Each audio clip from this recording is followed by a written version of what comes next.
1 Jason hated being old. His joints hurt. His legs shook.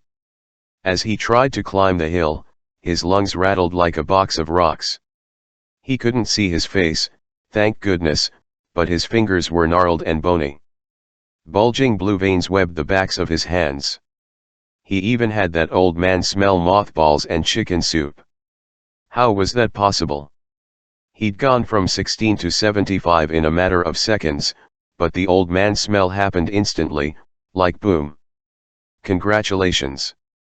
You stink. Almost there. Piper smiled at him. You're doing great. Easy for her to say.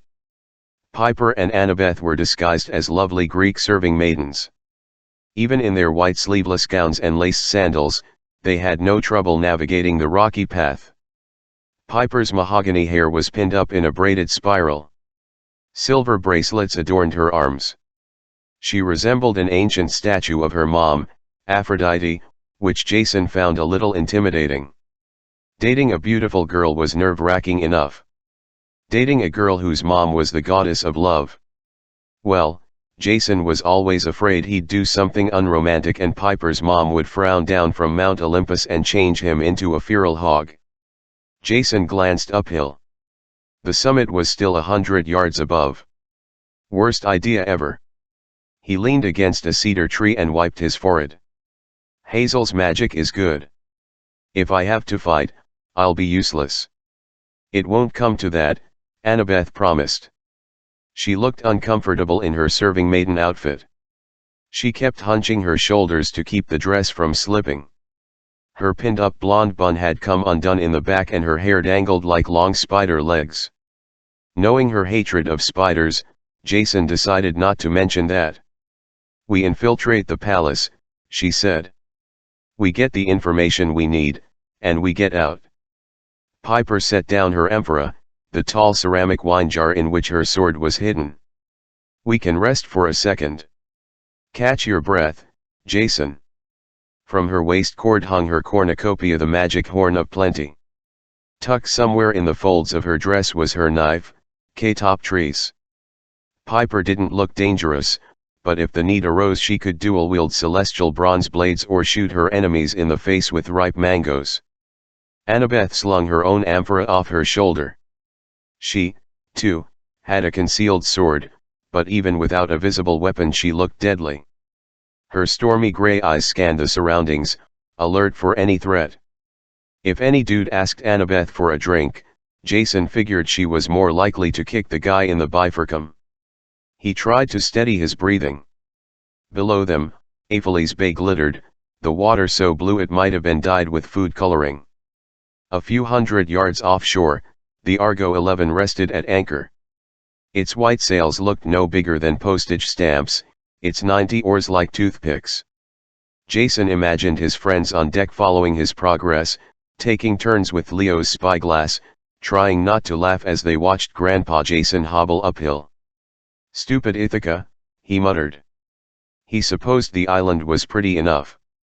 A spine of forested hills twisted down its center, chalky white slopes plunged into the sea. Inlets formed rocky beaches and harbors where red-roofed houses and white stucco churches nestled against the shoreline. The hills were dotted with poppies, crocuses, and wild cherry trees. The breeze smelled of blooming myrtle. All very nice except the temperature was L1T 105 degrees. The air was as steamy as a Roman bathhouse. It would have been easy for Jason to control the winds and fly to the top of the hill, but no. For the sake of stealth, he had to struggle along as an old dude with bad knees and chicken soup stink. He thought about his last climb, 2 weeks ago, when Hazel and he had faced the bandit siren on the cliffs of Croatia. At least then Jason had been at full strength. What they were about to face would be much worse than a bandit. You sure this is the right hill? He asked. Seems kind of, I don't know, quiet. Piper studied the ridgeline. Braided in her hair was a bright blue harpy feather, a souvenir from last night's attack. The feather didn't exactly go with her disguise, but Piper had earned it, defeating an entire flock of demon chicken ladies by herself while she was on duty. She downplayed the accomplishment, but Jason could tell she felt good about it. The feather was a reminder that she wasn't the same girl she'd been last winter, when they first arrived at Camp Half-Blood. "The ruins are up there," she promised.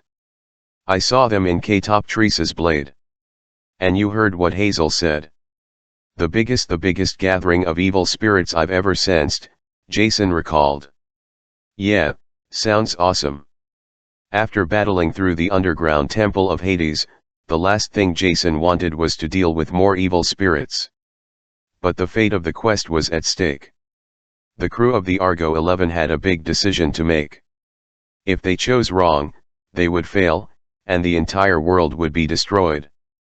Piper's blade, Hazel's magical senses and Annabeth's instincts all agreed the answer lay here in Ithaca, at the ancient palace of Odysseus, where a horde of evil spirits had gathered to await Gaia's orders. The plan was to sneak among them, learn what was going on and decide the best course of action. Then get out, preferably alive. Annabeth readjusted her golden belt. "I hope our disguises hold up." The suitors were nasty customers when they were alive. "If they find out we're demigods, Hazel's magic will work," Piper said. Jason tried to believe that. The suitors, 100 of the greediest, evilest cutthroats who'd ever lived. Vivien Odysseus, the Greek king of Ithaca, went missing after the Trojan War. This mob of B-list princes had invaded his palace and refused to leave, each one hoping to marry Queen Penelope and take over the kingdom. Odysseus managed to return in secret and slaughter them all. Your basic happy homecoming. But, if Piper's visions were right, the suitors were now back, haunting the place where they'd died. Jason couldn't believe he was about to visit the actual palace of Odysseus, one of the most famous Greek heroes of all time. Then again, this whole quest had been one mind-blowing event after another.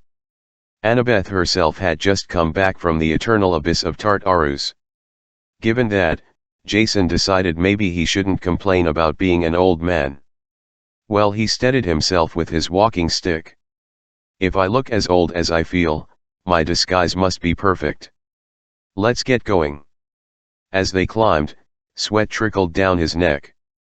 His calves ached. Despite the heat, he began to shiver. And, try as he might, he couldn't stop thinking about his recent dreams. Ever since the House of Hades, they'd become more vivid. Sometimes Jason stood in the underground temple of Epirus, the giant Clytius looming over him, speaking in a chorus of disembodied voices, "It took all of you together to defeat me. What will you do when the Earth Mother opens her eyes?"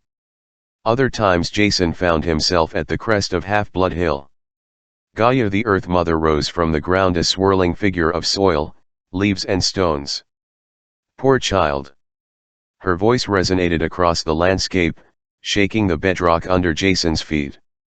"Your father is first among the gods, yet you are always second best to your Roman comrades, to your Greek friends, even to your family. How will you prove yourself?" His worst dream started in the courtyard of the Sonoma Wolf House. Before him the goddess Juno, glowing with the radiance of molten silver. "Your life belongs to me," her voice thundered. An appeasement from Zeus. Jason knew he shouldn't look, but he couldn't close his eyes as Juno went supernova, revealing her true godly form. Pain seared Jason's mind. His body burned away in layers like an onion. Then the scene changed. Jason was still at the Wolf House, but now he was a little boy no more than 2 years old. A woman knelt before him, her luminescence so familiar. Her features were watery and indistinct, but he knew her voice, bright and brittle, like the thinnest layer of ice over a fast stream. "I will be back for you, dearest," she said. "I will see you soon." Every time Jason woke up from that nightmare, his face was beaded with sweat. His eyes stung with tears. Nico D'Angelo had warned them, the House of Hades would stir their worst memories, make them see things and hear things from the past. Their ghosts would become restless. Jason had hoped that particular ghost would stay away, but every night the dream got worse.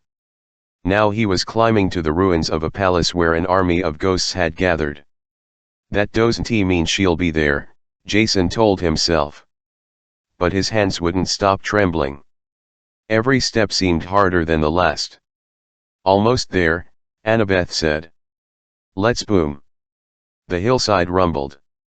Somewhere over the ridge, a crowd roared in approval, like spectators in a coliseum. The sound made Jason's skin crawl. Not so long ago, he'd fought for his life in the Roman Colosseum before a cheering ghostly audience. He wasn't anxious to repeat the experience. What was that explosion, he wondered. Don't know, Piper said. But it sounds like they're having fun. Let's go make some dead friends.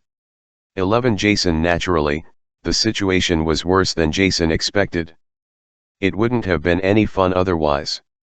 Peering through the olive bushes at the top of the rise, he saw what looked like an out-of-control zombie frat party. The ruins themselves weren't that impressive, a few stone walls, a weed-choked central courtyard, a dead-end stairwell chiseled into the rock. Some plywood sheets covered a pit and a metal scaffold supported a cracked archway. But superimposed over the ruins was another layer of reality, a spectral mirage of the palace as it must have appeared in its heyday. Bullet-washed stucco walls lined with balconies rose 3 stories high. Columned porticos faced the central atrium, which had a huge fountain and bronze braziers. At a dozen banquet tables, ghouls laughed and ate and pushed one another around. Jason had expected about 100 spirits, but twice that many were milling about, chasing spectral serving girls, smashing plates and cups, and basically making a nuisance of themselves. Most looked like lorries from Camp Jupiter, transparent purple wraiths in tunics and sandals. A few revelers had decayed bodies with gray flesh, matted clumps of hair and nasty wounds. Others seemed to be regular living mortals, some in togas, some in modern business suits or army fatigues. Jason even spotted one guy in a purple Camp Jupiter t-shirt and Roman legionnaire armor. In the center of the atrium, a gray-skinned ghoul in a tattered Greek tunic paraded through the crowd, holding a marble bust over his head like a sports trophy. The other ghosts cheered and slapped him on the back. As the ghoul got closer, Jason noticed that he had an arrow in his throat, the feathered shaft sprouting from his Adam's apple. Even more disturbing, the bust he was holding was that Zeus? It was hard to be sure. Most Greek god statues looked similar. But the bearded, glowering face reminded Jason very much of the giant hippie Zeus in Cabin 1 at Camp Half-Blood. Our next offering, the ghoul shouted, his voice buzzing from the arrow in his throat. Let us feed the Earth Mother. The partiers yelled and pounded their cups. The ghoul made his way to the central fountain. The crowd parted, and Jason realized the fountain wasn't filled with water. From the 3-foot-tall pedestal, a geyser of sand spewed upward, arcing into an umbrella-shaped curtain of white particles before spilling into the circular basin. The ghoul heaved the marble bust into the fountain. As soon as Zeus's head passed through the shower of sand, the marble disintegrated like it was going through a wood chipper. The sand glittered gold, the color of your godly blood. Then the entire mountain rumbled with a muffled boom, as if belching after a meal. The dead partygoers roared with approval. Any more statues? The ghoul shouted to the crowd. No? Then I guess we'll have to wait for some real gods to sacrifice. His comrades laughed and applauded as the ghoul plopped himself down at the nearest feast table. Jason clenched his walking stick. That guy just disintegrated my dad. Who does he think he is? I'm guessing that's Antinous, said Annabeth, one of the suitors' leaders. If I remember right, it was Odysseus who shot him through the neck with that arrow. Piper winced. You'd think that would keep a guy down. What about all the others? Why are there so many? I don't know, Annabeth said. Newer recruits for Gaia, I guess. Some must have come back to life before we closed the doors of death. Some are just spirits. Some are ghouls, Jason said. The ones with the gaping wounds and the gray skin, like Antinous. I fought their kind before. Piper tugged at her blue harpy feather. Can they be killed? Jason remembered a quest he'd taken for Camp Jupiter years ago in San Bernardino. Not easily. They're strong and fast and intelligent. Also, they eat human flesh. Fantastic, Annabeth muttered. I don't see any option except to stick to the plan. Split up, infiltrate, find out why they're here. If things go bad we use the backup plan, Piper said. Jason hated the backup plan. Before they left the ship, Leo had given each of them an emergency flare the size of a birthday candle. Supposedly, if they tossed one in the air, it would shoot upward in a streak of white phosphorus, alerting the Argo 11 that the team was in trouble. At that point, Jason and the girls would have a few seconds to take cover before the ship's catapults fired on their position, engulfing the palace in Greek fire and bursts of celestial bronze shrapnel. Not the safest plan, but at least Jason had the satisfaction of knowing that he could call an airstrike on this noisy mob of dead guys if the situation got dicey. Of course, that was assuming he and his friends could get away. And assuming Leo's doomsday candles didn't go off by accident. Leo's inventions sometimes did that, in which case the weather would get much hotter, with a 90% chance of fiery apocalypse. Be careful down there, he told Piper and Annabeth. Piper crept around the left side of the ridge. Annabeth went right. Jason pulled himself up with his walking stick and hobbled towards the ruins. He flashed back to the last time he'd plunged into a mob of evil spirits, in the House of Hades. If it hadn't been for Frank Jong and Nico D'Angelo, God's Nico. Over the past few days, every time Jason sacrificed a portion of a meal to Jupiter, he prayed to his dad to help Nico. That kid had gone through so much, and yet he had volunteered for the most difficult job, transporting the Athena Parthenos statue to Camp Half-Blood. If he didn't succeed, the Roman and Greek demigods would slaughter each other. Then, no matter what happened in Greece, the Argo 11 would have no home to return to. Jason passed through the palace's ghostly gateway. He realized just in time that a section of mosaic floor in front of him was an illusion covering a 10-foot deep excavation pit. He sidestepped it and continued into the courtyard. The two levels of reality reminded him of the Titan stronghold on Mount Othrys, a disorienting maze of black marble walls that randomly melted into shadow and solidified again. At least during that fight Jason had 100 legionnaires at his side. Now all he had was an old man's body, a stick, and two friends in slinky dresses. 40 feet ahead of him, Piper moved through the crowd, smiling and filling wine glasses for the ghostly revelers. If she was afraid, she didn't show it. So far the ghosts weren't paying her any special attention. Hazel's magic must have been working. Over on the right, Annabeth collected empty plates and goblets. She wasn't smiling. Jason remembered the talk he'd had with Percy before leaving the ship. Percy had stayed aboard to watch for threats from the sea, but he hadn't liked the idea of Annabeth going on this expedition without him, especially since it would be the first time they were apart since returning from Tartarus. He'd pulled Jason aside. Hey, man, Annabeth would kill me if I suggested she needed anybody to protect her. Jason laughed. Yeah, she would. But look out for her, okay? Jason squeezed his friend's shoulder. I'll make sure she gets back to you safely. Now Jason wondered if he could keep that promise. He reached the edge of the crowd. A raspy voice cried, "Iros." Antinous, the ghoul with the arrow in his throat, was staring right at him. Is that you old beggar? Hazel's magic did its work.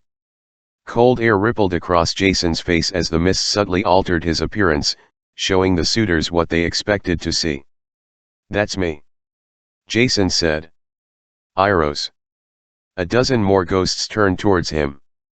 Some scowled and gripped the hilts of their glowing purple swords. Too late, Jason wondered if Iros was an enemy of theirs, but he'd already committed to the part. He hobbled forward, putting on his best cranky old man expression. Guess I'm late to the party. I hope you saved me some food. One of the ghosts sneered in disgust. Ungrateful old panhandler. Should I kill him, Antinous? Jason's neck muscles tightened. Antinous regarded him for 3 counts, then chuckled. I'm in a good mood today. Come, Iros, join me at my table. Jason didn't have much choice. He sat across from Antinous while more ghosts crowded around, leering as if they expected to see a particularly vicious arm wrestling contest. Up close, Antinous' eyes were solid yellow. His lips stretched paper-thin over wolfish teeth. At first, Jason thought the ghoul's curly dark hair was disintegrating. Then he realized a steady stream of dirt was trickling from Antinous' scalp, spilling over his shoulders. Clods of mud filled the old sword gashes in the ghoul's gray skin. More dirt spilled from the base of the arrow wound in his throat. The power of Gaia, Jason thought. The earth is holding this guy together. Antinous slid a golden goblet and a platter of across the table. I didn't expect to see you here, Iros. But I suppose even a beggar can sue for retribution. Drink. Eat. Thick red liquid sloshed in the goblet. On the plate sat a steaming brown lump of mystery meat. Jason's stomach rebelled. Even if ghoul food didn't kill him, his vegetarian girlfriend probably wouldn't kiss him for a month. He recalled what Notice the south wind had told him, a wind that blows aimlessly is no good to anyone. Jason's entire career at Camp Jupiter had been built on careful choices. He mediated between demigods, listened to all sides of an argument, found compromises. Even when he chafed against Roman traditions, he thought before he acted. He wasn't impulsive. Notice had warned him that such hesitation would kill him. Jason had to stop deliberating and take what he wanted. If he was an ungrateful beggar, he had to act like one. He ripped off a chunk of meat with his fingers and stuffed it in his mouth. He guzzled some red liquid, which thankfully tasted like watered-down wine, not blood or poison. Jason fought the urge to gag, but he didn't keel over or explode. Yum. He wiped his mouth. Now tell me about this. What did you call it? Retribution. Where do I sign up? The ghosts laughed. One pushed his shoulder and Jason was alarmed that he could actually feel it. At Camp Jupiter, lorries had no physical substance. Apparently these spirits did, which meant more enemies who could beat, stab or decapitate him. Antinous leaned forward. Tell me, Iros, what do you have to offer? We don't need you to run messages for us like in the old days. Certainly you aren't a fighter. As I recall, Odysseus crushed your jaw and tossed you into the pigsty. Jason's neurons fired. Iros. The old man who'd run messages for the suitors in exchange for scraps of food. Iros had been sort of like their pet homeless person. When Odysseus came home, disguised as a beggar, Iros thought the new guy was moving in on his territory. The two had started arguing. You made Iros. Jason hesitated. You made me fight Odysseus. You bet money on it. Even when Odysseus took off his shirt and you saw how muscular he was. You still made me fight him. You didn't care if I lived or died. Antinous bared his pointed teeth. Of course I didn't care. I still don't. But you're here, so Gaia must have had a reason to allow you back into the mortal world. Tell me, why are you worthy of a share in our spoils? What spoils? Antinous spread his hands. The entire world, my friend. The first time we met here, we were only after Odysseus's land, his money, and his wife. Especially his wife. A bald ghost in ragged clothes elbowed Jason in the ribs. That Penelope was a hot little honey cake. Jason caught a glimpse of Piper serving drinks at the next table. She discreetly put her finger to her mouth in a gag me gesture, then went back to flirting with dead guys. Antinous sneered. Eurymachus, you whining coward. You never stood a chance with Penelope. I remember you blubbering and pleading for your life with Odysseus, blaming everything on me. Lot of good it did me. Eurymachus lifted his tattered shirt, revealing an inch-wide hole in the middle of his spectral chest. Odysseus shot me in the heart, just because I wanted to marry his wife. At any rate. Antinous turned to Jason. We have gathered now for a much bigger prize. Once Gaia destroys the gods, we will divide up the remnants of the mortal world. Dibs on London, yelled a ghoul at the next table. Montreal, shouted another. Duluth, yelled a third, which momentarily stopped the conversation as the other ghosts gave him confused looks. The meat and wine turned to lead in Jason's stomach. What about the rest of these guests? I count at least 200. Half of them are new to me. Antinous' yellow eyes gleamed. All of them are suitors for Gaia's favor. All have claims and grievances against the gods or their pet heroes. That scoundrel over there is Hippias, former tyrant of Athens. He got deposed and sided with the Persians to attack his own countrymen. No morals whatsoever. He'd do anything for power. Thank you, called Hippias. That rogue with the turkey leg in his mouth, Antinous continued, that's Hasdrubal of Carthage. He has a grudge to settle with Rome. MHHMM, said the Carthaginian. And Michael Varus, Jason choked. Who? Over by the sand fountain, the dark-haired guy in the purple t-shirt and legionnaire armor turned to face them. His outline was blurred, smoky and indistinct, so Jason guessed he was some form of spirit, but the legion tattoo on his forearm was clear enough, the letters SPQR, the double-faced head of the god Janus and 6 score marks for years of service. On his breastplate hung the badge of praetorship and the emblem of the 5th cohort. Jason had never met Michael Varus. The infamous praetor had died in the 1980s. Still, Jason's skin crawled when he met Varus's gaze. Those sunken eyes seemed to bore right through Jason's disguise. Antinous waved dismissively. He's a Roman demigod. Lost his legion's eagle in Alaska, was it? Doesn't matter. Gaia lets him hang around. He insists he has some insight into defeating Camp Jupiter. But you, Iros, you still haven't answered my question. Why should you be welcome among us? Varus's dead eyes had unnerved Jason. He could feel the mist thinning around him, reacting to his uncertainty. Suddenly Annabeth appeared at Antinous' shoulder. More wine, my lord. Oops. She spilled the contents of a silver pitcher down the back of Antinous' neck. Gat. The ghoul arched his spine. Foolish girl. Who let you back from Tartarus? A titan, my lord. Annabeth dipped her head apologetically. May I bring you some moist towelettes? Your arrow is dripping. Begone. Annabeth caught Jason's eye, a silent message of support, then she disappeared in the crowd. The ghoul wiped himself off, giving Jason a chance to collect his thoughts. He was Iros, former messenger of the suitors. Why would he be here? Why should they accept him? He picked up the nearest steak knife and stabbed it into the table, making the ghosts around him jump. Why should you welcome me? Jason growled. Because I'm still running messages, you stupid wretches. I've just come from the house of Hades to see what you're up to. That last part was true, and it seemed to give Antinous pause. The ghoul glared at him, wine still dripping from the arrow shaft in his throat.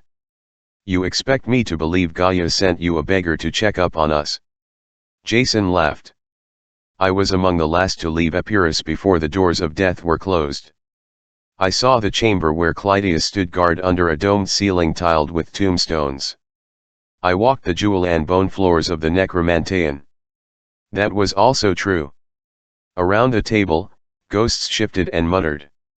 So, Antinous. Jason jabbed a finger at the ghoul.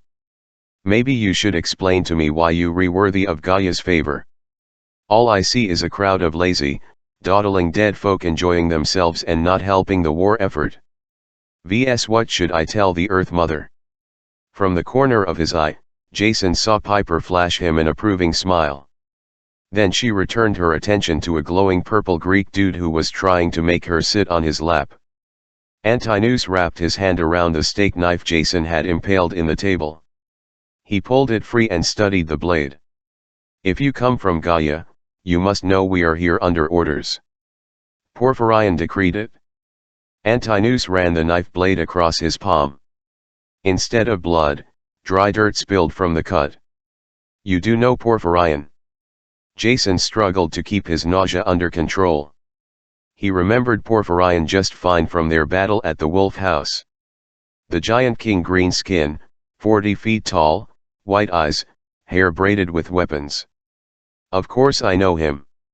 He's a lot more impressive than you. He decided not to mention that the last time he'd seen the giant king, Jason had blasted him in the head with lightning. For once, Antinous looked speechless, but his bald ghost friend Eurymachus put an arm around Jason's shoulders. Now, friend. Eurymachus smelled like sour wine and burning electrical wires. His ghostly touch made Jason's ribcage tingle. I'm sure we didn't mean to question your credentials. It's just, well, if you've spoken with Porphyrion in Athens, you know why we're here. I assure you, we're doing exactly as he ordered. Jason tried to mask his surprise. Porphyrion in Athens. Gaia had promised to pull up the gods by their roots. Chiron, Jason's mentor at Camp Half-Blood, had assumed that meant that the giants would try to rouse the earth goddess at the original Mount Olympus. But now, the Acropolis, Jason said. The most ancient temples to the gods, in the middle of Athens. That's where Gaia will wake. Of course. Eurymachus laughed. The wound in his chest made a popping sound, like a porpoise's blowhole. And, to get there, those meddlesome demigods will have to travel by sea, They know it's too dangerous to fly over land. Which means they'll have to pass this island, Jason said. Eurymachus nodded eagerly. He removed his arm from Jason's shoulders and dipped his finger in his wineglass. At that point, they'll have to make a choice on the tabletop. He traced a coastline, red wine glowing unnaturally against the wood. He drew grease like a misshapen hourglass, a large dangly blob for the northern mainland, then another blob below it, almost as large, the big chunk of land known as the PE-101H, knees. Cutting them was a narrow line of sea, the Straits of Corinth. Jason hardly needed a picture. He and the rest of the crew had spent the last day at sea studying maps. The most direct route, Eurymachus said, would be due east from here, across the Straits of Corinth. But if they try to go that way enough, Antinous snapped. You have a loose tongue, Eurymachus. The ghost looked offended. I wasn't going to tell him everything. Just about the Cyclopes armies massed on either shore. And the raging storm spirits in the air. And those vicious sea monsters Keto sent to infest the waters. And of course if the ship got as far as Delphi, idiot. Antinous lunged across the table and grabbed the ghost's wrist. A thin crust of dirt spread from the ghoul's hand, straight up Eurymachus's spectral nose. Eurymachus yelped. Please. I only meant, the ghost screamed as the dirt covered his body like a shell, then cracked apart, leaving nothing but a pile of dust. Eurymachus was gone. Antinous sat back and brushed off his hands. The other suitors at the table watched him in wary silence. Apologies, Iros. The ghoul smiled coldly. All you need to know is this: the ways to Athens are well guarded, just as we promised. The demigods would either have to risk the straits, which are impossible, or sail around the entire Peloponnese, which is hardly much safer. In any event, it's unlikely they will survive long enough to make that choice. Once they reach Ithaca, we will know. We will stop them here and Gaia will see how valuable we are. You can take that message back to Athens. Jason's heart hammered against his sternum. He'd never seen anything like the shell of earth that Antinous had summoned to destroy Eurymachus. He didn't want to find out if that power worked on demigods. Also, Antinous sounded confident that he could detect the Argo 11. Hazel's magic seemed to be obscuring the ship so far, but there was no telling how long that would last. Jason had the intel they'd come for. Their goal was Athens. The safer route, or at least the not impossible route, was around the southern coast. Today was July 20th. They only had 12 days before Gaia planned to wake, on August 1st, the ancient Feast of Hope.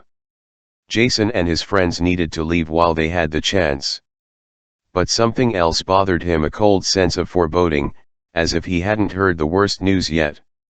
Eurymachius had mentioned Delphi. Jason had secretly hoped to visit the ancient site of Apollo's oracle, maybe get some insight into his personal future, but if the place had been overrun by monsters. He pushed aside his plate of cold food.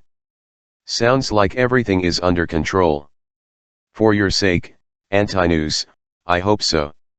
These demigods are resourceful. They closed the doors of death. We wouldn't want them sneaking past you, perhaps getting help from Delphi. Antinous chuckled. No risk of that. Delphi is no longer in Apollo's control. I see. And if the demigods sail the long way around the Peloponnese? You worry too much. That journey is never safe for demigods, and it's much too far. Besides, victory runs rampant in Olympia. As long as that's the case, there is no way the demigods can win this war. Jason didn't understand what that meant either, but he nodded very well. I will report as much to King Porphyrion.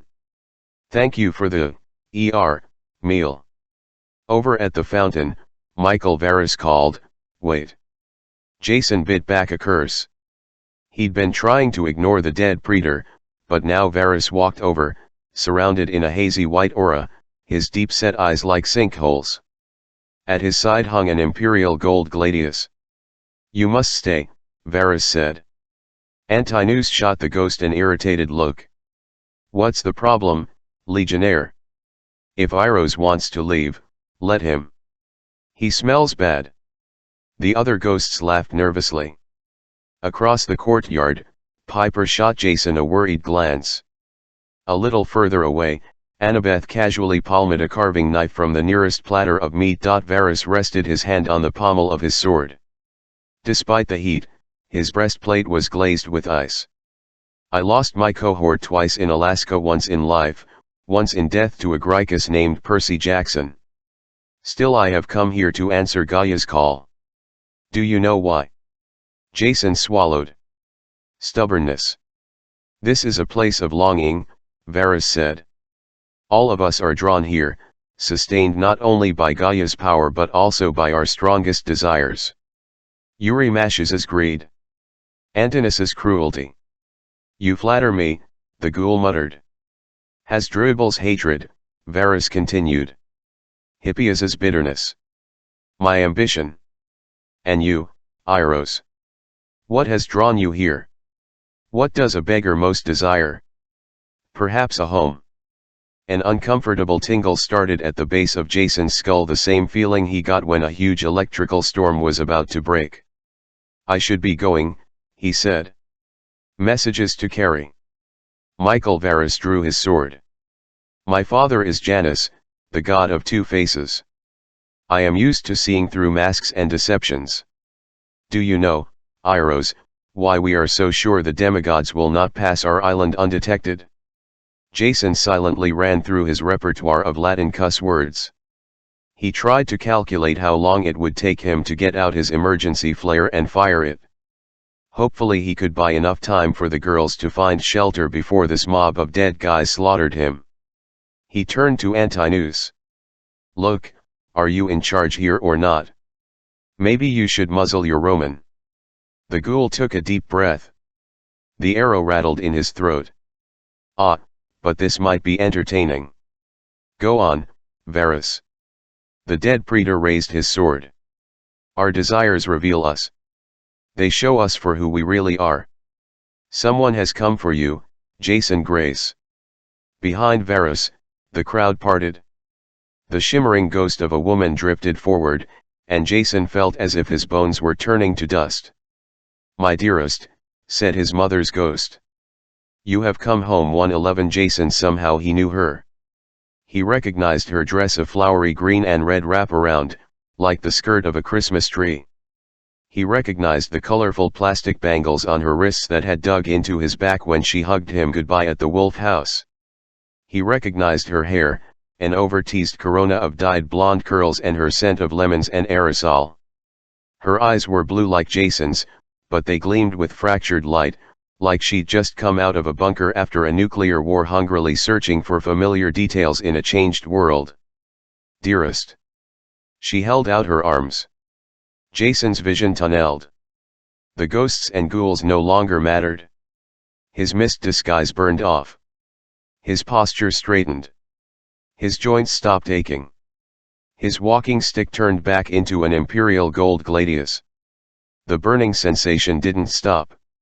He felt as if layers of his life were being seared away: his months at Camp Half-Blood, his years at Camp Jupiter, his training with Lupa the Wolf GC Kids. He was a scared and vulnerable 2-year-old again.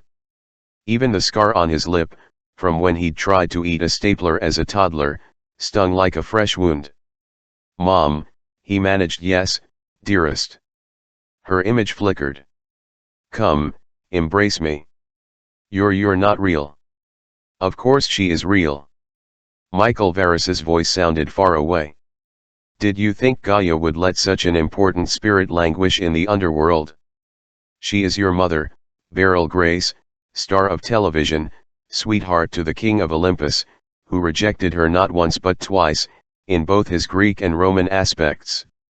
She deserves justice as much as any of us." Jason's heart felt wobbly. The suitors crowded around him, watching.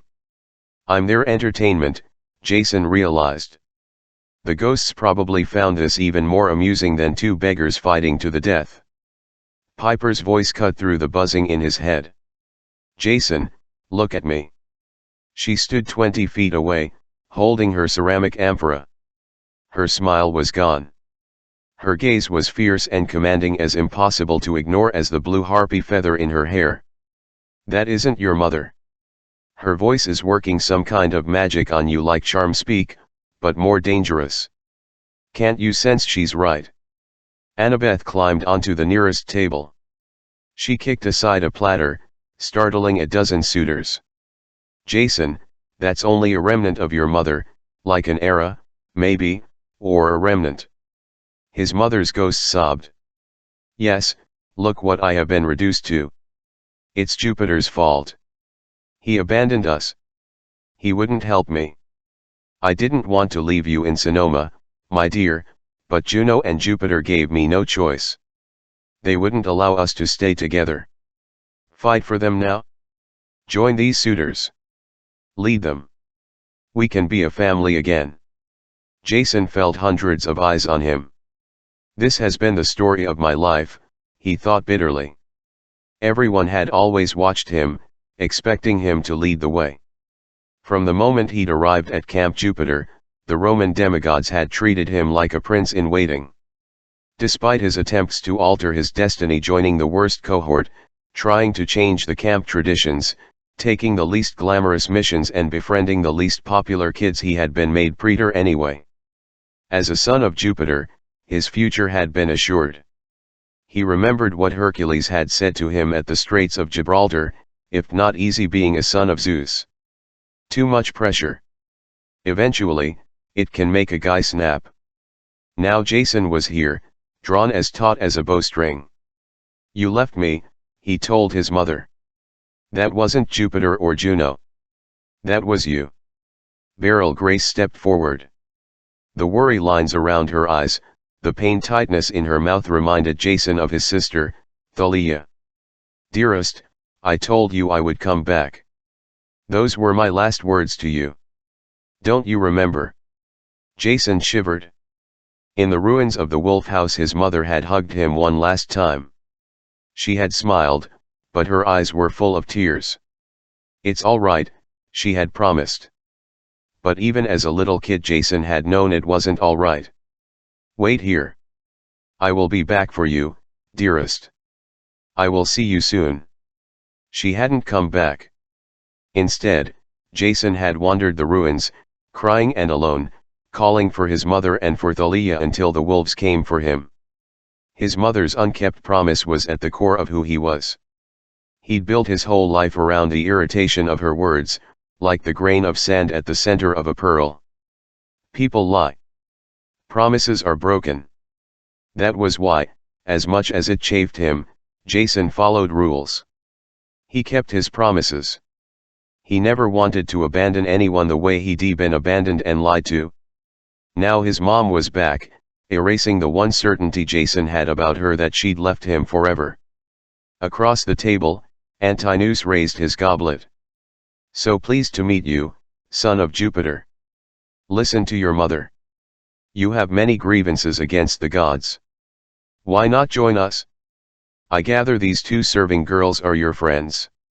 We will spare them. You wish to have your mother remain in the world?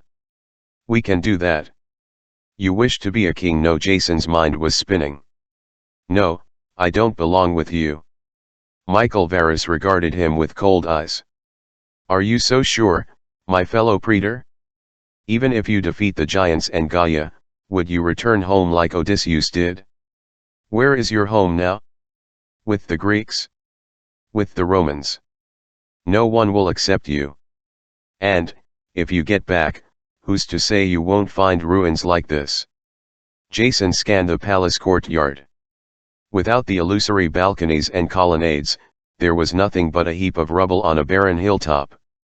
Only the fountain seemed real, spewing forth sand like a reminder of Gaia's limitless power. "You were a legion officer," he told Varus. "A leader of Rome." "So were you," Varus said. "Loyalties change. You think I belong with this crowd?" Jason asked. "A bunch of dead losers waiting for a free handout from Gaia, whining that the world owes them something." Around the courtyard, ghosts and ghouls rose to their feet and drew weapons. "Beware!" Piper yelled at the crowd. "Every man in this palace is your enemy. Each one will stab you in the back at the first chance." Over the last few weeks, Piper's charm speak had become truly powerful. She spoke the truth, and the crowd believed her. They looked sideways at one another, hands clenching the hilts of their swords. Jason's mother stepped towards him. "Dearest, be sensible. Give up your quest.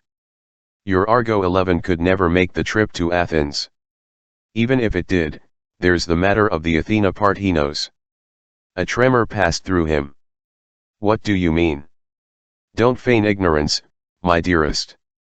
Gaia knows about your friend Rhena and Nico, the son of Hades and the satyr Hech. To kill them, the Earth Mother has sent her most dangerous son, the hunter who never rests. But you don't have to die." The ghouls and ghosts closed in, 200 of them facing Jason in anticipation, as if he might lead them in the national anthem. The hunter who never rests. Jason didn't know who that was, but he had to warn Rhena and Nico. Which meant he had to get out of here alive. He looked at Annabeth and Piper. Both stood ready, waiting for his cue. He forced himself to meet his mother's eyes.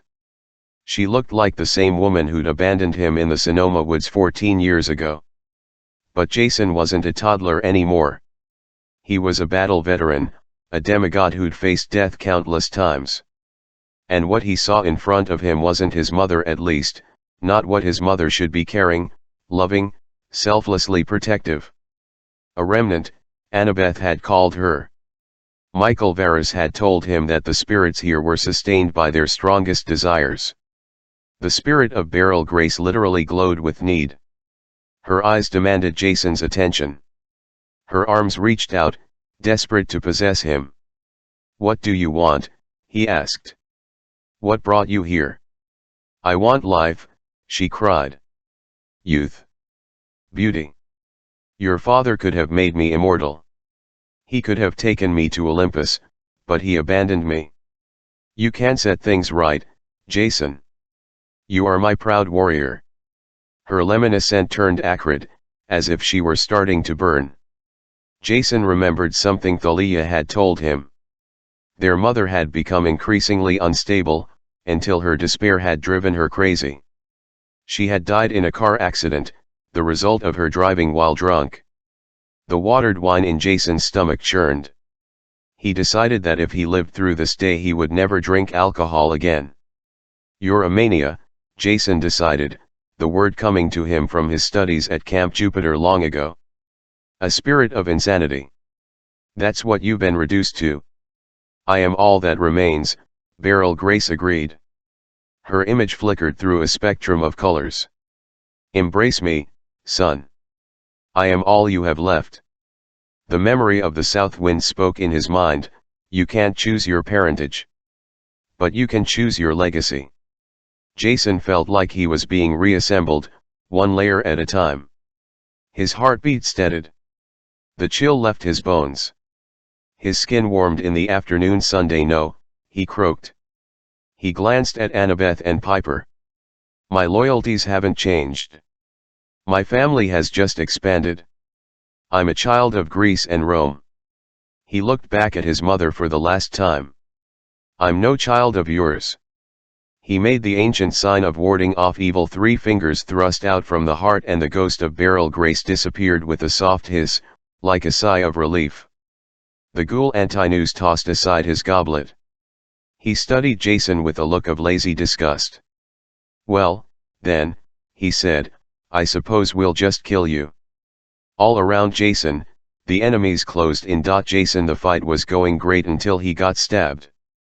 Jason slashed his gladius in a wide arc, vaporizing the nearest suitors, then he vaulted onto the table and jumped right over Antinous' head. In midair he willed his blade to extend into a javelin, a trick he'd never tried with the sword, but somehow he knew it would work. He landed on his feet holding a 6-foot-long pilum. As Antinous turned to face him, Jason thrust the imperial gold point through the ghoul's chest. Antinous looked down incredulously. "You enjoy the fields of punishment." Jason yanked out his pilum and Antinous crumbled to dirt. Jason kept fighting, spinning his javelin, slicing through ghosts, knocking ghouls off their feet. Across the courtyard, Annabeth fought like a demon, too. Her dragonbone sword scythed down any suitors stupid enough to face her. Over by the sand fountain, Piper had also drawn her sword, the jagged bronze blade she'd taken from Zethys the Boread. She stabbed and parried with her right hand, occasionally shooting tomatoes from the cornucopia in her left, while yelling at the suitors, "Save yourselves. I'm too dangerous." That must have been exactly what they wanted to hear, because her opponents kept running away, only to freeze in confusion a few yards downhill, then charge back into the fight. The Greek tyrant Hippias lunged at Piper, his dagger raised, but Piper blasted him point blank in the chest with a lovely pot roast. He tumbled backwards into the fountain and screamed as he disintegrated. An arrow whistled towards Jason's face. He blew it aside with a gust of wind, then cut through a line of sword-wielding ghouls and noticed a dozen suitors regrouping by the fountain to charge Annabeth. He lifted his javelin to the sky. A bolt of lightning ricocheted off the point and blasted the ghosts to ions, leaving a smoking crater where the sand fountain had been. Over the last few months, Jason had fought many battles, but he'd forgotten what it was like to feel good in combat. Of course he was still afraid, but a huge weight had been lifted from his shoulders. For the first time since waking up in Arizona with his memories erased, Jason felt whole. He knew who he was. He had chosen his family, and it had nothing to do with Beryl Grace or even Jupiter. His family included all the demigods who fought at his side, Roman and Greek, new friends and old. He wasn't going to let anyone break his family apart. He summoned the winds and flung 3 ghouls off the side of the hill like rag dolls. He skewered a 4th, then willed his javelin to shrink back to a sword and hacked through another group of spirits. Soon no more enemies faced him. The remaining ghosts began to disappear on their own. Annabeth cut down Hasdrubal the Carthaginian, and Jason made the mistake of sheathing his sword. Pain flared in his lower back so sharp and cold he thought Chion the snow goddess had touched him next to his ear. Michael Varus snarled, "Born a Roman, die a Roman." The tip of a golden sword jutted through the front of Jason's shirt, just below his ribcage. Jason fell to his knees. Piper's scream sounded miles away. He felt like he'd been immersed in salty water, his body weightless, his head swaying. Piper charged towards him. He watched with detached emotion as her sword passed over his head and cut through Michael Varus's armor with a metallic ka-chunk. A burst of cold parted Jason's hair from behind. Dust settled around him, and an empty Legionnaire's helmet rolled across the stones. The evil demigod was gone, but he had made a lasting impression. Jason. Piper grabbed his shoulders as he began to fall sideways. He gasped as she pulled the sword out of his back. Then she lowered him to the ground, propping his head against a stone. Annabeth ran to their side. She had a nasty cut on the side of her neck. Jesus. Annabeth stared at the wound in Jason's gut. Oh, gods. Thanks, Jason groaned. I was afraid it might be bad. His arms and legs started to tingle as his body went into crisis mode, sending all the blood to his chest.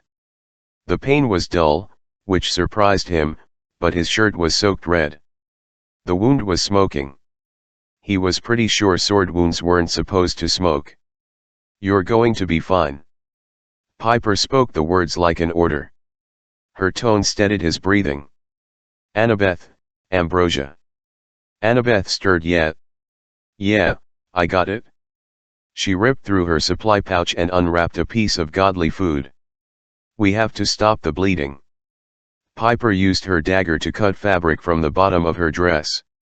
She ripped the cloth into bandages. Jason dimly wondered how she knew so much first aid.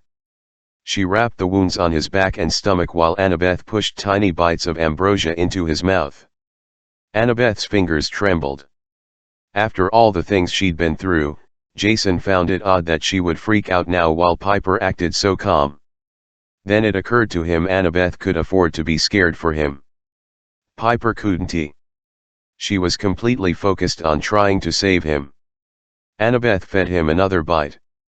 Jason, I'm sorry. About your mom. But the way you handled it? That was so brave. Jason tried not to close his eyes. Every time he did, he saw his mom's spirit disintegrating. It wasn't her, he said. At least, no part of her I could save. There was no other choice.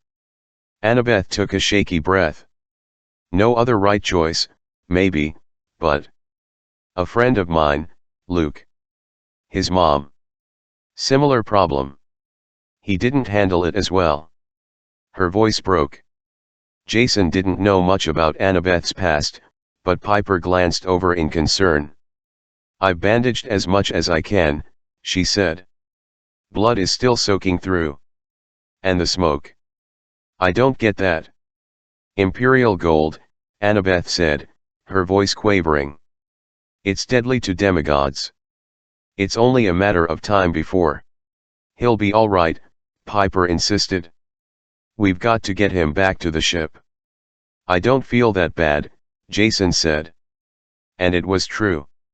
The ambrosia had cleared his head. Warmth was seeping back into his limbs. Maybe I could fly. Jason sat up. His vision turned a pale shade of green. Or maybe not. Piper caught his shoulders as he keeled sideways. Vivi Hoa, Sparky. We need to contact the Argo 11, get help. You haven't called me Sparky in a long time. Piper kissed his forehead. Stick with me and I'll insult you all you want. Annabeth scanned the ruins. The magic veneer had faded, leaving only broken walls and excavation pits. We could use the emergency flares, but no, Jason said. Leo would blast the top of the hill with Greek fire. Maybe, if you guys help me, I could walk. Absolutely not, Piper objected. That would take too long. She rummaged in her belt pouch and pulled out a compact mirror. Annabeth, you know Morse code. Of course. So does Leo. Piper handed her the mirror. He'll be watching from the ship. Go to the ridge and flash him. Annabeth's face reddened. That came out wrong. But, yeah, good idea. She ran to the edge of the ruins. Piper pulled out a flask of nectar and gave Jason a sip. Hang in there. You are not dying from a stupid body piercing. Jason managed a weak smile. At least it wasn't a head injury this time. I stayed conscious the entire fight. You defeated, like, 200 enemies, Piper said. You were scary, man. You guys helped. Maybe, but hey, stay with me. Jason's head started to droop. The cracks in the stones came into sharper focus. Little dizzy, he muttered. More nectar, Piper ordered. There. Taste okay? Yeah. Yeah, fine. In fact, the nectar tasted like liquid sawdust, but Jason kept that to himself. Ever since the House of Hades, when he'd resigned his praetorship, ambrosia and nectar didn't taste like his favorite foods from Camp Jupiter. It was as if the memory of his old home no longer had the power to heal him.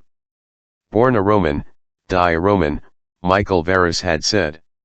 He looked at the smoke curling from his bandages. He had worse things to worry about than loss. Annabeth was right about imperial gold. The stuff was deadly to demigods as well as monsters. The wound from Varus's blade would do its best to eat away at Jason's life force. He'd seen a demigod die like that once before. It hadn't been fast or pretty. I can die, he told himself.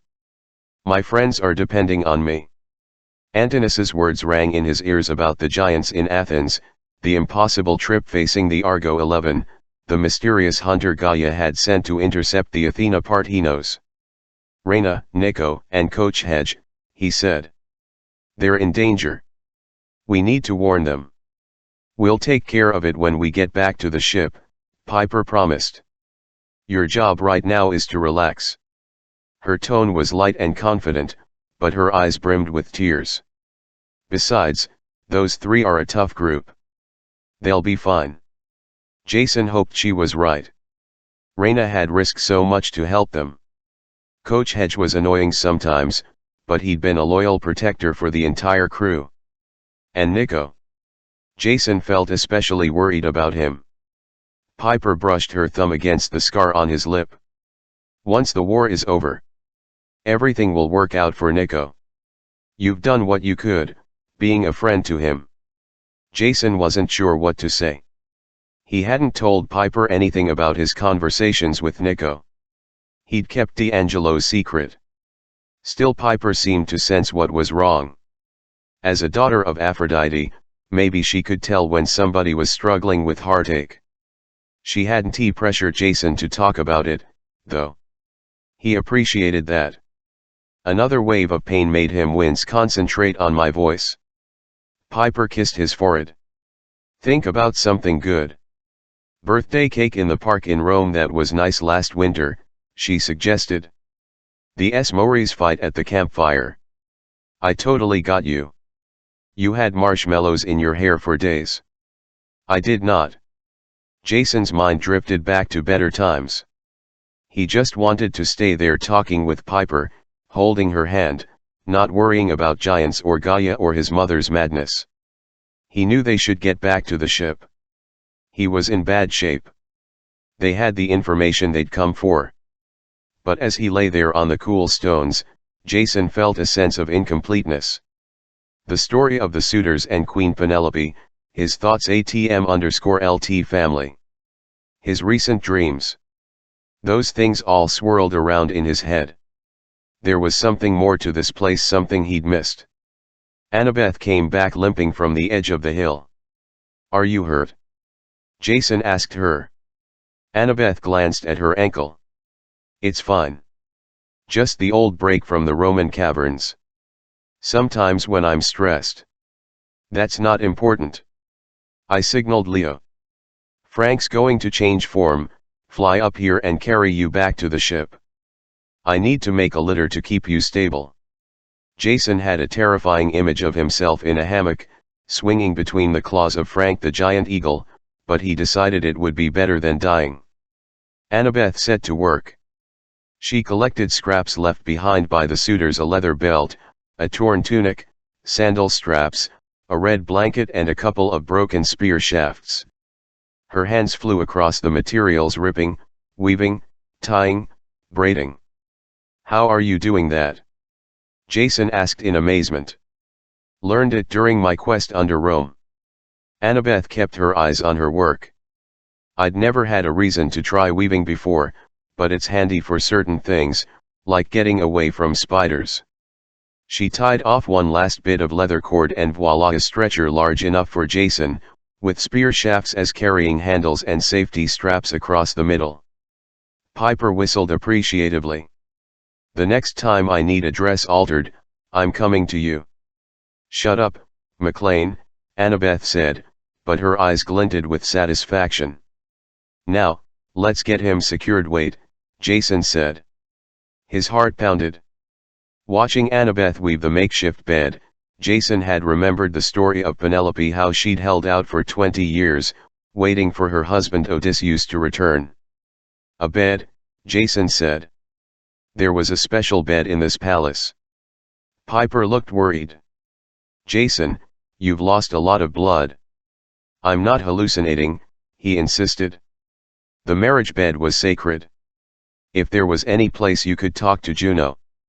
He took a deep breath and called, Juno. Silence.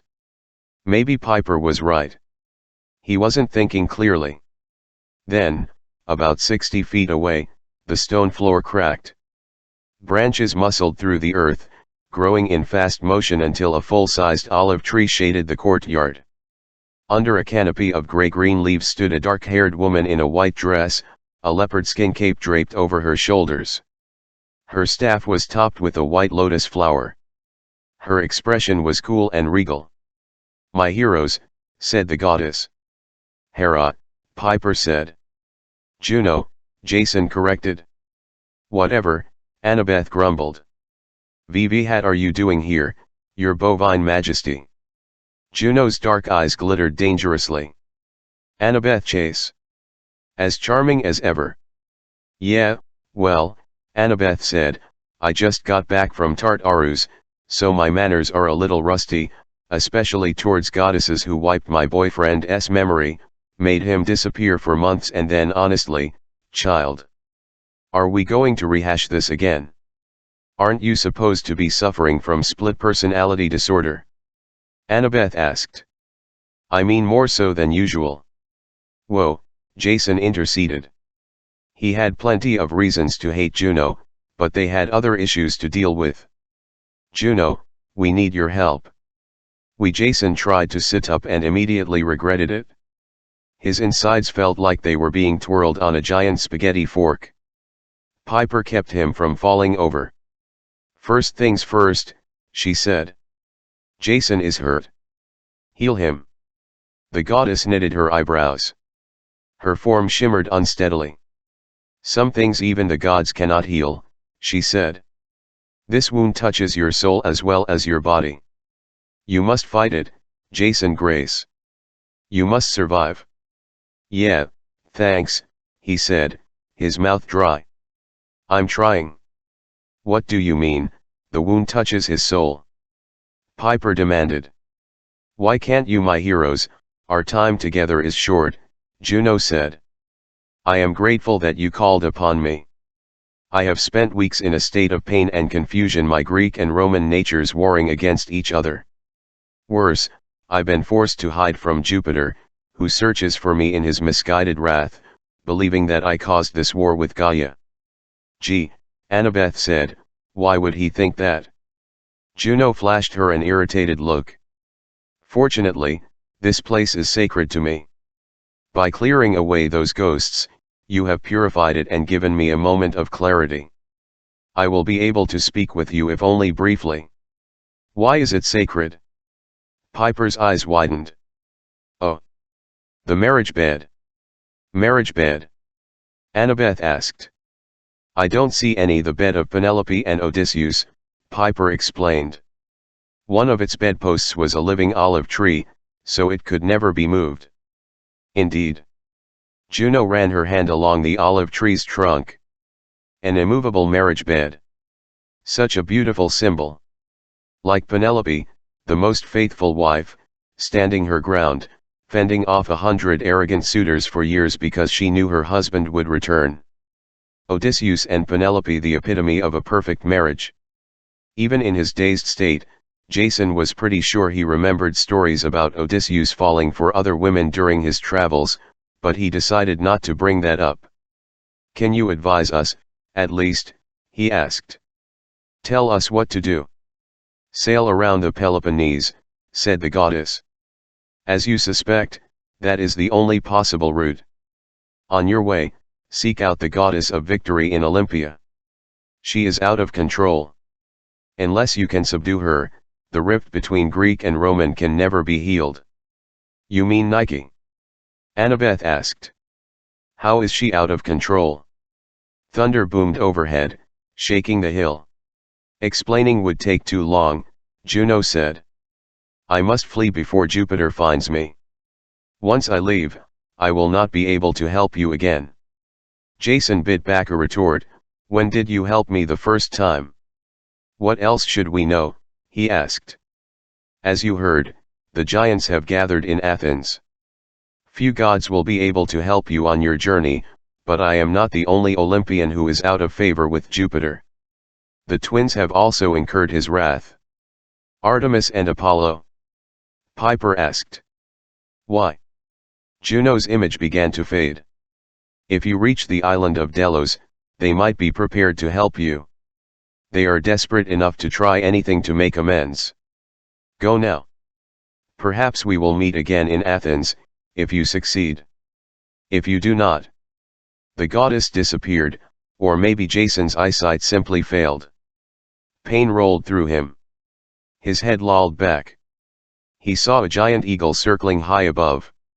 Then the blue sky turned black, and Jason saw nothing at all. Reyna dive bombing a volcano was not on Reyna's bucket list. Her first view of southern Italy was from 5,000 feet in the air. To the west, along the crescent of the Gulf of Naples, the lights of sleeping cities glittered in the pre-dawn gloom. 1,000 feet below her, a half-mile-wide caldera yawned at the top of a mountain, white steam pluming from the center. Reyna's disorientation took a moment to subside. Shadow travel left her groggy and nauseous, as if she'd been dragged from the cold waters of the frigidarium into the sauna at a Roman bathhouse. Then she realized she was suspended in midair. Gravity took hold, and she began to fall. "Nico!" she yelled. "Pan's pipes," cursed Gleason Hedge. "Way-ay-ay-ay." Nico flailed, almost slipping out of Reyna's grip. She held tight and grabbed Coach Hedge by the shirt collar as he started to tumble away. If they got separated now, they were dead. They plummeted towards the volcano as their largest piece of luggage, the 40-foot-tall Athena Parthenos, trailed after them, leashed to a harness on Nico's back like a very ineffective parachute. "That's Vesuvius us!" Reyna shouted over the wind. "Nico, teleport us out of here." His eyes were wild and unfocused. His dark feathery hair whipped around his face like a raven shot out of the sky. I can't. No strength." Coach Hedge bleated. "News flash, kid. Goats can't fly. Zap us out of here or we're gonna get flattened into an Athena Parthenos omelette." Reyna tried to think. She could accept death if she had to, but if the Athena Parthenos was destroyed, their quest would fail. Reyna could not accept that. "Nico, shadow travel," she ordered. "I'll lend you my strength." He stared at her blankly. "How do it?" She tightened her grip on his hand. The torch and sword symbol of Bellona on her forearm grew painfully hot, as if it were being seared into her skin for the first time. Nico gasped. Color returned to his face. Just before they hit the volcano's steam plume, they slipped into shadows. The air turned frigid. The sound of the wind was replaced by a cacophony of voices whispering in 1,000 languages. Reyna's insides felt like a giant piragua. Cold syrup trickled over crushed ice, her favorite treat from her childhood in Viejo San Juan. She wondered why that memory would surface now, when she was on the verge of death. Then her vision cleared. Her feet rested on solid ground. The eastern sky had begun to lighten. For a moment Reyna thought she was back in New Rome. Doric columns lined an atrium the size of a baseball diamond. In front of her, a bronze faun in the middle of a sunken fountain decorated with mosaic tile. Crepe myrtles and rosebushes bloomed in a nearby garden. Palm trees and pines stretched skyward. Cobblestone paths led from the courtyard in several directions, straight, level roads of good Roman construction, edging low stone houses with colonnaded porches. Reina turned. Behind her, the Athena Partheno stood intact and upright, dominating the courtyard like a ridiculously oversized lawn ornament. The little bronze faun in the fountain had both his arms raised, facing Athena, so he seemed to be cowering in fear of the new arrival. On the horizon, Mount Vesuvius loomed, a dark, hump-backed shape now several miles away. Thick pillars of steam curled from the crest. "We're in Pompeii," Reina realized. "Oh, that's not good," Nico said, and he immediately collapsed. "Whoa." Coach Hedge caught him before he hit the ground.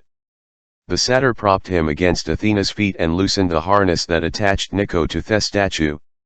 Reina's own knees buckled. She'd expected some backlash, it happened every time she shared her strength. But she hadn't anticipated so much raw anguish from Nico D'Angelo. She sat down heavily, just managing to stay conscious. Gods of Rome! If this was only a portion of Nico's pain, how could he bear? She tried to steady her breathing while Coach Hedge rummaged through his camping supplies. Around Nico's boots, the stones cracked. Dark seams radiated outwards like a shotgun blast of ink, as if Nico's body were trying to expel all the shadows he'd traveled through. Yesterday had been worse, an entire meadow withering, skeletons rising from the earth. Reina wasn't anxious for that to happen again. "Drink something." She offered him a canteen of unicorn draft powdered horn mixed with sanctified water from the little Tiber. They'd found it worked on Nico better than nectar, helping to cleanse the fatigue and darkness from his system with less danger of spontaneous combustion. Nico gulped it down. He still looked terrible. His skin had a bluish tint. His cheeks were sunken. Hanging at his side, the scepter of Diocletian glowed angry purple, like a radioactive bruise. He studied Reina. "How did you do that? That surge of energy?" Reina turned her forearm. The tattoo still burned like hot wax, the symbol of Bologna, SPQR, with 4 lines for her years of service. "I don't like to talk about it," she said, "but it's a power from my mother. I can impart strength to others." Coach Hedge looked up from his rucksack. "Seriously? Why haven't you hooked me up, Roman girl? I want super muscles." Reina frowned. "It doesn't work like that, Coach. I can only do it in life and death situations, and it's more useful in large groups. When I command troops, I can share whatever attributes I have: strength, courage, endurance multiplied by the size of my forces." Nico arched an eyebrow. "Useful for a Roman praetor?" Reina didn't answer. She preferred not to speak of her power for exactly this reason. She didn't want the demigods under her command to think she was controlling them, or that she'd become a leader because she had some special magic. She could only share the qualities she already possessed, and she couldn't help anyone who wasn't worthy of being a hero. Coach Hedge grunted. "Too bad. Super muscles would nice." He went back to sorting through his pack, which seemed to hold a bottomless supply of cooking utensils, survivalist gear, and random sports equipment. Nico took another swig of unicorn draft. His eyes were heavy with exhaustion, but Reina could tell he was fighting to stay awake. "You stumbled just now," he noted. "When you use your power, do you get some sort of, feedback from me?" "It's not mind reading," she said. "Not even an empathy link. Just a temporary wave of exhaustion. Primal emotions.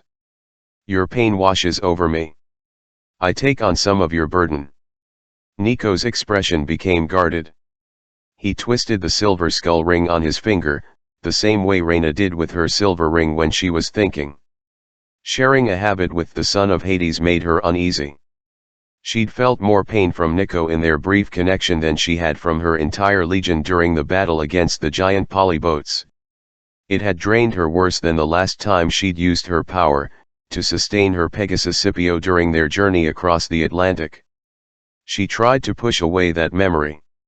Her brave winged friend dying from poison, his muzzle in her lap, looking at her trustingly as she raised her dagger to end his misery. Gods, no. She couldn't dwell on that or it would break her. But the pain she'd felt from Nico was sharper. You should rest, she told him after 2 jumps in a row, even with a little help. You're lucky to be alive. We'll need you to be ready again by nightfall. She felt bad asking him to do something so impossible. Unfortunately, she'd had a lot of practice pushing demigods beyond their limits. Nico clenched his jaw and nodded. We're stuck here now. He scanned the ruins. But Pompeii is the last place I would have chosen to land. This place is full of lemurs. Lemurs. Coach Hedge seemed to be making some sort of snare out of kite string, a tennis racket and a hunting knife. You mean those cute fuzzy critters? No. Nico sounded annoyed, like he got that question a lot. Lemurs. Unfriendly ghosts. All Roman cities have them, but in Pompeii the whole city was wiped out, Reina remembered. In 79 C_E_, Vesuvius erupted and covered the town in ash. Nico nodded. A tragedy like that creates a lot of angry spirits. Coach Hedge eyed the distant volcano. It's steaming. Is that a bad sign? I'm not sure. Nico picked at a hole in the knee of his black jeans. Mountain gods, the Auri, can sense children of Hades. It's possible that's why we were pulled off course. The spirit of Vesuvius might have been intentionally trying to kill us. But I doubt the mountain can hurt us this far away. Working up to a full eruption would take too long. The immediate threat is all around us.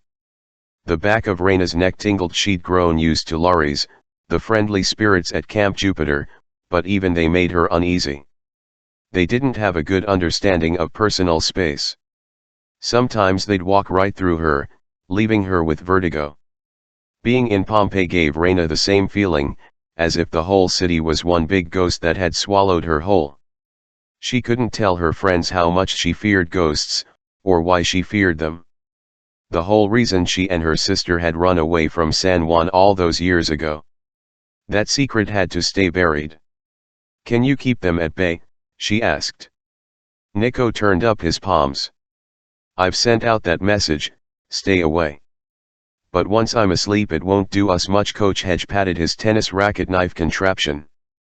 Don't worry, kid. I'm going to line the perimeter with alarms and snares. Plus, I'll be watching over you the whole time with my baseball bat. That didn't seem to reassure Nico, but his eyes were already half closed. Okay. But go easy.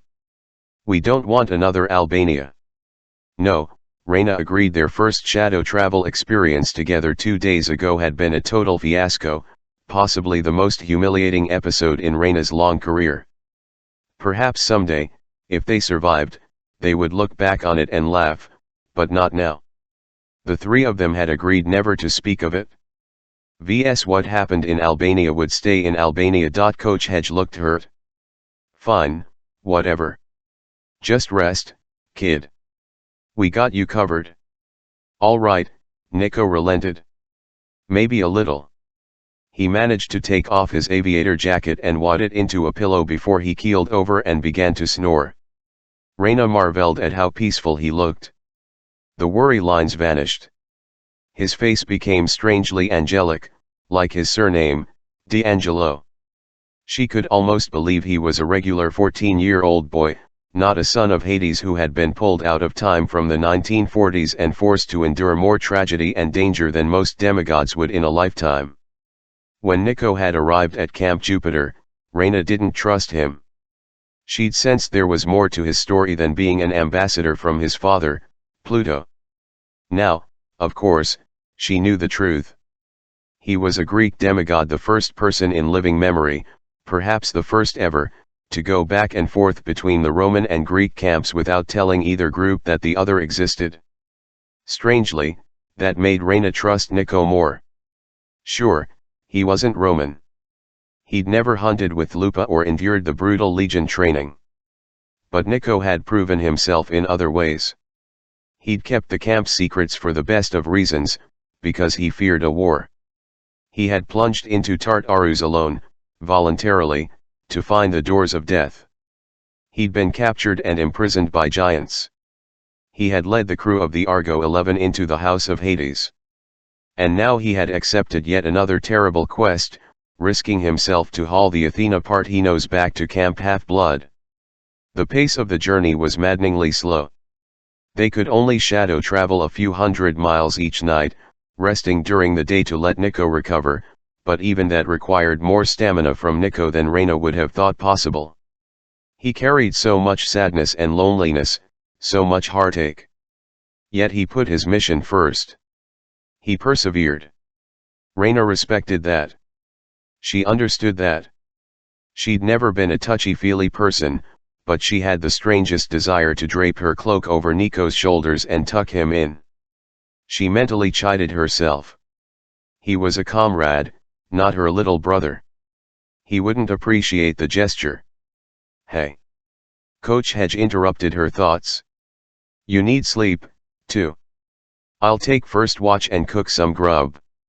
Those ghosts shouldn't be too dangerous now that the sun's coming up. Reyna hadn't noticed how light it was getting. Pink and turquoise clouds striped the eastern horizon. The little bronze fawn cast a shadow across the dry fountain. I've read about this place, Reyna realized. It's one of the best preserved villas in Pompeii. They call it the House of the Faun. Gleason glanced at the statue with distaste. Yeah, well, today it's the House of the Satyr. Reyna managed a smile. She was starting to appreciate the differences between satyrs and fauns. If she ever fell asleep with a faun on duty, she'd wake up with her supplies stolen, a mustache drawn on her face and the faun long gone. Coach Hedge was different, mostly good different, though he did have an unhealthy obsession with martial arts and baseball bats. All right, she agreed. You take first watch. I'll put Aurum and Argentum on guard duty with you. Hedge looked like he wanted to protest, but Reyna whistled sharply. The metallic greyhounds materialized from the ruins, racing towards her from different directions. Even after so many years, Reyna had no idea where they came from or where they went when she dismissed them, but seeing them lifted her spirits. Hedge cleared his throat. You sure those aren't Dalmatians? They look like Dalmatians. They're greyhounds, coach. Reyna had no idea why Hedge feared Dalmatians, but she was too tired to ask right now. Aurum, Argentum, guard us while I sleep. Obey Gleason Hedge.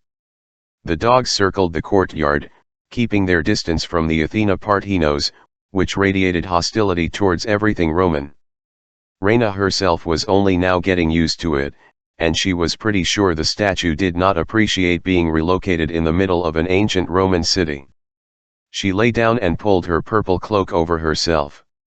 Her fingers curled around the pouch at her belt, where she kept the silver coin Annabeth had given her before they parted company in Epirus. It's a sign that things can change, Annabeth had told her.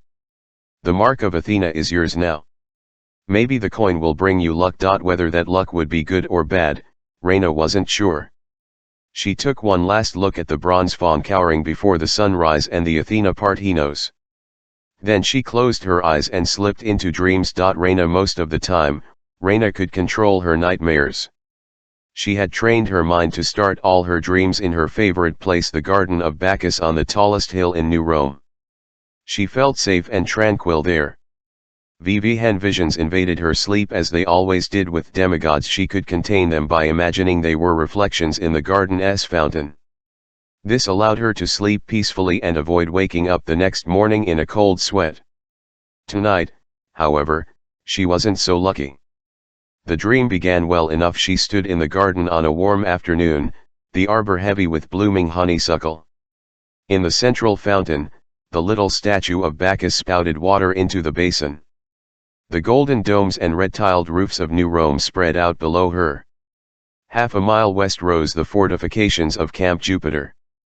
Beyond that, the little Tiber curved gently around the valley, tracing the edge of the Berkeley Hills, hazy and golden in the summer light. Reyna held a cup of hot chocolate, her favorite drink. She exhaled contentedly. This place was worth defending for herself, for her friends, for all demigods. Her 4 years at Camp Jupiter hadn't been easy, but they'd been the best time of Reyna's life. Suddenly the horizon darkened. Reyna thought it might a storm. Then she realized a tidal wave of dark loam was rolling across the hills, turning the skin of the earth inside out, leaving nothing behind. Reyna watched in horror as the earthen tide reached the edge of the valley.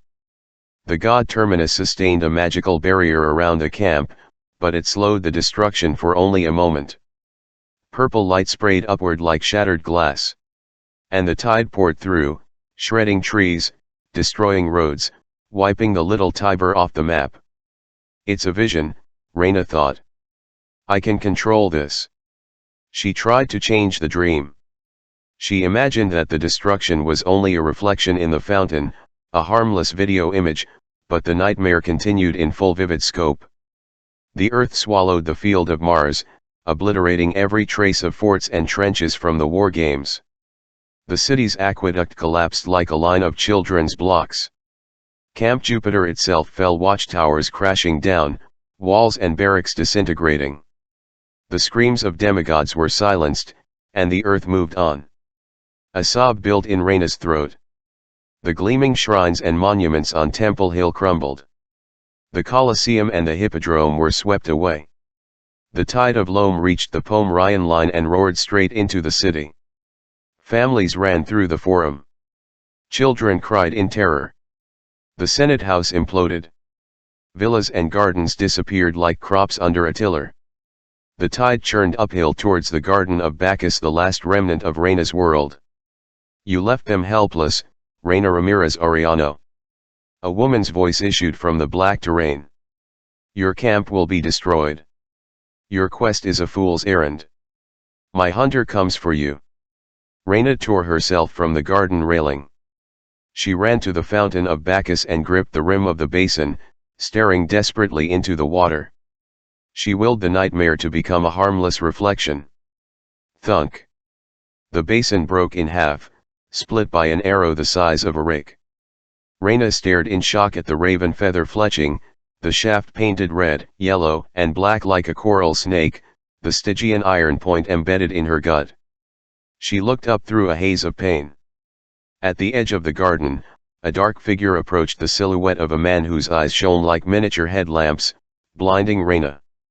She heard the scrape of iron against leather as he drew another arrow from his quiver. Then her dream changed. The garden and the hunter vanished, along with the arrow in Reyna's stomach. She found herself in an abandoned vineyard. Stretched out before her, acres of dead grapevines hung in rows on wooden lattices, like gnarled miniature skeletons. At the far end of the field stood a cedar-shingled farmhouse with a wrap-around porch. Beyond that, the land dropped off into the sea. Reyna recognized this place, the Goldsmith Winery on the north shore of Long Island. Her scouting parties had secured it as a forward base for the Legion's assault on camp. She had ordered the bulk of the Legion to remain in Manhattan until she told them otherwise, but obviously Octavian had disobeyed her. The entire 12th Legion was camped in the northernmost field. They dug in with their usual military precision 10-foot-deep trenches and spiked earthen walls around the perimeter, a watchtower on each corner armed with ballistae. Inside, tents were arranged in neat rows of white and red. The standards of all 5 cohorts curled in the wind. The sight of the Legion should have lifted Reyna's spirits. It was a small force, barely 200 demigods, but they were well trained and well organized. If Julius Caesar came back from the dead, he would have had no trouble recognizing Reyna's troops as worthy soldiers of Rome. But they had no business being so close to camp. Octavian's insubordination made Reyna clench her fists. He was intentionally provoking the Greeks, hoping for battle. Her dream vision zoomed to the porch of the farmhouse, where Octavian sat in a gilded chair that looked suspiciously like a throne. Along with his senatorial purple-lined toga, his centurion badge and his augur's knife, He had adopted a new honor, a white cloth mantle over his head, which marked him as Pontifex Maximus, high priest to the gods. Reyna wanted to strangle him. No demigod in living memory had taken the title Pontifex Maximus. By doing so, Octavian was elevating himself almost to the level of emperor. To his right, reports and maps were strewn across a low table. To his left, a marble altar was heaped with fruit and gold offerings, no doubt for the gods. But to Reyna it looked like an altar to Octavian himself. At his side, the legion's eagle-bearer, Jacob, stood at attention, sweating in his lionskin cloak as he held the staff with the golden eagle standard of the 12th. Octavian was in the midst of an audience. At the base of the stairs knelt a boy in jeans and a rumpled hoodie. Octavian's fellow centurion of the first cohort, Mike Cahill, stood to one side with his arms crossed, glowering with obvious displeasure. "Well, now." Octavian scanned a piece of parchment. "I see here you are a legacy, a descendant of Arcus." The boy in the hoodie looked up, and Reyna caught her breath. Bryce Lawrence. She recognized his mop of brown hair, his broken nose, his cruel green eyes and smug, twisted smile. "Yes, my lord," Bryce said. "Oh, I'm not a lord." Octavian's eyes crinkled. "Just a centurion, an augur, and a humble priest doing his best to serve the gods. I understand you were dismissed from the Legion for disciplinary problems." Reyna tried to shout, but she couldn't make a sound. Octavian knew perfectly well why Bryce had been kicked out. Much like his godly forefather, Arcus, the underworld god of punishment, Bryce was completely remorseless. The little psychopath had survived his trials with Lupa just fine, but as soon as he arrived at Camp Jupiter he had proved to be untrainable. He had tried to set a cat on fire for fun. He had stabbed a horse and sent it stampeding through the forum. He was even suspected of sabotaging a siege engine and getting his own centurion killed during the war games. If Reyna had been able to prove it, Bryce's punishment would have been death. But because the evidence was circumstantial, and because Bryce's family was rich and powerful with lots of influence in New Rome, he'd got away with the lighter sentence of banishment. "Yes, Pontifex," Bryce said slowly. "But, if I may, those charges were unproven. I am a loyal Roman." Mike Cahill looked like he was doing his best not to throw up. Octavian smiled. "I believe in second chances. You've responded to my call for recruits. You have the proper credentials and letters of recommendation. Do you pledge to follow my orders and serve the Legion?" "Absolutely," said Bryce. "Then you are reinstated in probatio," Octavian said, "until you have proven yourself in combat." He gestured at Mike, who reached in his pouch and fished out a lead probatio tablet on a leather cord. He hung the cord around Bryce's neck. "Report to the 5th cohort," Octavian said. "They could use some new blood, some fresh perspective. If your Centurion Dakota has any problem with that, tell him to talk to me." Bryce smiled like he'd just been handed a sharp knife. "My pleasure. And, Bryce." Octavian's face looked almost ghoulish under his white mantle, his eyes too piercing, his cheeks too gaunt, his lips too thin and colorless. "However much money, power, and prestige the Lawrence family carries in the Legion, remember that my family carries more. I am personally sponsoring you, as I am sponsoring all the other new recruits. Follow my orders, and you'll advance quickly. Soon I may have a little job for you, a chance to prove your worth. But cross me and I will not be as lenient as Reyna. Do you understand?" Bryce's smile faded. He looked like he wanted to say something, but he changed his mind. He nodded. "Good," Octavian said. "Also, get a haircut. You look like one of those Gricus scum." Dismissed. After Bryce left, Mike Cahill shook his head. "That makes 24 now." "It's good news, my friend," Octavian assured him. "We need the extra manpower. Murderers. Thieves. Traitors. Loyal demigods, Octavian said, who owe their position to me. Mike scowled. Until Reyna had met him, she'd never understood why people called biceps guns, but Mike's arms were as thick as bazooka barrels. He had broad features, a toasted almond complexion, onyx hair, and proud dark eyes, like the old Hawaiian kings. She wasn't sure how a high school linebacker from Hilo had wound up with Venus for a mom, but no one in the Legion gave him any grief about that, not once they saw him crush rocks with his bare hands. Reyna had always liked Mike Cahill. Unfortunately, Mike was very loyal to his sponsor. And his sponsor was Octavian. The self-appointed Pontifex rose and stretched. Don't worry, old friend. Our siege teams have the Greek camp surrounded. Our eagles have complete air superiority. The Greeks aren't going anywhere until we're ready to strike. In 11 days, all my forces will be in place. My little surprises will be prepared. On August 1st, the Feast of Spes, the Greek camp will fall. But Reyna said, we've been through this. Octavian slid his iron dagger from his belt and threw it at the table, where it impaled a map of Camp Half-Blood. Reyna has forfeited her position. She went to the ancient lands, which is against the law. But the Earth Mother has been stirring because of the war between the Greek and Roman camps, yes. The gods are incapacitated, yes. And how do we solve that problem, Mike? We eliminate the division. We wipe out the Greeks. We return the gods to their proper manifestation as Roman. Once the gods are restored to their full power, Gaia will not dare rise. She will sink back into her. We demigods will be strong and unified, as we were in the old days of the empire. Besides, the first day of August is most auspicious, the month named after my ancestor Augustus. And you know how he united the Romans. He seized power and became emperor, Mike rumbled. Octavian waved aside the comment. Nonsense. He saved Rome by becoming first citizen. He wanted peace and prosperity, not power. Believe me, Mike, I intend to follow his example. I will save New Rome and, when I do, I will remember my friends. Mike shifted his considerable bulk. You sound certain. Has your gift of prophecy? Octavian held up his hand in warning.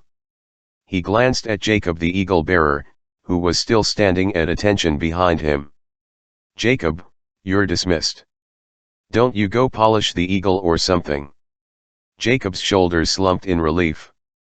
Yes, augur. I mean centurion. I mean pontifex. I mean go. I'll go. Once Jacob had hobbled off, Octavian's face clouded. Mike, I told you not to speak of my, problem. But to answer your question, no, there still seems to be some interference with Apollo's usual gift to me. He glanced resentfully at a pile of mutilated stuffed animals heaped in the corner of the porch. I can't see the future. Perhaps that false oracle at Camp Half-Blood is working some sort of witchcraft. But as I've told you before, in strictest confidence, Apollo spoke to me clearly last year at Camp Jupiter. He personally blessed my endeavors. He promised I would be remembered as the savior of the Romans. Octavian spread his arms, revealing his harp tattoo, the symbol of his godly forefather. 7 slash marks indicated his years of service more than any presiding officer, including Reyna. Never fear, Mike. We will crush the Greeks. We will stop Gaia and her minions. Then we'll take that harpy the Greeks have been harboring, the one who memorized our Sibylline books, and we'll force her to give us the knowledge of our ancestors. Once that happens, I'm sure Apollo will restore my gift of prophecy. Camp Jupiter will be more powerful than ever. We will rule the future. Mike's scowl didn't lessen, but he raised his fist in salute. You're the boss. Yes, I am. Octavian pulled his dagger from the table. Now, go check on those 2 dwarfs you captured. I want them properly terrified before I interrogate them again and dispatch them to Tartarus. The dream faded. Hey, wake up. Reyna's eyes fluttered open. Gleason Hedge was leaning over her, shaking her shoulder. "We got trouble." His grave tone got her blood moving. "What is it?" She struggled to sit up. "Ghosts? Monsters?" Hedge scowled. "Worse. Tourists v11 Reina." The hordes had arrived. In groups of 20 or 30, tourists swarmed through the ruins, milling around the villas, wandering the cobblestone paths, gawking at the colorful frescoes and mosaics. Reina worried how the tourists would react to a 40-foot-tall statue of Athena in the middle of the courtyard, but the mist must have been working overtime to obscure the mortal's vision. Each time a group approached, they'd stop at the edge of the courtyard and stare in disappointment at the statue. One British tour guide announced, "Ah, scaffolding. It appears this area is undergoing restoration. Pity. Let's move along." And off they went. At least the statue didn't rumble, die, unbelievers, and zap the mortals to dust. Reina had once dealt with a statue of the goddess Diana like that. It hadn't been her most relaxing day. She recalled what Annabeth had told her about the Athena Parthenos. Its magical aura both attracted monsters and kept them at bay. Sure enough, every so often, out of the corner of her eye, Reina would spot glowing white spirits in Roman clothes flitting among the ruins, frowning at the statue in consternation. "Those lemurs are everywhere," Gleason muttered. "Keeping their distance for now, but come nightfall we'd better be ready to move. Ghosts are always worse at night." Reina didn't need to be reminded of that. She watched as an elderly couple in matching pastel shirts and Bermuda shorts tottered through a nearby garden. She was glad they didn't come any closer. Around the camp, Coach Hedge had rigged all sorts of tripwires, snares and oversized mousetraps that wouldn't stop any self-respecting monster, but they might very well bring down a senior citizen. Despite the warm morning, Reina shivered from her dreams. She couldn't decide which was more terrifying, the impending destruction of New Rome, or the way Octavian was poisoning the Legion from the inside. Your quest is a fool's errand. Camp Jupiter needed her. The 12th Legion needed her. Yet Reina was halfway across the world, watching a satyr toast blueberry waffles on a stick over an open fire. She wanted to talk about her nightmares, but she decided to wait until Nico woke up. She wasn't sure she'd have the courage to describe them twice. Nico kept snoring. Reina had discovered that once he fell asleep it took a lot to wake him up. The coach could do a goat hoof tap dance around Nico's head and the son of Hades wouldn't even budge. "Here." Hedge offered her a plate of flame-grilled waffles with fresh sliced kiwi and pineapple. "It all ked surprisingly good. Where are you getting these supplies?" Reina marveled. "Hey, I'm a satyr. We're very efficient packers." He took a bite of waffle. "We also know how to live off the land." As Reina ate, Coach Hedge took out a notepad and started to write. When he was finished, he folded the paper into an aeroplane and tossed it into the air. A breeze carried it away. "A letter to your wife," Reina guessed. Under the rim of his baseball cap, Hedge's eyes were bloodshot. "Mellie's a cloud nymph. Air spirits send stuff by paper aeroplane all the time. Hopefully her cousins will keep the letter going across the ocean until it finds her. It's not as fast as an iris message, but, well, I want our kid to have some record of me, in case, you know. We'll get you home," Reina promised. "You will see your kid." Hedge clenched his jaw and said nothing. Reina was pretty at getting people to talk. She considered it essential to know her comrades in arms. But she'd had a tough time convincing Hedge to open up about his wife, Mellie, who was close to giving birth back at Camp Half-Blood. Reina had trouble imagining the coach as a father, but she understood what it was like to grow up without parents. She wasn't going to let that happen to Coach Hedge's child. "Yeah, well." The satyr bit off another piece of waffle, including the stick he'd toasted it on. "I just wish we could move faster." He chin-pointed to Nico. "I don't see how this kid is going to last one more jump." How many more will it take us to get home? Reyna shared his concern. In only 11 days, the giants planned to awaken Gaia. Octavian planned to attack Camp Half-Blood on the same day. That couldn't be a coincidence. Perhaps Gaia was whispering in Octavian's ear, influencing his decisions subconsciously. Or worse, Octavian was actively in league with the Earth Goddess. Reyna didn't want to believe that even Octavian would knowingly betray the Legion, but after what she'd seen in her dreams she couldn't be sure. She finished her meal as a group of Chinese tourists shuffled past the courtyard. Reyna had been awake for less than an hour and already she was restless to get moving. "Thanks for breakfast, coach." She got to her feet and stretched. "If you'll excuse me, where there are tourists, there are bathrooms. I need to use the little Pretor's room." "Go ahead." The coach jangled the whistle that hung around his neck. "If anything happens, I'll blow." Reyna left Aurum and Argentum on guard duty and strolled through the crowds of mortals until she found a visitors center with restrooms. She did her best to clean up, but she found it ironic that she was in an actual Roman city and couldn't enjoy a nice hot Roman bath.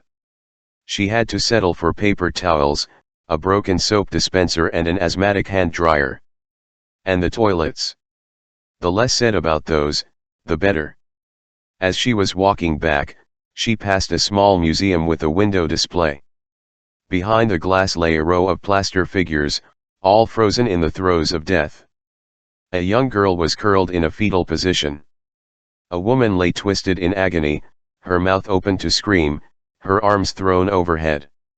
A man knelt with his head bowed, as if accepting the inevitable. Reyna stared with a mixture of horror and revulsion. She'd read about such figures, but she'd never seen them in person. After the eruption of Vesuvius, volcanic ash had buried the city and hardened to rock around dying Pompeians. Their bodies had disintegrated, leaving behind human-shaped pockets of air. Early archaeologists had poured plaster into the holes and made these casts creepy replicas of ancient Romans. Reyna found it disturbing, wrong, that these people's dying moments were on display like clothes in a shop window, yet she couldn't look away. All her life she'd dreamed about coming to Italy. She had assumed it would never happen. The ancient lands were forbidden to modern demigods, the area was simply too dangerous. Nevertheless, she wanted to follow in the footsteps of Aeneas, son of Aphrodite, the first demigod to settle here after the Trojan War. She wanted to see the original Tiber River, where Lupa the wolf saved Romulus and Remus. But Pompeii? Reyna had never wanted to come here. The site of Rome's most infamous disaster, an entire city swallowed by the earth. After Reyna's nightmares, that hit a little too close to home. So far in the ancient lands, she'd only seen one place on her wish list, Diocletian's palace in Split, and even that visit had hardly gone the way she'd imagined. Reyna used to dream about going there with Jason to admire their favorite emperor's home. She pictured romantic walks with him through the old city, sunset picnics on the parapets. Instead, Reyna had arrived in Croatia not with him but with a dozen angry wind spirits on her tail. She'd fought her way through ghosts in the palace. On her way out, griffins had attacked, mortally wounding her Pegasus. The closest she'd got to Jason was finding a note he'd left for her under a bust of Diocletian in the basement. She would only have painful memories of that place. Don't be bitter, she chided herself. Aeneas suffered, too. So did Romulus, Diocletian, and all the rest. Romans don't complain about hardship. Staring at the plaster death figures in the museum window, she wondered what they had been thinking as they curled up to die in the ashes. Probably not, well, we're Romans. We shouldn't complain. A gust of wind blew through the ruins, making a hollow moan. Sunlight flashed against the window, momentarily blinding her. With a start, Reyna looked up. The sun was directly overhead. How could it be noon already? She'd left the House of the Faun just after breakfast. She'd only been standing here a few minutes. Hadn't she? She tore herself from the museum display and hurried off, trying to shake the feeling that the dead Pompeians were whispering behind her back. The rest of the afternoon was unnervingly quiet. Reyna kept watch while Coach Hedge slept, but there was nothing much to guard against. Tourists came and went. Random harpies and wind spirits flew by overhead. Reyna's dogs would snarl in warning, but the monsters didn't stop to fight.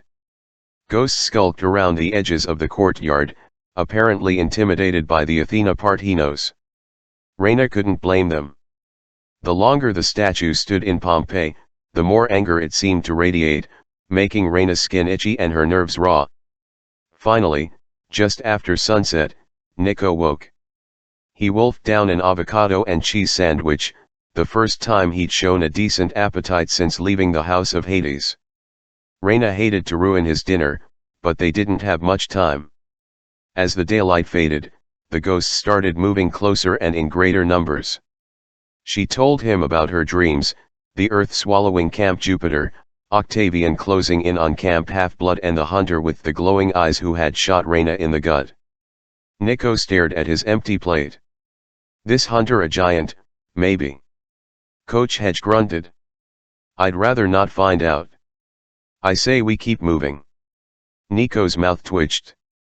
You are suggesting we avoid a fight. Listen, Cupcake, I like a smackdown as much as the next guy, but we've got enough monsters to worry about without some bounty hunter giant tracking us across the world. I don't like the sound of those huge arrows. For once, Reyna said, I agree with Hedge. Nico unfolded his aviator jacket. He put his finger through an arrow hole in the sleeve. I could ask for advice. Nico sounded reluctant. Thalia Grace. Jason's sister, Reyna said. She'd never met Thalia. In fact, she'd only recently learned Jason had a sister. According to Jason, she was a Greek demigod, a daughter of Zeus, who led a group of Dianas. No, Artemis's followers. The whole idea made Reyna's head SPM. Nico nodded. The hunters of Artemis are. Well, hunters. If anybody knew about this giant hunter guy, Thalia would. I could try sending her an iris message. You don't sound very excited about the idea, Reyna noticed. Are you too? On bad terms. We're fine. A few feet away, Orem snarled quietly, which meant Nico was lying. Reyna decided not to press. I should also try to contact my sister, Hyla, she said. Camp Jupiter is lightly defended. If Gaia attacks there, perhaps the Amazons could help. Coach Hedge scowled. No offense, but, what's an army of Amazons going to do against a wave of dirt? Reyna fought down a sense of dread. She suspected Hedge was right. Against what she'd seen in her dreams, the only defense would be to prevent the giants from waking Gaia. For that, she had to put her trust in the crew of the Argo 11. The daylight was almost gone. Around the courtyard, ghosts were forming a mob, hundreds of glowing Romans carrying spectral clubs or stones. We can talk more after the next jump, Reyna decided. Right now, we need to get out of here. Yeah. Nico stood. I think we can reach Spain this time if we're lucky. Just let me. The mob of ghosts vanished, like a mass of birthday candles blown out in a single breath. Reyna's hand went to her dagger. Where did they go? Nico's eyes flitted across the ruins. His expression was not reassuring. I'm not sure, but I don't think it's a good sign. Keep a lookout. I'll get harnessed up. Should only take a few seconds. Gleason Hedge rose to his hooves. A few seconds you do not have. Reyna's stomach curled into a tiny ball. Hedge spoke with a woman's voice, the same one Reyna had heard in her nightmare. She drew her knife. Hedge turned towards her, his face expressionless. His eyes were solid black. Be glad, Reyna Ramirez Arellano. You will die as a Roman. You will join the ghosts of Pompeii. The ground rumbled. All around the courtyard, spirals of ash swirled into the air. They solidified into crude human figures, earthen shells like the ones in the museum. They stared at Reyna, their eyes ragged holes in faces of rock. "The earth will swallow you," Hedge said in the voice of Gaia. "Just as it swallowed them." V111 Reyna, there are too many of them. Reyna wondered bitterly how many times she'd said that in her demigod career. She should have a badge made and wear it around to save time. When she died, the words would probably written on her tombstone, "There were too many of them." Her greyhounds stood on either side of her, growling at the earthen shells. Reyna counted at least 20, closing in from every direction. Coach Hedge continued to speak in a very womanly voice, "The dead always outnumber the living. These spirits have waited centuries, unable to express their anger. Now I have given them bodies of earth." One earthen ghost stepped forward. It moved slowly, but its footfall was so heavy it cracked the ancient tiles. "Nico!" Reyna called. "I can't control them," he said, frantically untangling his harness. "Something about the rock shells, I guess. I need a couple of seconds to concentrate on making the shadow jump. Otherwise I might teleport us into another volcano." Reyna cursed under her breath. There was no way she could fight off so many by herself while Nico prepared their escape, especially with Coach Hedge out of commission. "Use the scepter," she said. "Get me some zombies." "It will not help," Coach Hedge intoned. "Stand aside, Praetor. Let the ghosts of Pompeii destroy this Greek statue. A true Roman would not resist." The earthen ghosts shuffled forward. Through their mouth holes, they made hollow whistling noises, like someone blowing across empty soda bottles. One stepped on the coach's dagger tennis racket trap and smashed it to pieces. From his belt, Nico pulled the scepter of Diocletian. "Reyna, if I summon more dead Romans, who's to say they won't join this mob? I say. I am a praetor. Get me some legionnaires, and I'll control them." "You shall perish," said the coach. "You shall never." Reyna smacked him on the head with the pommel of her knife. The satyr crumpled. "Sorry, coach," she muttered. "That was getting tiresome. Nico, zombies. Then concentrate on getting us out of here." Nico raised his scepter and the ground trembled. The earthen ghosts chose that moment to charge. Orem leaped at the nearest one and literally bit the creature's head off with his metal fangs. The rock shell toppled backwards and shattered. Argentum was not so lucky. He sprang at another ghost, which swung its heavy arm and bashed the greyhound in his face. Argentum went flying. He staggered to his feet. His head was twisted 45 degrees to the right. One of his ruby eyes was missing. Anger hammered in Reyna's chest like a hot spike. She'd already lost her Pegasus. She was not going to lose her dogs, too. She slashed her knife through the ghost's chest, then drew her gladius. Strictly speaking, fighting with two blades wasn't very Roman, but Reyna had spent time with pirates. She'd picked up more than a few tricks. The earthen shells crumbled easily, but they hit like sledgehammers. Reyna didn't understand how, but she knew she couldn't afford to take even one blow. Unlike Argentum, she wouldn't survive getting her head knocked sideways. "Nico." She ducked between two earthen ghosts, allowing them to smash each other's heads in. "Any time now." The ground split open down the center of the courtyard. Dozens of skeletal soldiers clawed their way to the surface. Their shields looked like giant corroded pennies. Their blades were more rust than metal. But Reyna had never been so relieved to see reinforcements. "Legion," she shouted. "Ad Asium."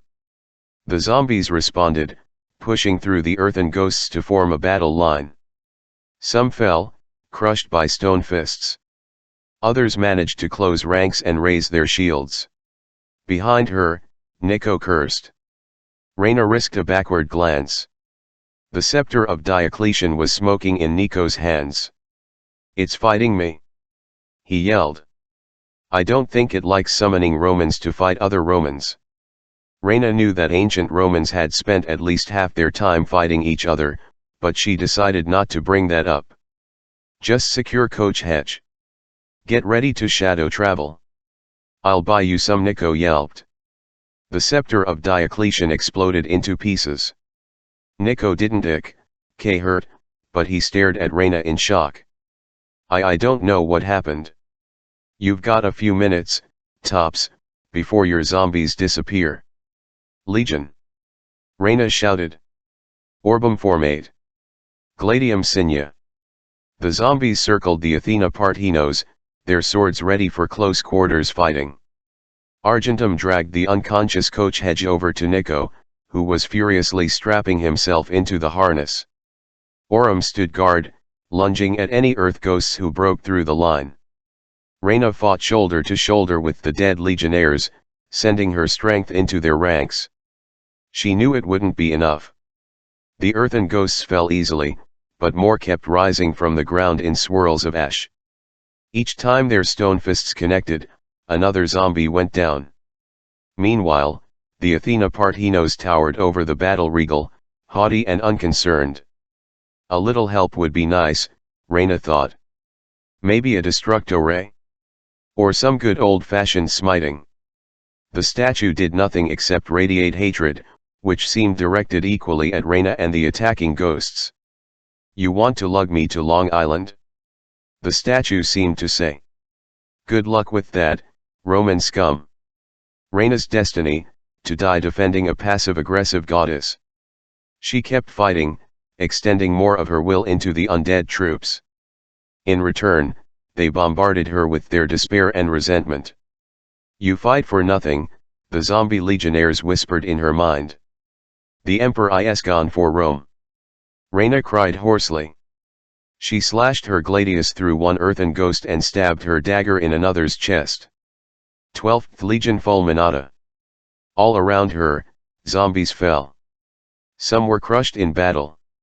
Others disintegrated on their own as the residual power of Diocletian's scepter finally failed. The earthen ghosts closed in a sea of misshapen faces with hollow eyes. Reyna, now! Nico yelled. We're leaving. She glanced back. Nico had harnessed himself to the Athena Parthenos. He held the unconscious Gleason Hedge in his arms like a damsel in distress. Aurum and Argentum had disappeared, perhaps too badly damaged to continue fighting. Reyna stumbled. A rock fist gave her a glancing blow to the and her side erupted in pain. Her head swam. She tried to breathe, but it was like inhaling knives. Reyna! Nico shouted again. The Athena Parthenos flickered, about to disappear. An earthen ghost swung at Reyna's head. She managed to dodge, but the pain in her ribs almost made her black out. Give up, said the voices in her head. The legacy of Rome is dead and buried, just like Pompeii. No, she murmured to herself. Not while I'm still alive. Nico stretched out his hand as he slipped into the shadows. With the last of her strength, Reyna leaped towards him. Leo didn't want to come out of the wall. He had 3 more braces to attach, and nobody else was skinny enough to fit in the crawl space. One of the many advantages of being scrawny. Wedged between the layers of the hull with the plumbing and wiring, Leo could alone with his thoughts. When he got frustrated, which happened about every 5 seconds, he could hit stuff with his mallet and the other crew members would figure he was working, not throwing a tantrum. One problem with his sanctuary: he only fitted up to his waist. His butt and legs were still on view to the general public, which made it hard for him to hide. Leo. Piper's voice came from somewhere behind him. We need you. The celestial bronze O-ring slipped out of Leo's pliers and slid into the depths of the crawl space. Leo sighed. Talk to the pants, Piper. Cause the hands are busy. I am not talking to the pants. Meeting in the mess hall. We're almost at Olympia. Yeah, fine. I'll be there in a sec. What are you doing, anyway? You've been poking around inside the hull for days. Leo swept his flashlight across the celestial bronze plates and pistons he'd been installing slowly but surely. Routine maintenance. Silence. Piper was a little too good at knowing when he was lying. Leo, hey, while you're out there, do me a favor. I got this itch right below my fine, I'm leaving. Leo allowed himself a couple more minutes to fasten the brace. His work wasn't done. Not by a long shot. But he was making progress. Of course, he'd laid the groundwork for his secret project when he first built the Argo 11, but he hadn't told anyone about it. He had barely been honest with himself about what he was doing. Nothing lasts forever, his dad once told him. Not even the best machines. Yeah, okay, maybe that was true. But Hephaestus had also said, everything can be reused.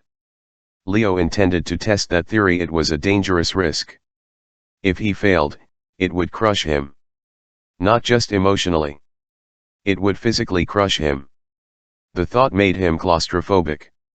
He wriggled out of the crawl space and went back into his cabin. Well, technically it was his cabin, but he didn't sleep there.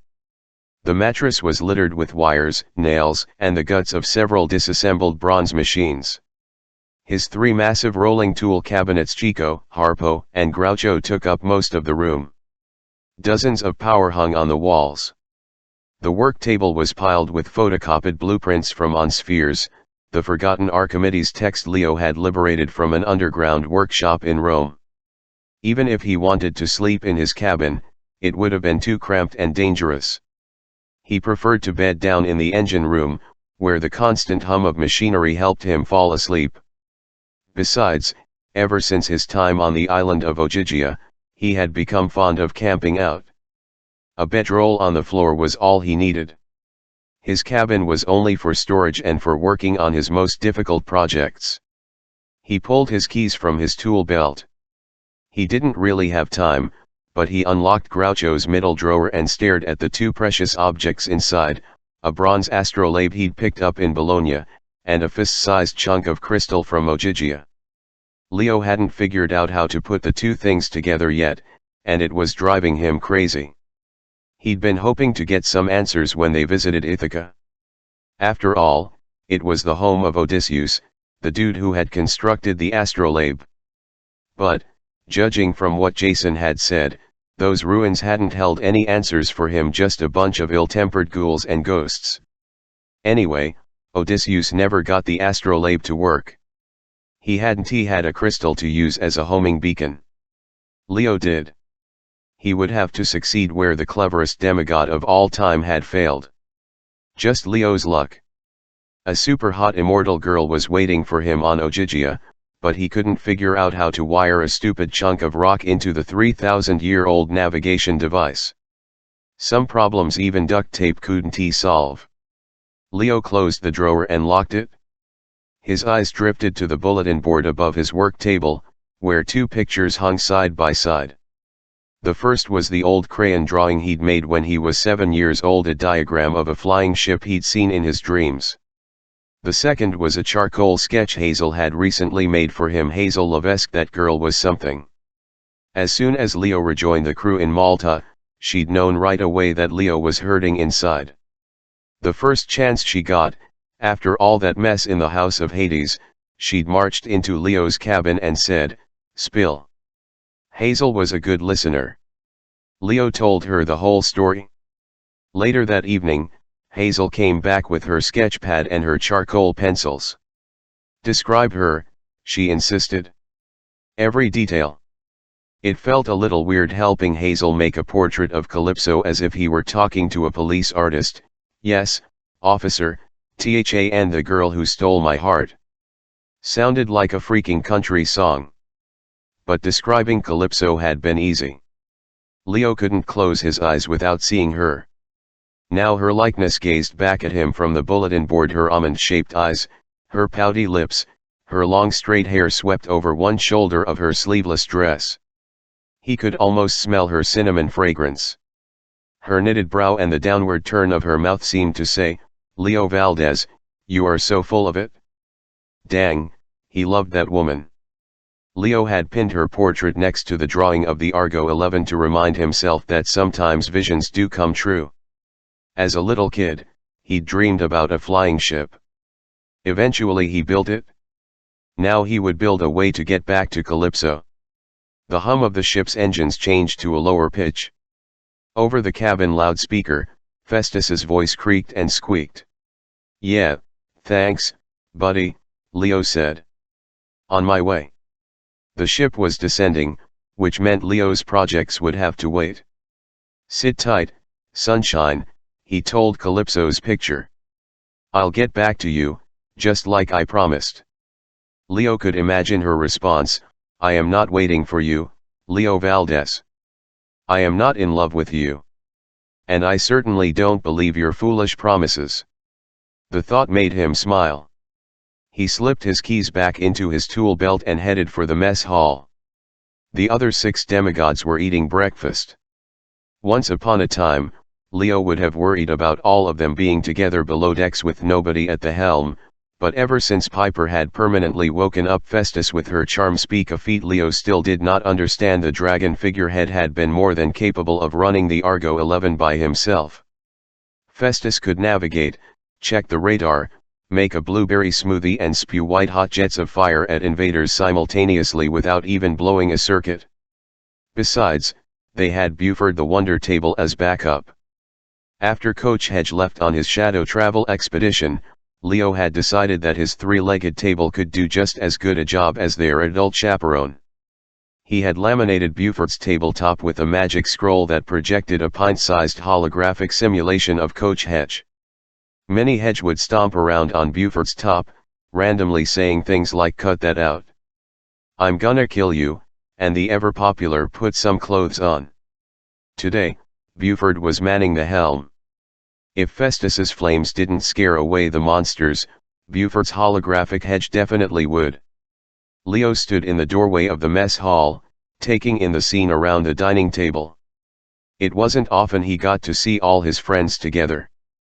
Percy was eating a huge stack of blue pancakes. What was his deal with blue food? While Annabeth chided him for pouring on too much syrup. "You're drowning them," she complained. "Hey, I'm a Poseidon kid," he said. "I can't drown." "And neither can my pancakes." To their left, Frank and Hazel used their cereal bowls to flatten out a map of Greece. They looked over it, their heads close together.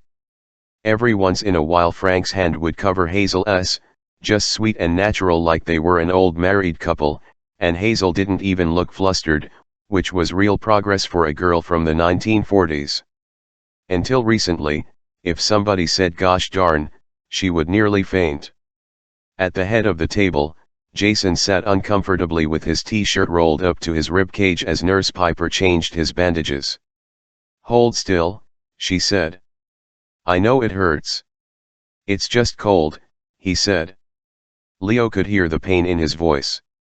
That stupid gladius blade had pierced him all the way through. The entrance wound on his back was an ugly shade of purple and it steamed. Probably not a good sign. Piper tried to stay positive, but privately she had told Leo how worried she was. Ambrosia, nectar, and mortal medicine could only help so much. A deep cut from celestial bronze or imperial gold could literally dissolve a demigod's essence from the inside out. Jason might get better. He claimed he felt better. But Piper wasn't so sure. Too bad Jason wasn't a metal automaton. At least then Leo would have some idea of how to help his best friend. But with humans, Leo felt helpless. They broke way easily. He loved his friends. He'd do anything for them. But as he looked at the 6 of them, 3 couples, all focused on each other, he thought about the warning from Nemesis, the revenge goddess: "You will not find a place among your brethren. You will always be the 7th wheel." He was starting to think Nemesis was right. Assuming Leo lived long enough, assuming his crazy secret plan worked, his destiny was with somebody else, on an island that no man ever found twice. But for now the best he could do was to follow his old rule: keep moving. Don't get bogged down. Don't think about the bad stuff. Smile and joke even when you don't feel like it. Especially when you don't feel like it. "What's up, guys?" He strolled into the mess hall. Ah yes to brownies. He grabbed the last one from a special sea salt recipe they'd picked up from Afros the fish centaur at the bottom of the Atlantic. The intercom crackled. Buford's mini hedge yelled over the speakers, "Put some clothes on." Everyone jumped. Hazel ended up 5 feet away from Frank. Percy spilled syrup in his orange juice. Jason awkwardly wriggled back into his t-shirt, and Frank turned into a bulldog. Piper glared at Leo. "I thought you were getting rid of that stupid hologram." "Hey, Buford's just saying good morning. He loves his hologram. Besides, we all miss the coach. And Frank makes a cute bulldog." Frank morphed back into a burly, grumpy Chinese-Canadian dude. "Just sit down, Leo. We've got stuff to talk about." Leo squeezed in between Jason and Hazel. He figured they were the least likely to smack him if he made bad jokes. He took a bite of his brownie and grabbed a pack of Italian junk food Fonzies to round out his balanced breakfast. He'd become kind of addicted to the things since buying some in Bologna. They were cheesy and corny, two of his favorite qualities. Jason winced as he leaned forward. "We're going to stay airborne and drop anchor as close as we can to Olympia. It's further inland than I'd like, about 5 miles, but we don't have much choice. According to Juno, we have to find the goddess of victory and, subdue her." Uncomfortable silence around the table. With the new drapes covering the holographic walls, the mess hall was darker and mire than it should have been, but that couldn't be helped. Ever since the Kirkopes dwarf twins had short-circuited the walls, the real-time video feed from Camp Half-Blood often fuzzed out, changing into playback of extreme dwarf close-ups, red whiskers, nostrils, and bad dental work. It wasn't helpful when you were trying to eat or have a serious conversation about the fate of the world. Percy sipped his syrup-flavored orange juice. He seemed to find it okay.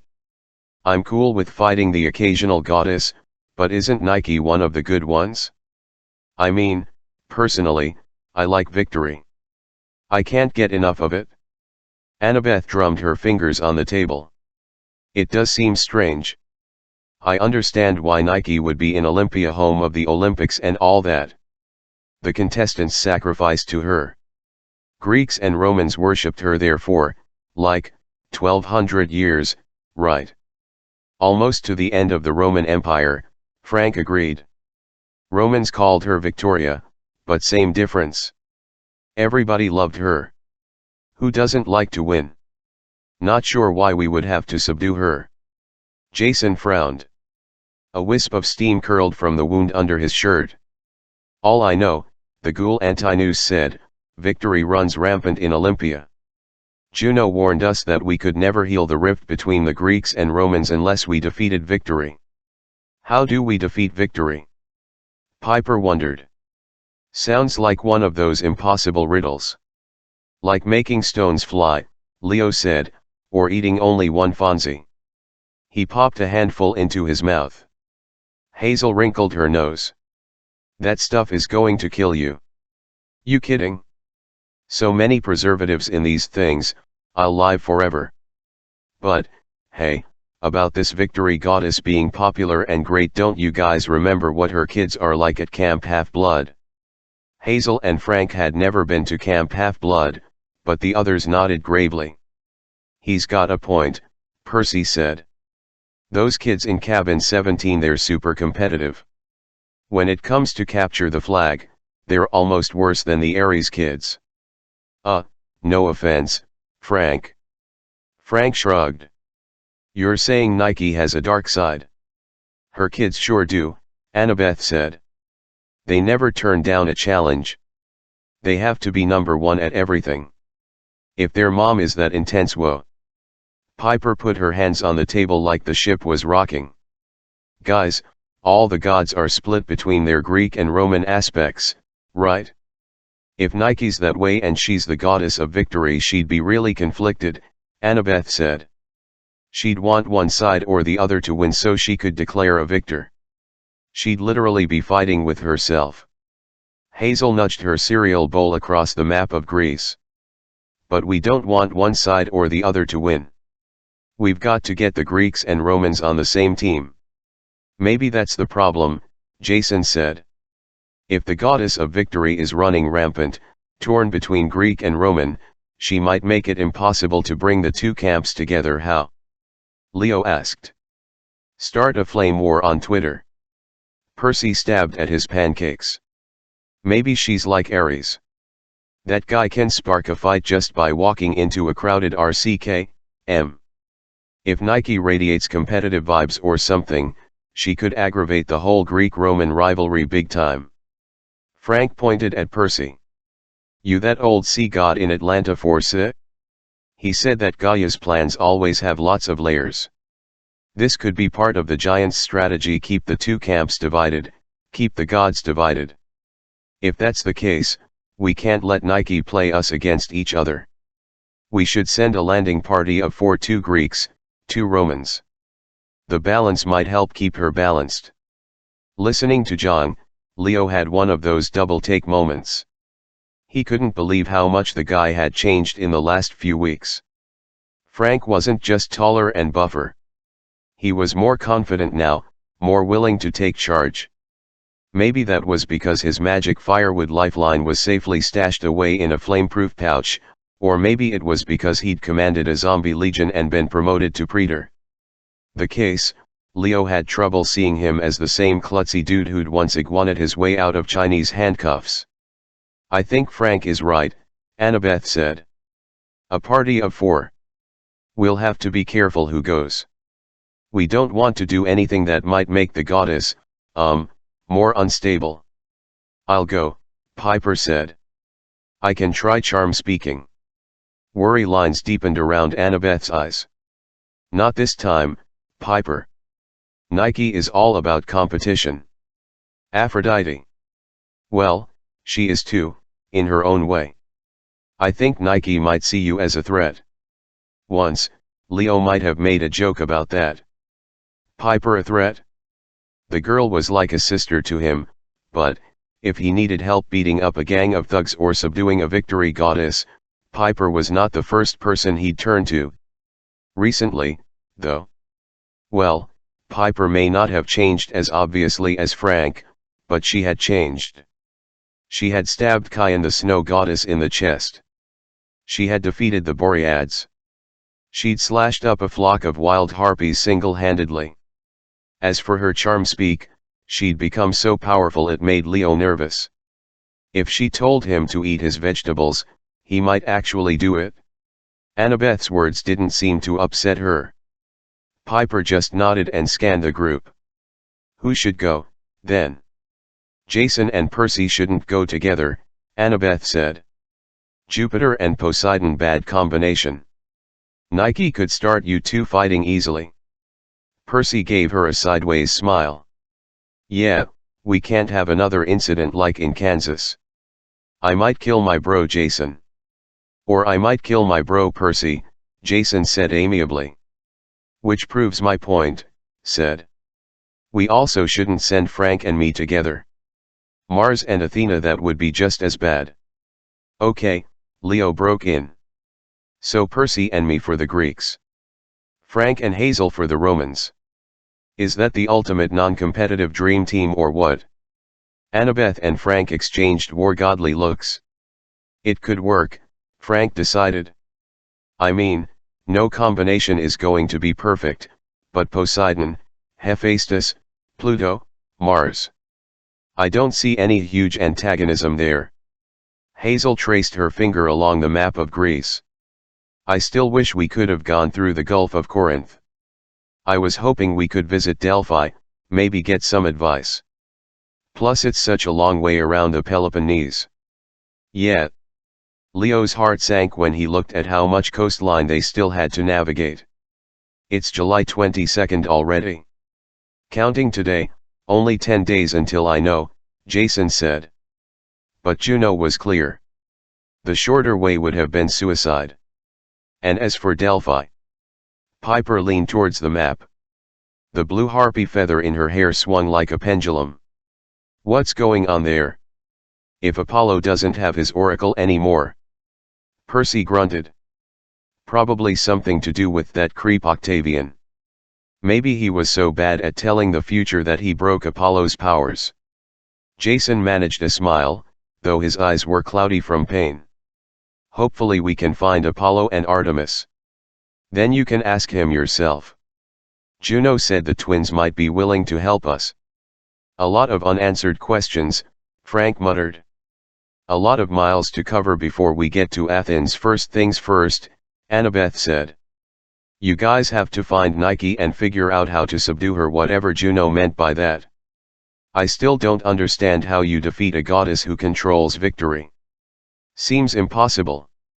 Leo started to grin. He couldn't help it.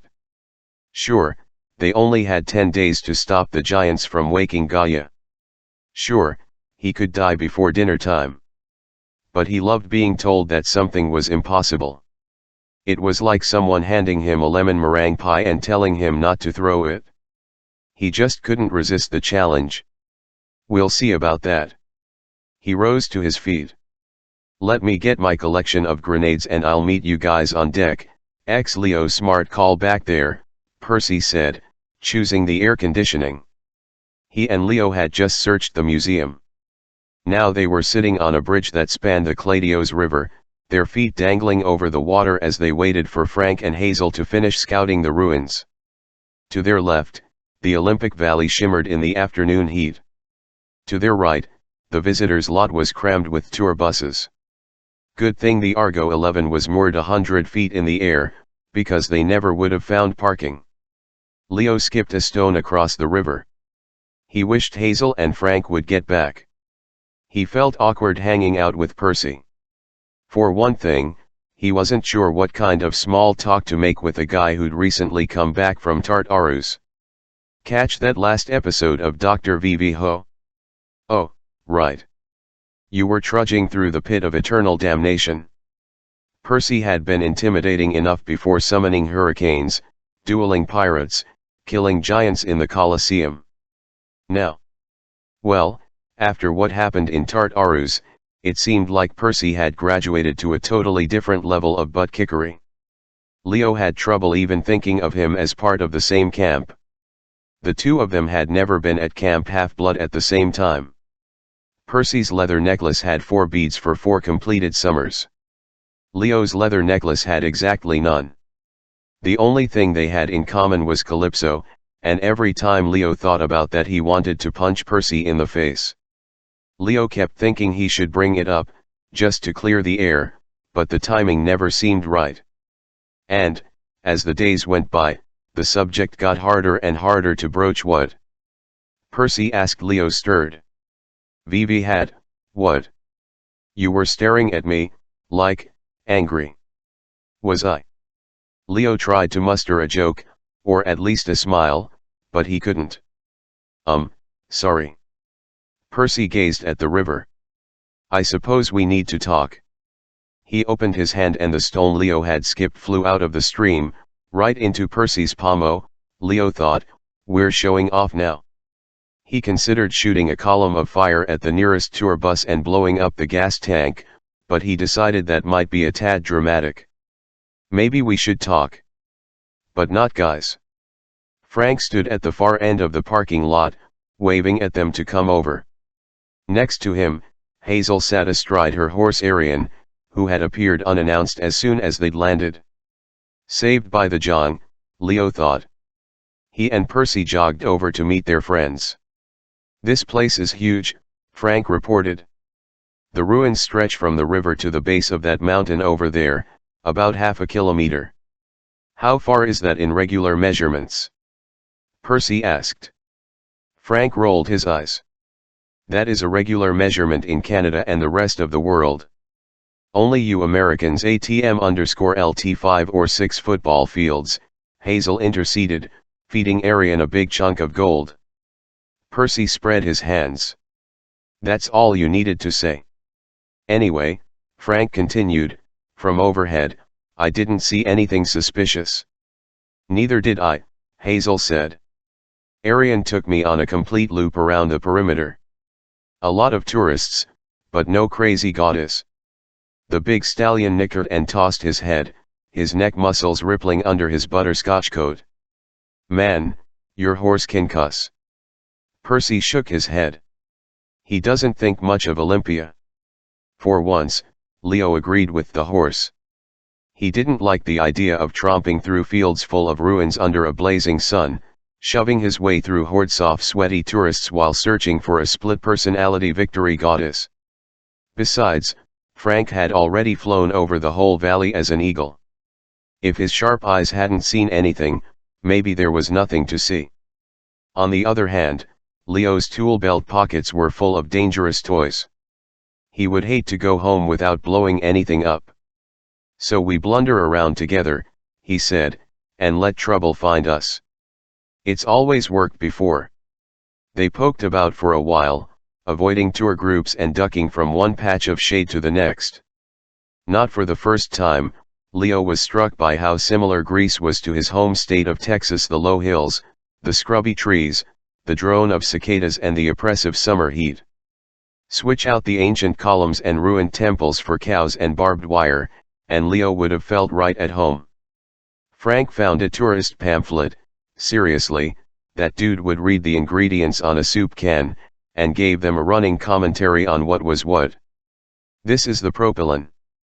He waved towards a stone path lined with crumbling columns. "One of the main gates into the Olympic Valley." "Rubble," said Leo. "And over there," Frank pointed to a square foundation that looked like the patio for a Mexican restaurant, "is the Temple of Hera, one of the oldest structures here." "More rubble," Leo said. "And that round bandstand-looking thing, that's the Philippion, dedicated to Philip of Macedonia."